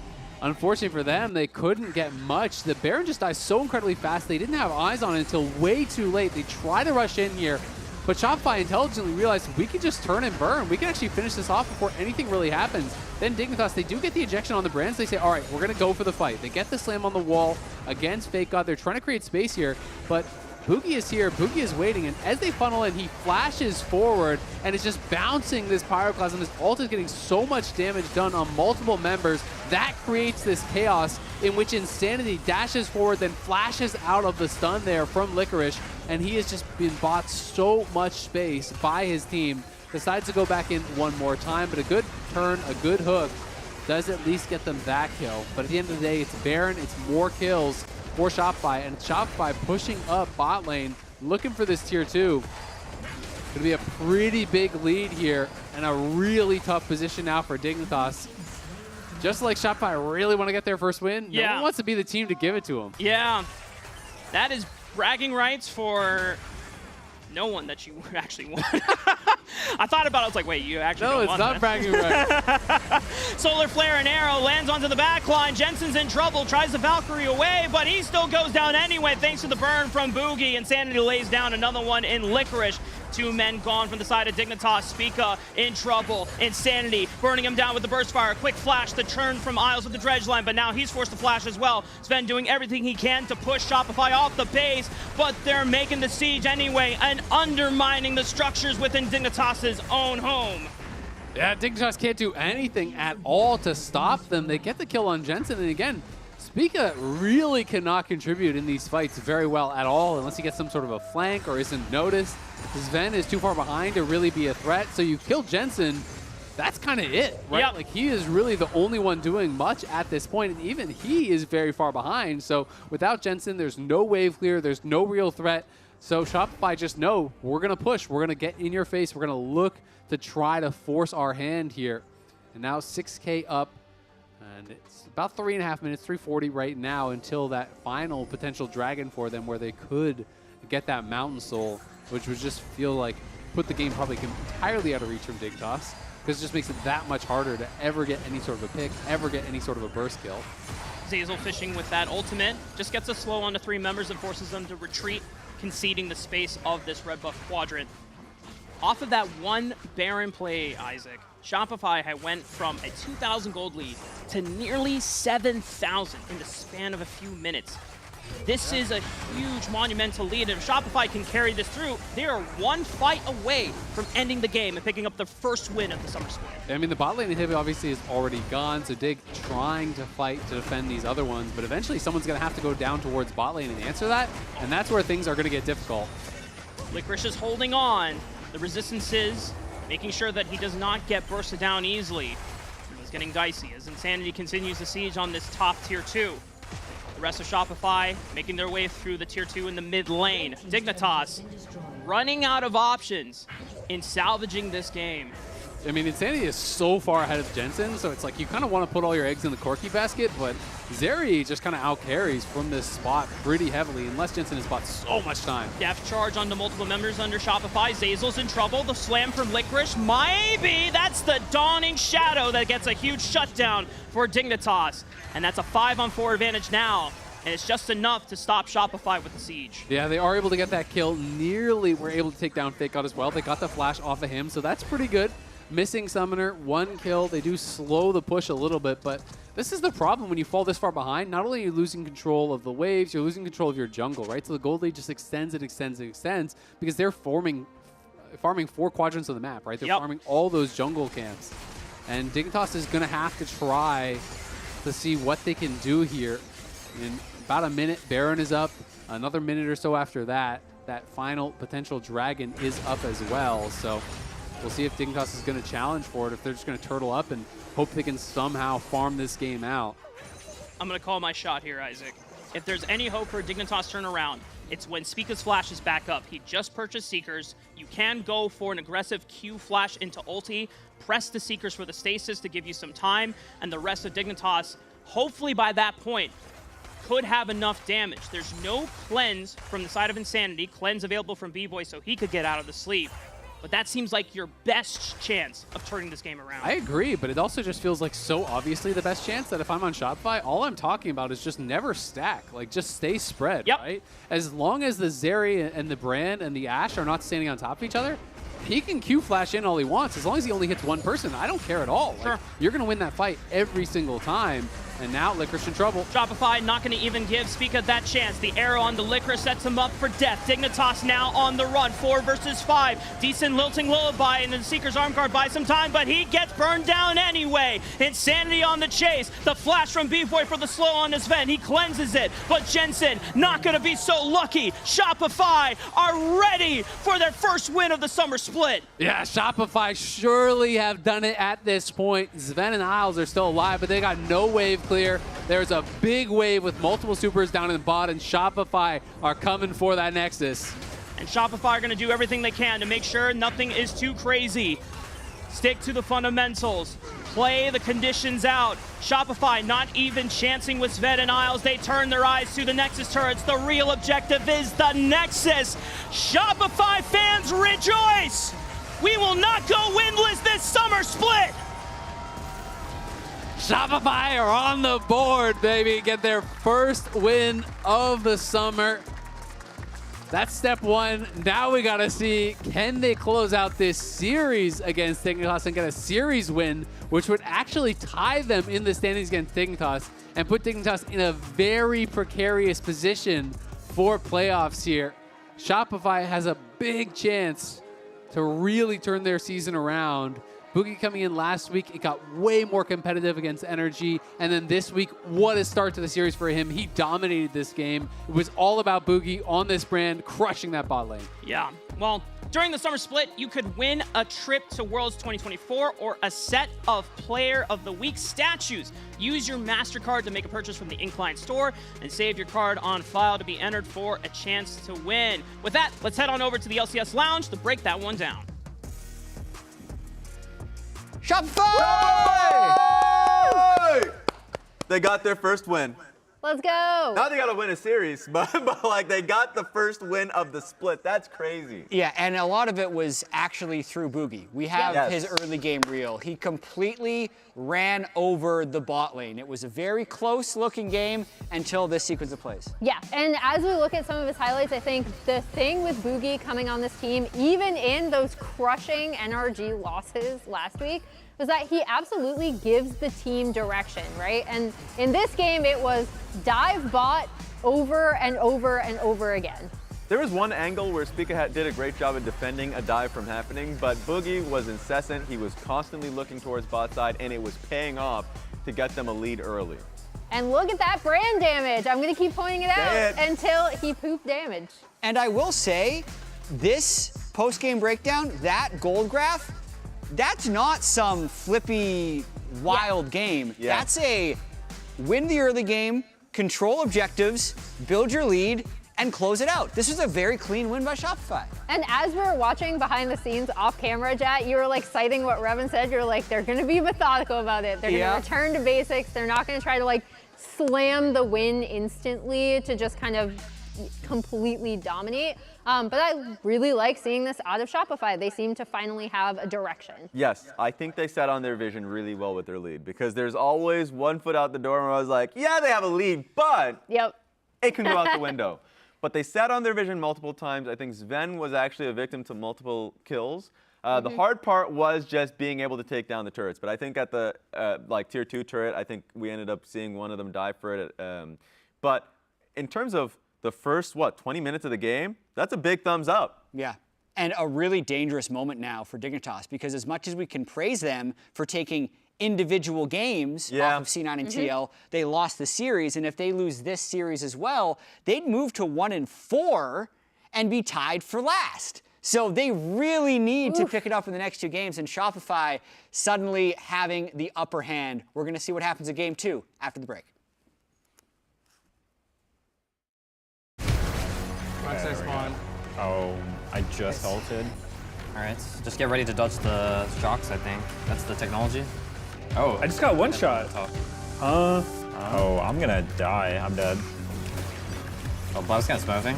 Oh. If you get my cause, I can Where's the train, dude? We need the train. The train's coming in. Right there. There it is. Okay, don't He's run into only, he's only Rek'Sai. 20k. I think we're chilling now. Yeah. He's pretty low. Rek'Sai's almost dead. I'm kiting. Nice! Dude, That's a free Rek'Sai's win. almost 1,000,000 health. Nice, guys. That's a free win. What do you guys think of Swarm so far? It's a lot different to League, where it's, you know, you're pretty much hitting call, talking with your friends, and trying to survive. So I like the social aspect of it. Yeah, it feels better to be working with your teammates instead of against them, like a normal solo queue experience. Yeah. Flaming your teammates 24/7. I mean, I guess you could flame each other in this game too. It's not that hard. I was just getting farmed that whole fight. I had the most damage? How useless were you guys? I swear I was useless the whole game. You had the train, bro. Oh, I had the train. All right, are we done or are we going again? We gotta go again. Absolutely. All right, let's run it back.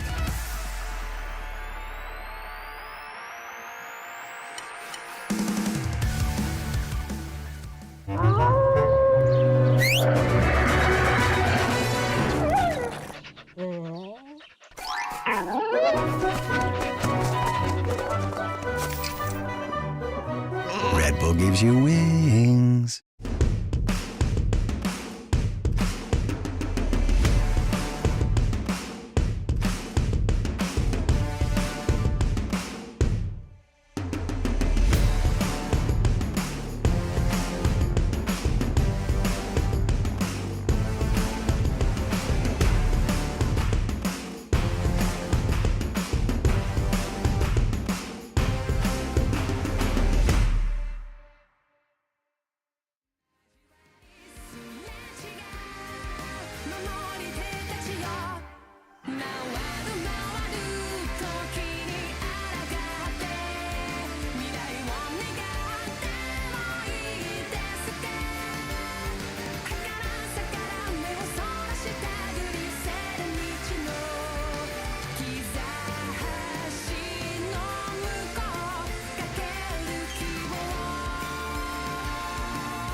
Welcome back, y'all. We're getting ready for Game 2 between Dignitas and Shopify Rebellion. And if you missed it, Shopify just picked up their first win of the summer split. They looked damn good doing it. And now I want to get the chat involved, Isaac. Polls at the ready. Can Shopify close the series out? Can they find their first series win of the summer split? I think they can. I mean, honestly, they drafted better. They played better in game number 1. I think they really look strong in that first game against Dig. And if I'm on Dignitas, I'm sweating. I don't want to be the team that loses to Shopify. No one has done it so far. You know, they had lost 8 straight games. Now they get their first game win. Now they're looking for their first series win. And again, that also means that Dignitas then is tied with them in the standings. Boogie seems to have really led to a kind of a resurgence here for Shopify. They were much more competitive last week. They did lose, but now getting their first win. I also think, though, a lot of that game really was about the draft. I feel like Dignitas got outdrafted pretty heavily. I felt like Poppy and Lilia were both very useless as the final picks, coming out from Dig. I feel like a Morgana or something, even with all the junglers that were banned, if you want to go AP jungle, would have been much more effective. Lilia, when it's against so many range champs, really struggles. You know, Morgana having the Black Shield against their Ashe engage, against Leona engage and whatnot, I think could have helped a lot with how often they were actually getting picked. And just has a lot easier time of kind of like fishing for damage. But either way, they kind of went with this comp that I feel like was very reliant on them getting pretty far ahead. And then Boogie put their bot lane so far behind that it was just really tough for Dig to do much of anything after that. Jensen was like farming fine, but they were basically like a one-threat Corki comp without really a good way to dive. And you also can't play front to back. And you also don't have a really good pick. So it was kind of, I just felt like Dig didn't give themselves a lot of options on how to win that game. Yeah. Well, Game 2, draft has begun. Can be a completely new look for Dignitas as they pick themselves up after what happened in Game 1. And already with the Corki lock-in, they're still going back to one of the things that they tried in Game 1.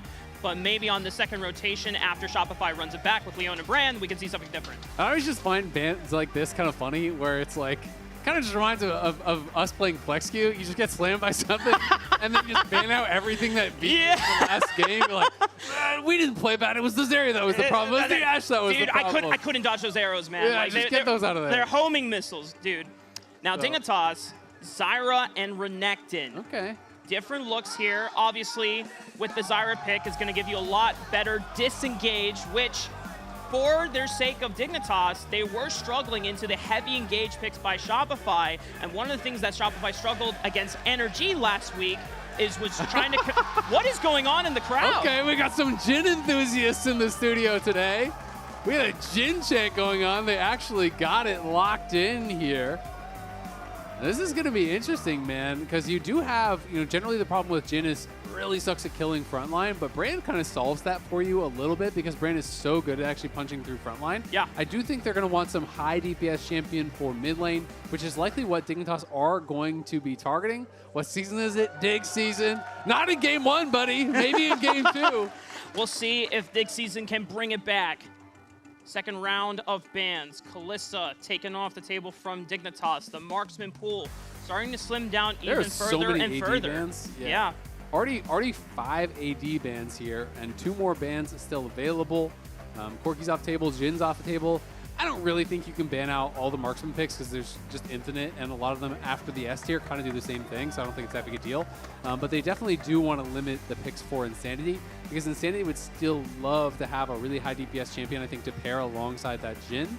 To be that kind of consistent damage threat. Yeah. Because you want to have a comp alongside Jhin that can be diving, pushing forward, and Jhin Ultimate generally works best. Like, you open up as your team is going in and really, pumping in that damage. Yeah, Jhin kind of toes the line between a facilitator because Curtain Call provides those slows, but then he's also an executioner. Once they're super low, those Curtain Call bullets deal so much damage, and even if he can get in range with that last bullet on his auto passive as well, he can finish. Whoa, Pantheon!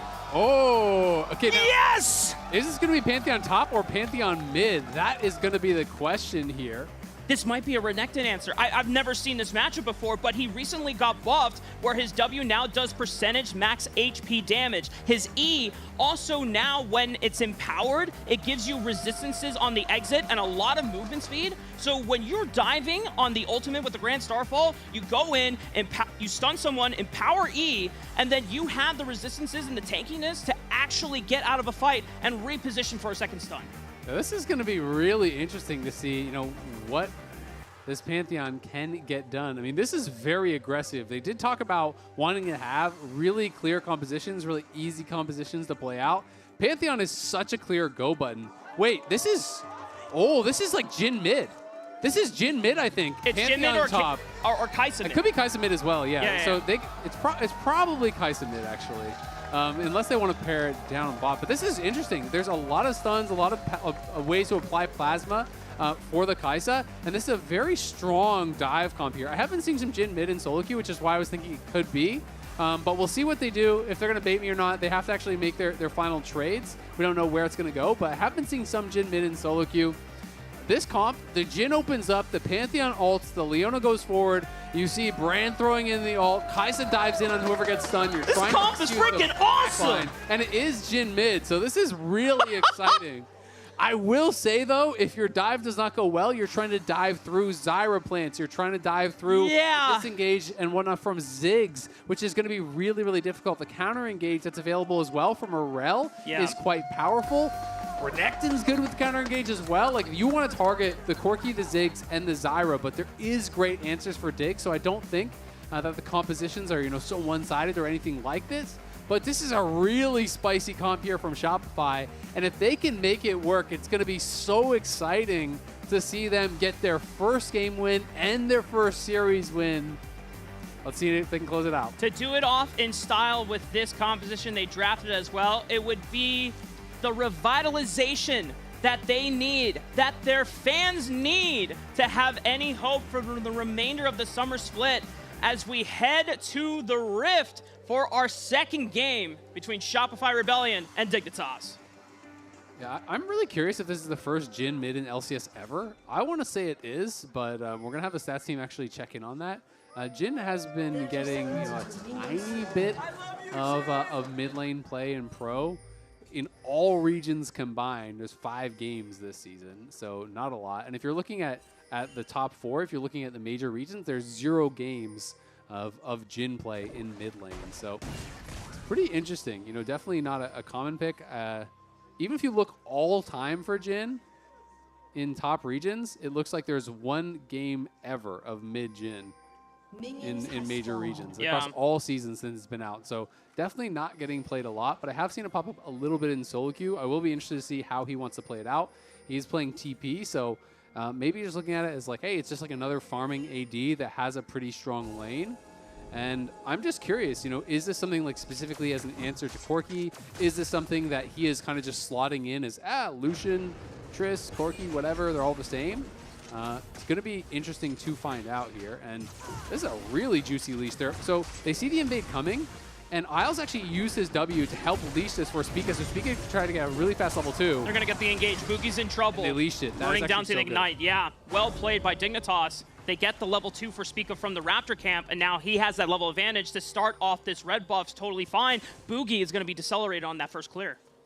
So this is so smart, actually. I loved how Isles handled that. So because they have so much AoE between the Ziggs and the Rel, they just ignore the invade. They use all their AoE to help turbo leash this Zyra to kill off the Raptors instantly. Then they force them off the red buff. So now Boogie is way behind. And ironically, how I said there was 1 game in major region history of Jhin mid? It wasn't the LCS. It was Ninja from Envy. Oh my goodness, what a throwback. And he was playing it against Jensen. So Jensen, the only one in a major region to have ever played against Jhin mid, and now he's done it twice. What a crazy timeline. Hang on. Ooh, 4 shot, baby. Yeah. What a crazy timeline would it be if Insanity went in the history books just to make that happen. But he's got to survive the game. But he kills Jensen before Spica can get in range. Shopify with the first kill of the game. Let's go, Insanity. Man, this guy last year was known for bringing out so many spicy picks. Then when you think to spring, it's like the spicy picks he was bringing out was just tanks, right? When you're thinking about last year, he was known for the Graves mid and for all these aggressive picks. And to get a solo kill on mid-Jin, less than 3 minutes into the game, Jensen has got to be really disappointed with that. I will bring us back to earth for a little bit. I'm hype off of the Jin mid-kill. Insanity's now down to flash. Jensen still has his flash. We're going to take a look back at the replay. We're not listening. That's a first blood from Jin mid, baby. And this one was kind of obvious. Come on, Jensen. How many Jin mids has he played against? Not enough, apparently. 4 shot there. Did not react. Got hit by the W, got knocked low, and gets blasted down there. So really well played by Insanity. Jensen was trying to ride the line of, I know my jungler's coming. I'm trying to keep him interested, so I'm trying to play a little bit dumb. But he played it a little bit too past the line. You know, allowed himself to get into that kill range and goes from what should have been a forced flash or maybe even a kill to, unfortunately, a solo kill going the other way. Hang on. This could be a setup on the top side. Fake God with the empowered E. Blocks a lot of damage from Licorice. The flash Q for the slow. Seer flash. Lands it. Licorice is down. Man, Boogie's just on fire. Gets a kill. You know, was put way down off that level 1 invade. Look at Spica's farm. He's very far ahead as far as the camps go. So the only recourse that he has is to make a play like this, to look for a gank. Brand is not a good ganking jungler, but they find the angle. Largely off of the timing there, the empowered E, you know, from the Aegis Assault there from Fake God. As Licorice went in for the trade with the stun, he timed his E, so he's immuning so much of that damage, he's able to turn it around on the Renekton. And then they're able to get that chase down with the double flash committed. They do get the kills. And that is very, very good stuff for Shopify, but still, it is very even. There's a nice little farm advantage for Sven down on this Ziggs that we haven't been talking about, as well as that level 1 starting out well for Spica. So, you know, he is still up a tiny bit of gold, even though the kill did go over to Boogie. I even took the time to look up how many Pantheon games since this E rework has happened and the W rework has happened has been played around the world. Not a lot. No games in major regions. It's mostly been in Tier 2 and some Tier 1 regions as well that are not major regions as well. I think I saw a lot of Challengers games from LCK. I see some TCL Division 2. But a lot of the build seems to be very AD bruisery, since now that he has percentage max HP damage, it fits more with that kind of archetype. You go for Black Cleaver, Spear, Shojin, Seraph Gauge, all going to be items we should be looking for from Fake God. Yep. Yeah. So it'll be interesting to see how he's going to be able to perform, but off to a pretty good start. Obviously, gold only slightly in the lead for Fake God, but things going well for Shopify. That being said, again, you know, there's a really good wave clear on Dignitas' side of this team. There's very good scaling. There's good disengage. So, you know, you're not so concerned about how things are going on the Dignitas comp, you know, this time around compared to last game, where I think if you fell behind last game, you were really sweating already. Spica up towards top side. He does have that flash advantage and maybe going to try to look to find an angle here. He knows he wants to get something done. Stun, but Jensen's getting cooked by Buki in the river. I don't know how that happened. The curtain call was also procced, and it looked like Insanity was setting up a pick and found Jensen alongside Boogie. Yeah, it looked to me like Jensen probably got pushed out by Insanity, then right into the waiting arms of Boogie with the curtain call coming over the top. 0-2 start here for Jensen on the Corki. Not what he wanted to happen after that game number 1. And again, here comes Pantheon. Oh, the first one was stolen there by Spica, so that is good. They do get a grub. Or, excuse me, no, I guess it wasn't. I thought he actually got this smite, but it looked close. It was definitely close. What I'm curious about was, did Fake God recall and then ult back in, or if he did it from the top side of the map? But on the bottom side, Zazel potentially getting risky with Sven and Isles, but just to push them off the wave so that B-Boy can get a reset in. Spica does manage to get the last 2 grubs, so it's just 1 versus 2 for both teams. Yep. B-Boy going to actually cancel that recall because the bot lane from Big just pushes so fast. So here it is one more time. This is kind of what I expected. Insanity is just walking down, pushing him up towards where his jungler is. So Jensen's trying to retreat out towards that side. Boogie comes down, the curtain call gets open, and just really escorts him straight down into the waiting arms of the jungler. Not much Jensen can do about that. That is well played, again, by Shopify. Boogie's coming down. He had just invaded, got the red buff. Isle still has his flash, and he's trying to distract Boogie so that Sven doesn't get caught in the crossfire. Mega Inferno Bomb does a lot of damage. Ignite is ticking down. Will Boogie fall? It's not enough. The last tick, he survives. This guy is looking make Brand look like Lee Sin. Like, he is just everywhere. He is ganking non-stop. Boogie has been getting it done. He's very far down on farm, but it just doesn't matter because he's finding plays. He goes top, he helps get a kill there. He goes mid, helps get a kill there, gets another kill down on bot. You think back to game 1 as well, where he's just ganking bot on repeat. He's mixing it up this time, but damn, he is playing really well. Insanity has flash. Might be forced to use it. Oh, he holds it! He's so damn cool. Not even phased by the threat from Jensen. Yeah, it wasn't a big one, so pretty unfazed. And when you're looking at the items in the inventory from Jensen, you can tell why, right? Like, what has he bought so far? He's got tabbies and a tier. He's sitting just on that D-Blade, so he has no damage really behind it. And it is going to be a TP back to the tier 2. That's not a mistake. It's just because Isles is standing right on top. Yeah. He's worried that, okay, what if Speak is there? What if a third member's there? And I just TP in right to die. So TP's a little bit further back. Is going to be able to pick up the wave, though. And Insanity just keeps on cruising. Dude, Insanity's locked in, man. He is playing at such a high peak performance that kind of reminds us of what he looked like when he first came back in for TSM, subbing for them last summer. I mean, it's exciting to see, right? Because you don't want to have a team, you know, down at the bottom of the standings that just feels like that free win.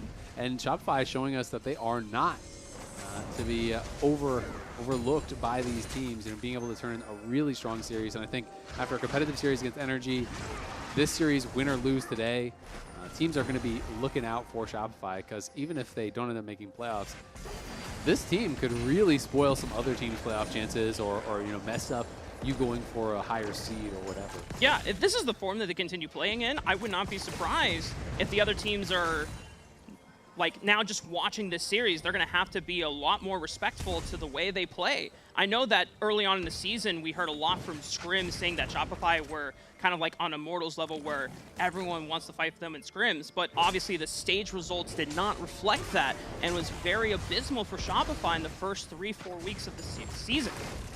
Now in this week 5, they got the first game off of Dignitas. They're in a decent advantage against Dignitas in the second game.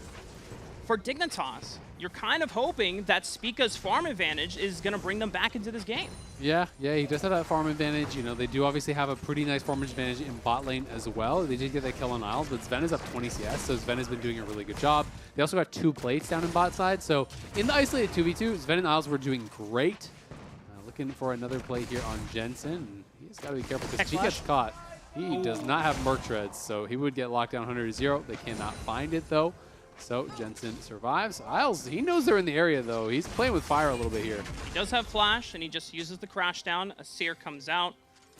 Boogie trying to see if he could bait Isles into panicking using a summoner spell without it being necessary, but Isles holds his cool. They want these grubs, man. They are really playing heavily towards it. They rotated their bot lane up so early, and Boogie has basically just been camped here, you know, waiting to play for this. Spica, his farm is going to pay off potentially because he has the Leandries completed prior to this fight. So he is going to be coming out on the map, and we'll see what he can get done.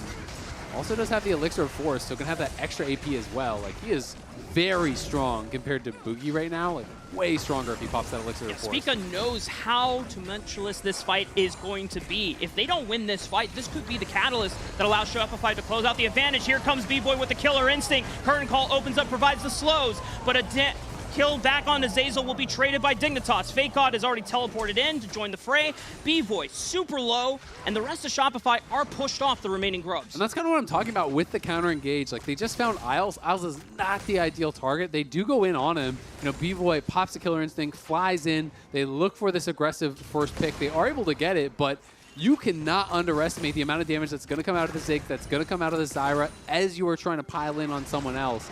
And they just blast through those other members, push them back. They do get the grubs, so it's 5 grubs game here. That, on top of the fact that Ziggs already naturally has so much pushing power, is going to make it very difficult. This top lane turret could just be going down, and now they do find Zazel. Forced to flash immediately. Does not want to get caught by the Dignitas CC train. 3 plates are about to go down over to Sven on the top side of the map. Boogie finishing off that dragon in the trade on the cross map.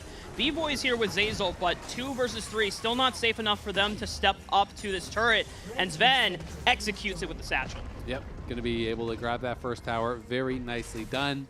Spica makes good on all the farming that he had been doing. Showed up to that second grubs fight so much stronger. Had the Elixir of Force ready. Had the Leandries already completed. And yeah, they do get the jump here onto Isles, but Isles just goes in for the counter engage. And look at the damage put down onto B-Boy. It was kind of just a firing line all these carries on Dig were being ignored. You definitely cannot be going for someone like Isles on the support. You know, with this style of composition that Shopify have, they have got to zero out one of these squishy carries. It's got to be Ziggs, Corki, or Zyra every single time. And you have to hope that you're kind of insta-killing them before they can put out a lot of damage, or before you can get run over by the other two, because, you know, if you are ignoring them, it is going to be to your detriment. Dignitas are going to try to set up this vision line aggressively into Shopify's top quadrant. Since that they have taken down the tier 1 turret, they have the easy access to go through. And Sandy is in trouble. He has got no tower behind him, and he still has a flash, but he might not get out. Nicely timed, waiting for that Q before using his flash. People are loving the Jhin, man. Getting all kinds of cheers for getting out of that one. Played it out well, had the 4-shot, had the fleet proc as well, so got a lot of move speed. I do think that Owls was playing it smart also, just uses the ult first to slow him down to try to look for that Shattering Strike to guarantee the stun, but it's a good flash from Insanity, able to walk it on out. This has just been a bit of a farm fest, you know, both Licorice and Fake God in the top lane, obviously playing now down in bot, been farming very, very even. Are they actually going to look for this? Licorice knows that the dive is coming, pops the Dominus for the extra HP. Fake God looking for the Q, but does not find it. But Licorice is forced off the tower anyway, since they've got reinforcements coming from both B-Boy and Zazu. Yeah, that is a lot of damage done to Licorice there. They force the ult, they chunk him out, but thankfully for him, he used the Dominus to fully clear the wave, so the tower is actually not under threat. We'll see if someone does head down there to answer. It is just going to be Licorice going back down towards bottom lane, while Jensen on that Corki is pushing up top. You know, playing that side lane out against Insanity. That is definitely one of the big weaknesses of a Jhin compared to like a Tristana or a Corki or whatever. Yeah. You have no dash, so playing in the side lane is pretty risky, and without flash, he knows he's got to hug the turret, right? And that's why he's playing so far back.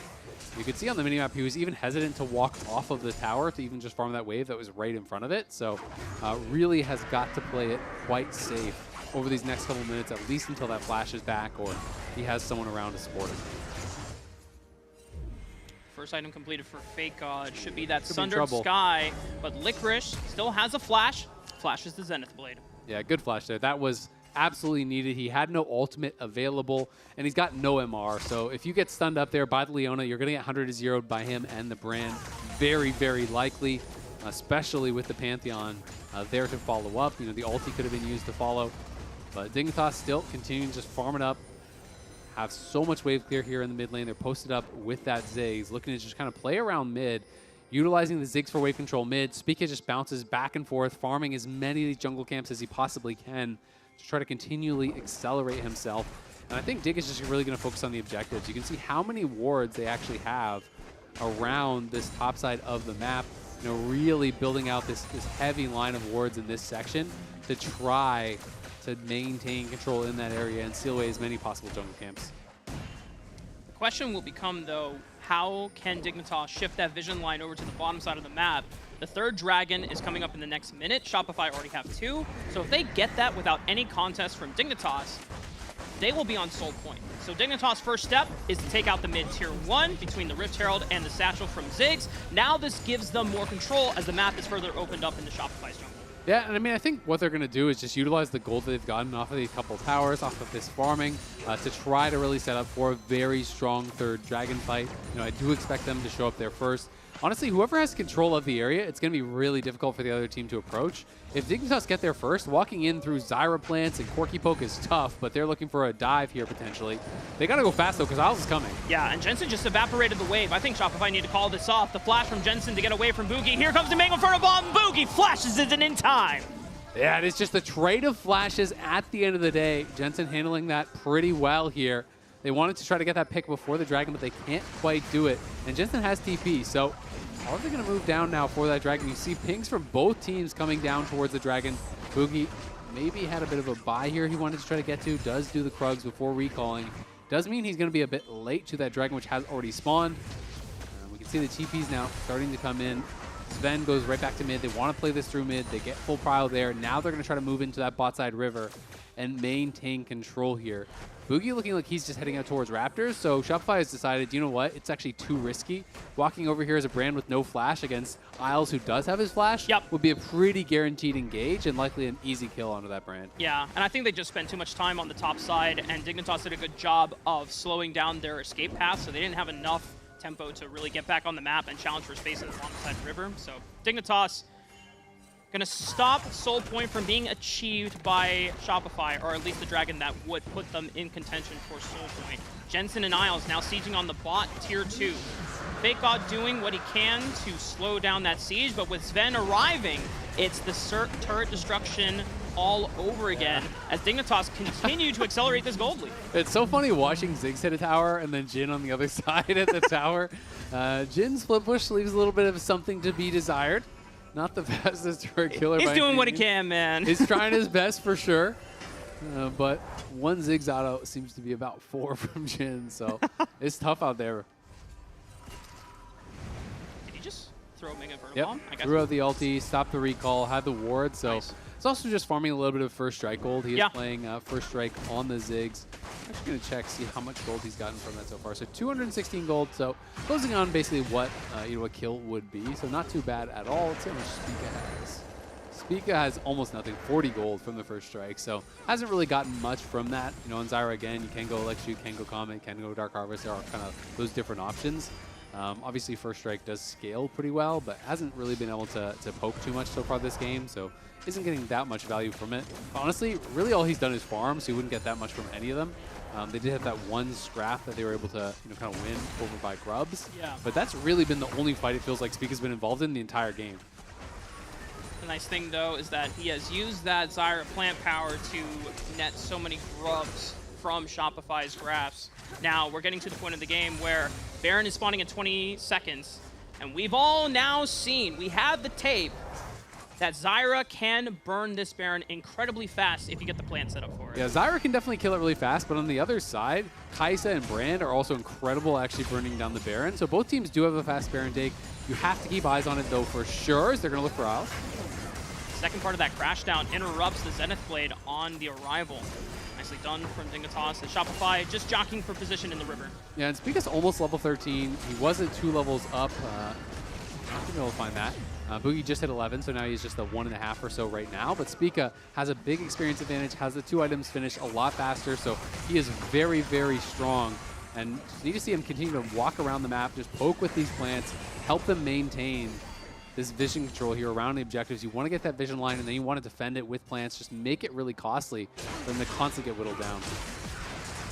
Licorice gonna jump scare Fake God, but Boogie is also here, so Licorice is gonna dash over the wall and find himself face to face with Brand. The Mega Inferno Bomb will try to slow their roll, but the flash from Fake God follows up, and the burn passive from Boogie takes out the big crocodile. Yeah, Licorice got the jump on Fake God, but honestly, it looked like he was losing that fight anyway. Even with the jump, wasn't even able to really do anything to him, and then Boogie walks up, and he just gets roasted by the Brand. Boogie now 4-0-1. Definitely the big hope here for a carry from Shopify. Has been looking really, really good so far this series. Back-to-back Brand games. Getting a lot of work done. Dignitas, of course, were maintaining control on the other side over by the Baron, but there is a ward in the pit, and they weren't in position to really try to rush it with seeing that Brand down on bot side. So Shopify get a pretty big win. They get the kill. They're going to get the bot tier 1, and they don't lose anything on the other side. Yeah. And the window for trying to sneak that Baron while Shopify are on the cross map is starting to dwindle as we take a look back at the replay. Yep, it was pretty straightforward. Does try to get out of there, is able to dodge the Seer, flashes over the wall, but the ulti was following, so did have that passive bomb already on him. Fake God just flashes in to be able to finish off that kill and is able to get it. Fake God did go for Sundered Sky into the Shojin, so pretty standard stuff from him, but we'll see, when they actually want to look for this fight, because it's been a lot of individual picks for Shopify. The only real kind of concerted team fight they did have, they went for Isles, and they ended up getting punished. And now it's a TP looking for Insanity. Yeah, it's Licorice. Pops the Dominus, but Fake God answers with a Grand Starfall, and Licorice is just going to get popped. Insanity and Boogie are forced to run. Fake God, the sacrificial lamb for Shopify to get out, but the re-engage with the Curtain Call, looking for those bullets and the slows. Zazel's back in. B-Boy arrives to the party. Can they get in there? The Deadly Flourish onto Jensen, slows him down and roots him. But nothing else from Shopify can be done to take out the members of Dignitas. Yeah, I mean, just look at the health bars. This is the problem when you're playing against Dignitas' comp. Yes, they do get that first kill, but you're spending so much of your damage to kill off Licorice that you're just eating free damage from the plants, from the bombs, from the Corky poke, and it results in the situation. Nice catch! Killer Instinct found Spica on a ward. He thought he was safe, but B-Voy has a Killer Instinct to take him out. Yeah, that is actually really big, right before the dragon spawn, so now should be a freebie here from Shopify. They just need to run straight down to this dragon, grab their third dragon, and that gives them a potential win condition here of a soul. So that is really, really big, because I do think the comps are very difficult for Shopify to play out, but Soul can really throw a wrench in the gears of Dignitas' plans. Spica just got caught on that ward, and B-Boy makes the big play to catch him on that recall, gets the kill, and that gets them all the way to Soul Point. Yeah. The fact that Dignitas don't have the chance to do something on the top side of the map during that pick is so huge. Shopify are now within grasp of Soul Point, and it's Mountain Soul on top of it, something so valuable against a composition like Dignitas is. Yeah, absolutely. I mean, it's really, really strong. Dig at least does have a lot of pokes, so they can kind of whittle away, and if it can keep you in combat, keep hitting you, maybe you can't get multiple applications of that Mountain Soul shield, but either way, Soul is always going to be really powerful. Do have to check in, though, Sven has been farming very well this game. He's 260 CS before 24 minutes. He's working towards his death cap here. That will be his third item. He has gold for the death cap just now, so he's going to go back and complete it, and that is a massive spike. If he can get down to 16, level 16, 3 items, death cap, if you get hit by the sweet spot on that ulti, it is just so much of your health. And especially if you've played a lot of Jhin, you've probably played against Ziggs before, it is tough, man, to even press R, because Ziggs will just drop his ulti on your head every single time after that. And here it is one more time. Pretty straightforward stuff. I also like the wait here because the recalls were desynced. So this is very smart from B-Boy. Notice how he waited for Sven's recall to finish before going in, because if he goes in before that happens, Sven cancels the recall, they turn around, they get the kill on him, maybe. This was well done by B-Boy, but it is Spica over by that Baron. I don't think they were looking for an attempt. I think that was just Boogie hitting it over the wall as he was trying to clear vision and constantly re-aggroing it, making it a little bit annoying. Dignitas. Yeah, they just keep doing this. Spica actually losing a lot of health because they see that he's just trying to clear out these wards, but every time he does it, they're just aggroing the Baron, and the Baron is kind of chunking him down. So Spica's lost a good third of his health. He has so many seeds in the pit. He really wants to clear this out, because when there's that many seeds in the pit, you can threaten, where you pop them all, you ult the seeds, and you just insta-melt that Baron. But this is the tough thing. Like, he doesn't want to auto-attack the pink, because if he knows if I auto-attack the pink, they're going to hit the Baron's going to hit me, and he can't afford to get too much lower. And because if a fight breaks out, it's going to be tough. And they have to delay it because Insanity just got Cryo on the top wave. So close. Oh, boy. That Zenith blade almost caught Spica. The tension is at an all-time high between these two teams. Shopify, they blew Dignitas out in game one in very rapid fashion with almost no contest whatsoever. This second game, a different story. Dignitas have done what they can to make it as close and competitive as possible, which makes it even more dangerous for both teams to start the fight off. I mean, honestly, if it wasn't for that last pick and the third dragon that was taken by Shopify, I would be absolutely chilling if I was on Dig, but the fact that they're on Soul Point always makes you really, really nervous when you're playing League, because you know how powerful Soul is. It's permanent power. It's about 4,000 gold worth of stats, so there's a big swing in any game. And I think that is what is putting a lot of pressure on them to feel like, hey, maybe we should be up over Baron. Maybe we should be trying to threaten something, because I think that's making them feel a little bit less confident to just kind of play out the game slowly. Yeah. Shopify knows that if they engage in, their engage has to be perfect, or they're going to get absolutely roasted in the 5v5. But they don't necessarily have to 5v5 if they can just threaten Soul and play through sides and keep getting picks. Yeah, and Shopify, as long as they prevent Dignitas from starting up the Baron in the next minute and a half, then Dragon is up. And now Dignitas have to shift their prio and setup from the Baron over to the Dragon. Otherwise, they're going to give up Soul over to Shopify. And that's something that they do not want to have to play into, even if they traded something like what we saw from Shopify NRG last week, Baron and Dragon Soul trade. That is not something that Dignitas are interested in. How many wards are in this section of the map? It's like they are really, really making sure that not only they have always a ward on the Baron pit, but they have so many wards around the Baron pit and in their own jungle, because they know we cannot allow Spica any time to be able to actually get over to that pit and try to solo this one out. So yeah. I'm pretty curious. This point of the game has slowed down quite a lot. I don't know what chat thinks. Who is in the better position right now? Would you rather be in Dig's spot with their comp with a slight gold lead, or would you rather be where Shopify is actually sitting, sitting at that 3 dragon mark and potentially threatening for Soul? Yeah, because it definitely comes down to execution. Because on the one hand, I like that Shopify are at Soul Point, but Dignitas, all you got to do is just let Shopify make the first move.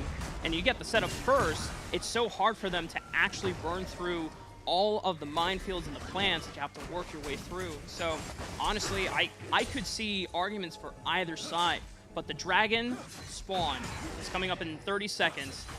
Neither team is really set up for Baron. Shopify trying to challenge for space in that bottom side of the map. It's interesting. It actually looks pretty split. I want to say it's slightly favored. More Shopify people, I'm saying in chat, people like their spot better, but there's actually a lot of people who are saying, well, Dig's comp is better, so it doesn't actually matter. Exactly. So it is going to be interesting. I think it's going to come down pretty heavily to execution. Yep. I like Shopify's spot, but if they fail one engage, this game could go really bad really fast for them. Same token, if you can get that perfect engage, find someone like the Zyra, 100-0 them before they can get their ult out, Dig is going to get absolutely destroyed. Then you get Soul, then you get Baron, then the game could really be in your favor. Look at all these traps set up on top side from Insanity.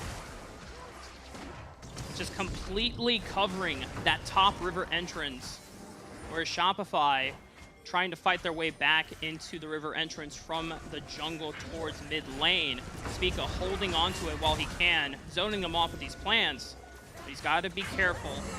Solar Flare, instant flash. Yep, he knows if you get caught by that, you are probably toast. Kyle's going to threaten, so they do force the flash back. And season damage with the Mega Inferno Bomb on top of it as well. Zazel does not have Warmlocks. He went with the Locket so that he could provide that extra bit of shielding for any burst of damage onto his team. So he is going to be forced to recall. And I think the Locket's absolutely the right choice. You're playing against Zyra Ziggs. And that Baron is on the map now, but they are taking the Dragon down on that bottom side. So Shopify not going to be able to actually get a chance to challenge for this. Will be 2 Dragons to 3. But Dig being able to take that, big for them. They don't have to stress about this for another 5 minutes, and now they're just going to focus their efforts back up towards that top side. But it's an interesting game because Dig doesn't really want to be the ones that start the fight. They want to counter engage. And on the other side, Shopify's like, I don't know if we want to start the fight either, because I think they're not confident that they're going to win the 5v5. So it really has relegated us to this situation where both sides are just farming 3 lanes, power farming the jungle, trying to play for vision, and looking for the occasional opportunities for picks. Yeah, Shopify are getting flashbacks to what their series was like against NRG last week. I mean, no, I'm being serious. No, they missed. I wasn't laughing at you. I was laughing at the trap. Oh, gotcha. He went through the trap field. Oh, dang. That was a lot of hard work there from the Jhin, but he missed the W. Yeah, he spoiled it. That sucks. Yeah, but for Shopify, like, playing into such a heavy counter-engage composition, you don't want to be the one that pulls the trigger for an engage and it's completely botched. All of this hard work, all of the early game things that went right for Shopify in the first 20, 30 minutes of the game would just go up in smoke. And with the added tension of trying to look for that first series win when you already have one game in your back pocket netted, you don't want to be the one that throws it away and pushes this to a game 3. Yep, Ziggs now level 16. The sweet spot on the Mega Inferno Bomb, 1250 damage, plus obviously you have first strike damage, plus any sort of like other procs, he has Scorch or anything like that. He has a lot of damage, and he also actually... Whoa, that's a deep dive. Fake God goes over the wall, but not quite because the wall is too thick. Jensen escapes, and Isles is going to look for the re-engage. Fake God just might be toast here. That Aegis assault isn't going to stop Dignitas' own assault as they take out the top laner from Shopify. That is actually so big because no one's answering Licorice either, so Licorice now can threaten that bot lane inhibitor. Someone's going to have to be forced to go back to answer, and if they go back to answer, then Dig could maybe start the Baron, but I really think what happened there was Jensen was still hugging the wall. He fell just barely over. Pantheon's stun brings you right to the person. So it didn't travel over the wall because Jensen was so close to the wall itself, and ends up meaning now Jhin back trying to defend. Can he chase him down here? Let's see. He's got the movement speed. He's fast. He procs the Sterix Gage. Meanwhile, on the left side, Baron has been started up. Boogie still has a flash. W. Oh, he predicted the W on the right side. He roots him up. Boogie tries the face check, but he's going to get blown up. Baron is secured for Dignitas. Insanity still in the 1v1 against Licorice as he pops the Dominus for extra HP. The flash away. Insanity's trying to run him down, but B-Boy got Jensen, but he is taken out by Spica as well. Dignitas winning the fight on the left flank, but here comes Insanity. Curtain call. 2, 3, last one, it hits! Oh! Insanity! Chef Chalet will save this game for Shopify! Jhin is going crazy! The solo kill on the Renekton in the side lane, then the flanking Jhin ult. It's 3 of 4 shots. and comes up big time, taking out Spica to finish it off, then gets the tier 1 mid. Insanity is refusing to lose in this one. What a crazy series of events. The move speed there in the late game from that Jhin, just allowing him to keep up with Licorice and hitting so many of those deadly flourishes, chasing him down. Here is the other side of the fight over by the Baron. I'm not going to lie, I was just staring at the Jhin play because that was really entertaining me. But we saw this really good engage from Isles over onto Boogie. They do burst him down, but the problem is Brand pressed RE. That's basically all his damage. That's all he really needs to get done. So it opens up the window for B-Boy to go in and really get aggressive. They do get these kills back, and it was so critical that he did. Otherwise, they could have potentially kept so many of these Barons. There it is, lucky number 4. And that thing hurts this late in the game. He's got 5 items right now, including the boots. Has the IE. People are loving the Jhin, man. Let him cook, chat. Insanity has brought the Jhin mid to the fray, and he is not disappointing. Absolute cinema. All right, let's see if they can win this game. Oh, Jhin Sanity, I like that. That's nice. That's nice. That's not your Pantheon. I've seen your Pantheon, Kangas.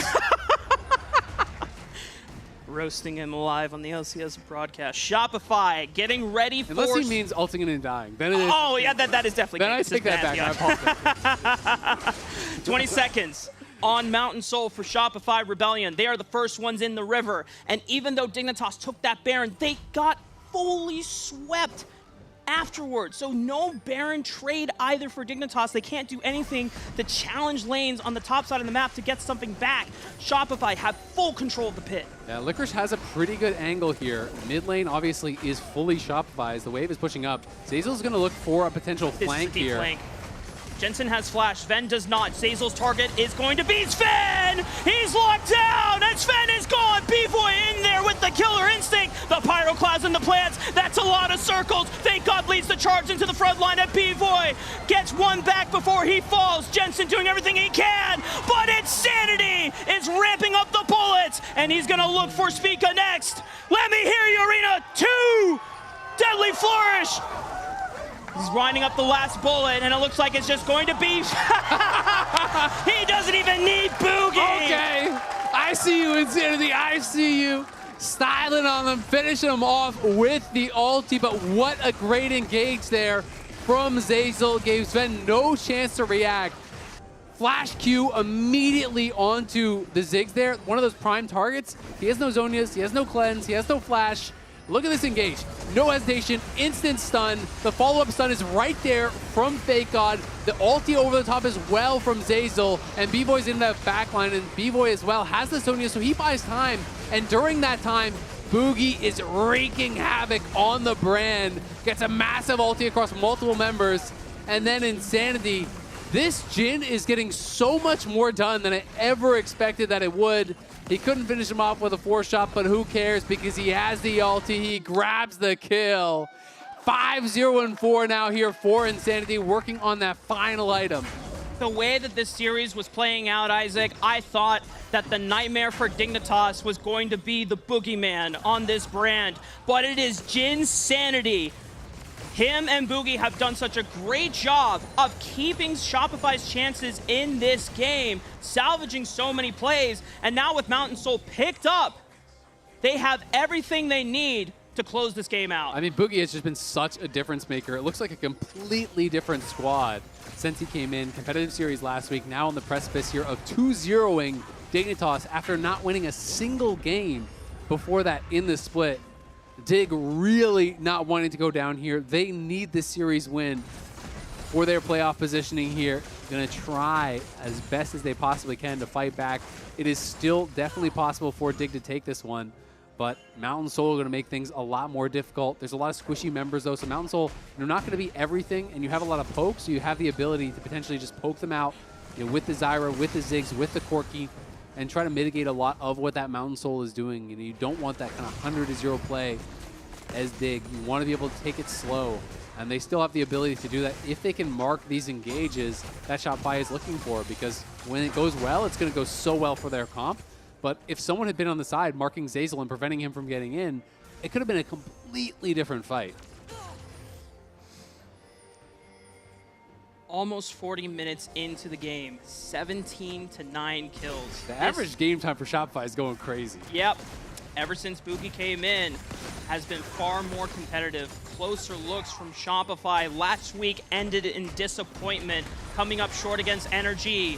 But Shopify are on the precipice of netting their first series win as FakeOff leads the engage. They find the backline once again. It is Spica that's the target. Zazel goes down as a trade, but it's a necessary sacrifice as B-Boy continues to charge into the backline. Killer Instinct with absolutely no fear. He forces Isles to flash away, and Licorice is stranded away from the rest of the team. Shopify will run this crocodile down. Shopify with the teleport, an added member to make sure the execution is flawless. Shutdown goes over to Insanity. 4 members gone from Dig. Shopify, they are ready to pour this into the base. Yeah, Shopify have done it. That's going to be that. There's only one member alive, and it is Isles. He's going to try to cut the wave, maybe, but Shopify are marching on the Nexus for their first series win. This is it. Where were you when Shopify picked up their first series win of the summer split? Move on over, Dig season. It's time for Shopify Summer.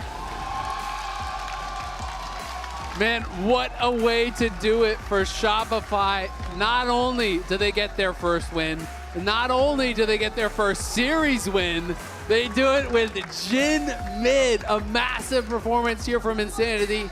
But to me, the player of the series easily is Boogie for what he got done in both of these 2 games on the brand. This guy was such a difference maker. Game number 1 slammed the Dignitas spot lane, constantly reganking. Game 2, he got kills in all 3 lanes early game on the brand, even with their level 1 invade going so poorly and him being set behind. He has just found ways to make a difference in these games. It just looks like a completely different Shopify. I mean, they looked coordinated, they looked clean, they were on the same game plan, and the crowd is loving it. It's a renaissance for Shopify Rebellion, and what a time to have it when there's 3 weeks remaining in the regular season. I think we were ready if had Shopify lost this series, they would have been out of contention for playoffs, or it would have been very, very hard. But this series win now ties them with Dignitas in the standings. It gives them a better shot of being able to make it as one of those 6 teams. And if this is the way they're going to look, oh man, I am so excited for playoffs. I mean, it is going to be really interesting. And on the other side of the table, Dignitas have got to be crushed by this loss. This was supposed to be one of their, easy wins, one of the guaranteed wins. But unfortunately for them, they do lose. And that means they are now tied in the standings with Shopify. You lost that head-to-head, obviously. Yeah. They only have 2 games remaining. They're sitting on 1 win. And all of a sudden, playoffs not guaranteed for Dignitas. You could even get passed by Shopify. Yeah, and for me, I felt that Dignitas was going to be our leading dark horse for the summer. Now, that remains to be seen with Shopify having such a huge revitalization. But with that, our series is over. We're going to be joining Mrs. Chim Chim, Insanity, and Boogie on stage for the interview. Congratulations, both of you guys, Boogie and Sanity. That was an amazing 2-0 for y'all. Holy moly. How does it feel to win? It's just first time win for this split, so I'm so happy. Good. I love that. I love that. Insanity, brother, talk me through this Jin mid pick. I got really nothing. I'm just out here having fun. Yeah? Yeah, you want to talk to me about those curtain calls? Every single last one just about hit? To be honest, in scrims, usually I miss them, so I was just saving it for the stage. He's too good, y'all. He's too good. And then I want to ask, what do y'all have to do to keep the momentum to actually make playoffs? Just win more. Okay. And I do want to ask you, Boogie, how does it feel to be back as the jungler, and how do you lead your team to victory? Tomio was main loser this split, but actually he's really not bad. But this AP jungle meta really hard for Lucky. So if tank jungle meta comeback. I think he's really good. And when I was coach, I just watched LCK and LPL, and so I just learned how to win, about like macro. So I could lead team right now. Well, thank you guys so much. Congratulations. It's a Shopify summer, and we are going to send it back to the analysts. Thank you. Jinsanity. That was nice. Yes. That was nice. I liked hearing from Boogie too, where he Yeah. was like, I was helping coach the team, and Tomio's not bad, but it could be a rough meta for him. And I watched LPL and LCK, and yeah, I don't know, it was good. I love that he came from it from that perspective, because thinking about someone else, especially when you're coming back into that role, is always difficult. And so it just seems like he's a great team player. Yeah. And they went through a lot of troubles, but being able to pick up that first victory, that has to feel great. Oh man, it absolutely does. Let's break down this week's Pagoda moment. Jinsanity picking up the first blood in this game. We could have picked a lot of different Jin moments, but really, when you lock in Jin mid and you just end up getting a solo kill in laning phase. That fourth bullet hurts. Bang! Yeah. Woof. Yeah, I was surprised that, I love the insanity reactions. I was surprised we didn't pick, there were so many Jin moments, right? Yeah. I was actually not expecting it to be that one. It was either him just walking down Renekton from the bottom side of the map all the way to the back. It was actually a full walk down. That one was one. There were multiple curtain calls. The fact that he said that he was saving the actual hits on stage. Yeah. That's a good call. I mean, that Renekton solo kill that took like 30 seconds was really the turning point in the game, because Fake God had just died on a failed Shopify engage, and then that whole sequence ended up with them killing 5 people, getting a bunch of summoner spells down, and that allowed them to stay aggressive for the rest of the game. Well, then getting in time to have the curtain call and then have the TP come in, because it just took so long.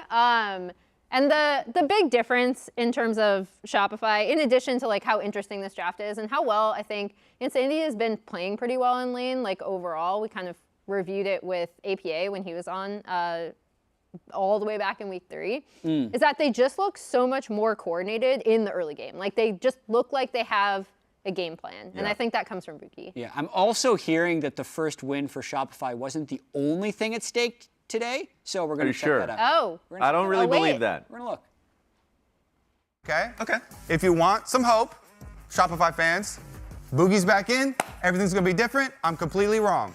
Different team, new Boogie, different Shopify. Now, I got to ask you a question. I don't think that's going to be They're the case. going to win at least one. Are you willing to bet anything on it, Kobe? They're going to win at least one match. I will. What you want to bet? Why are we betting? Jalapeno bet. Okay, let's do it. Jalapeno poppers. Yeah, what are we betting? What are you betting? He said one game. They'll take one game. Okay. Yeah. I ended up basically editing it to be a series win. And I still got it. Soften the bet. Yeah. You still That's won. true. We still got it. You don't Boom. win many bets. This is good. Boom.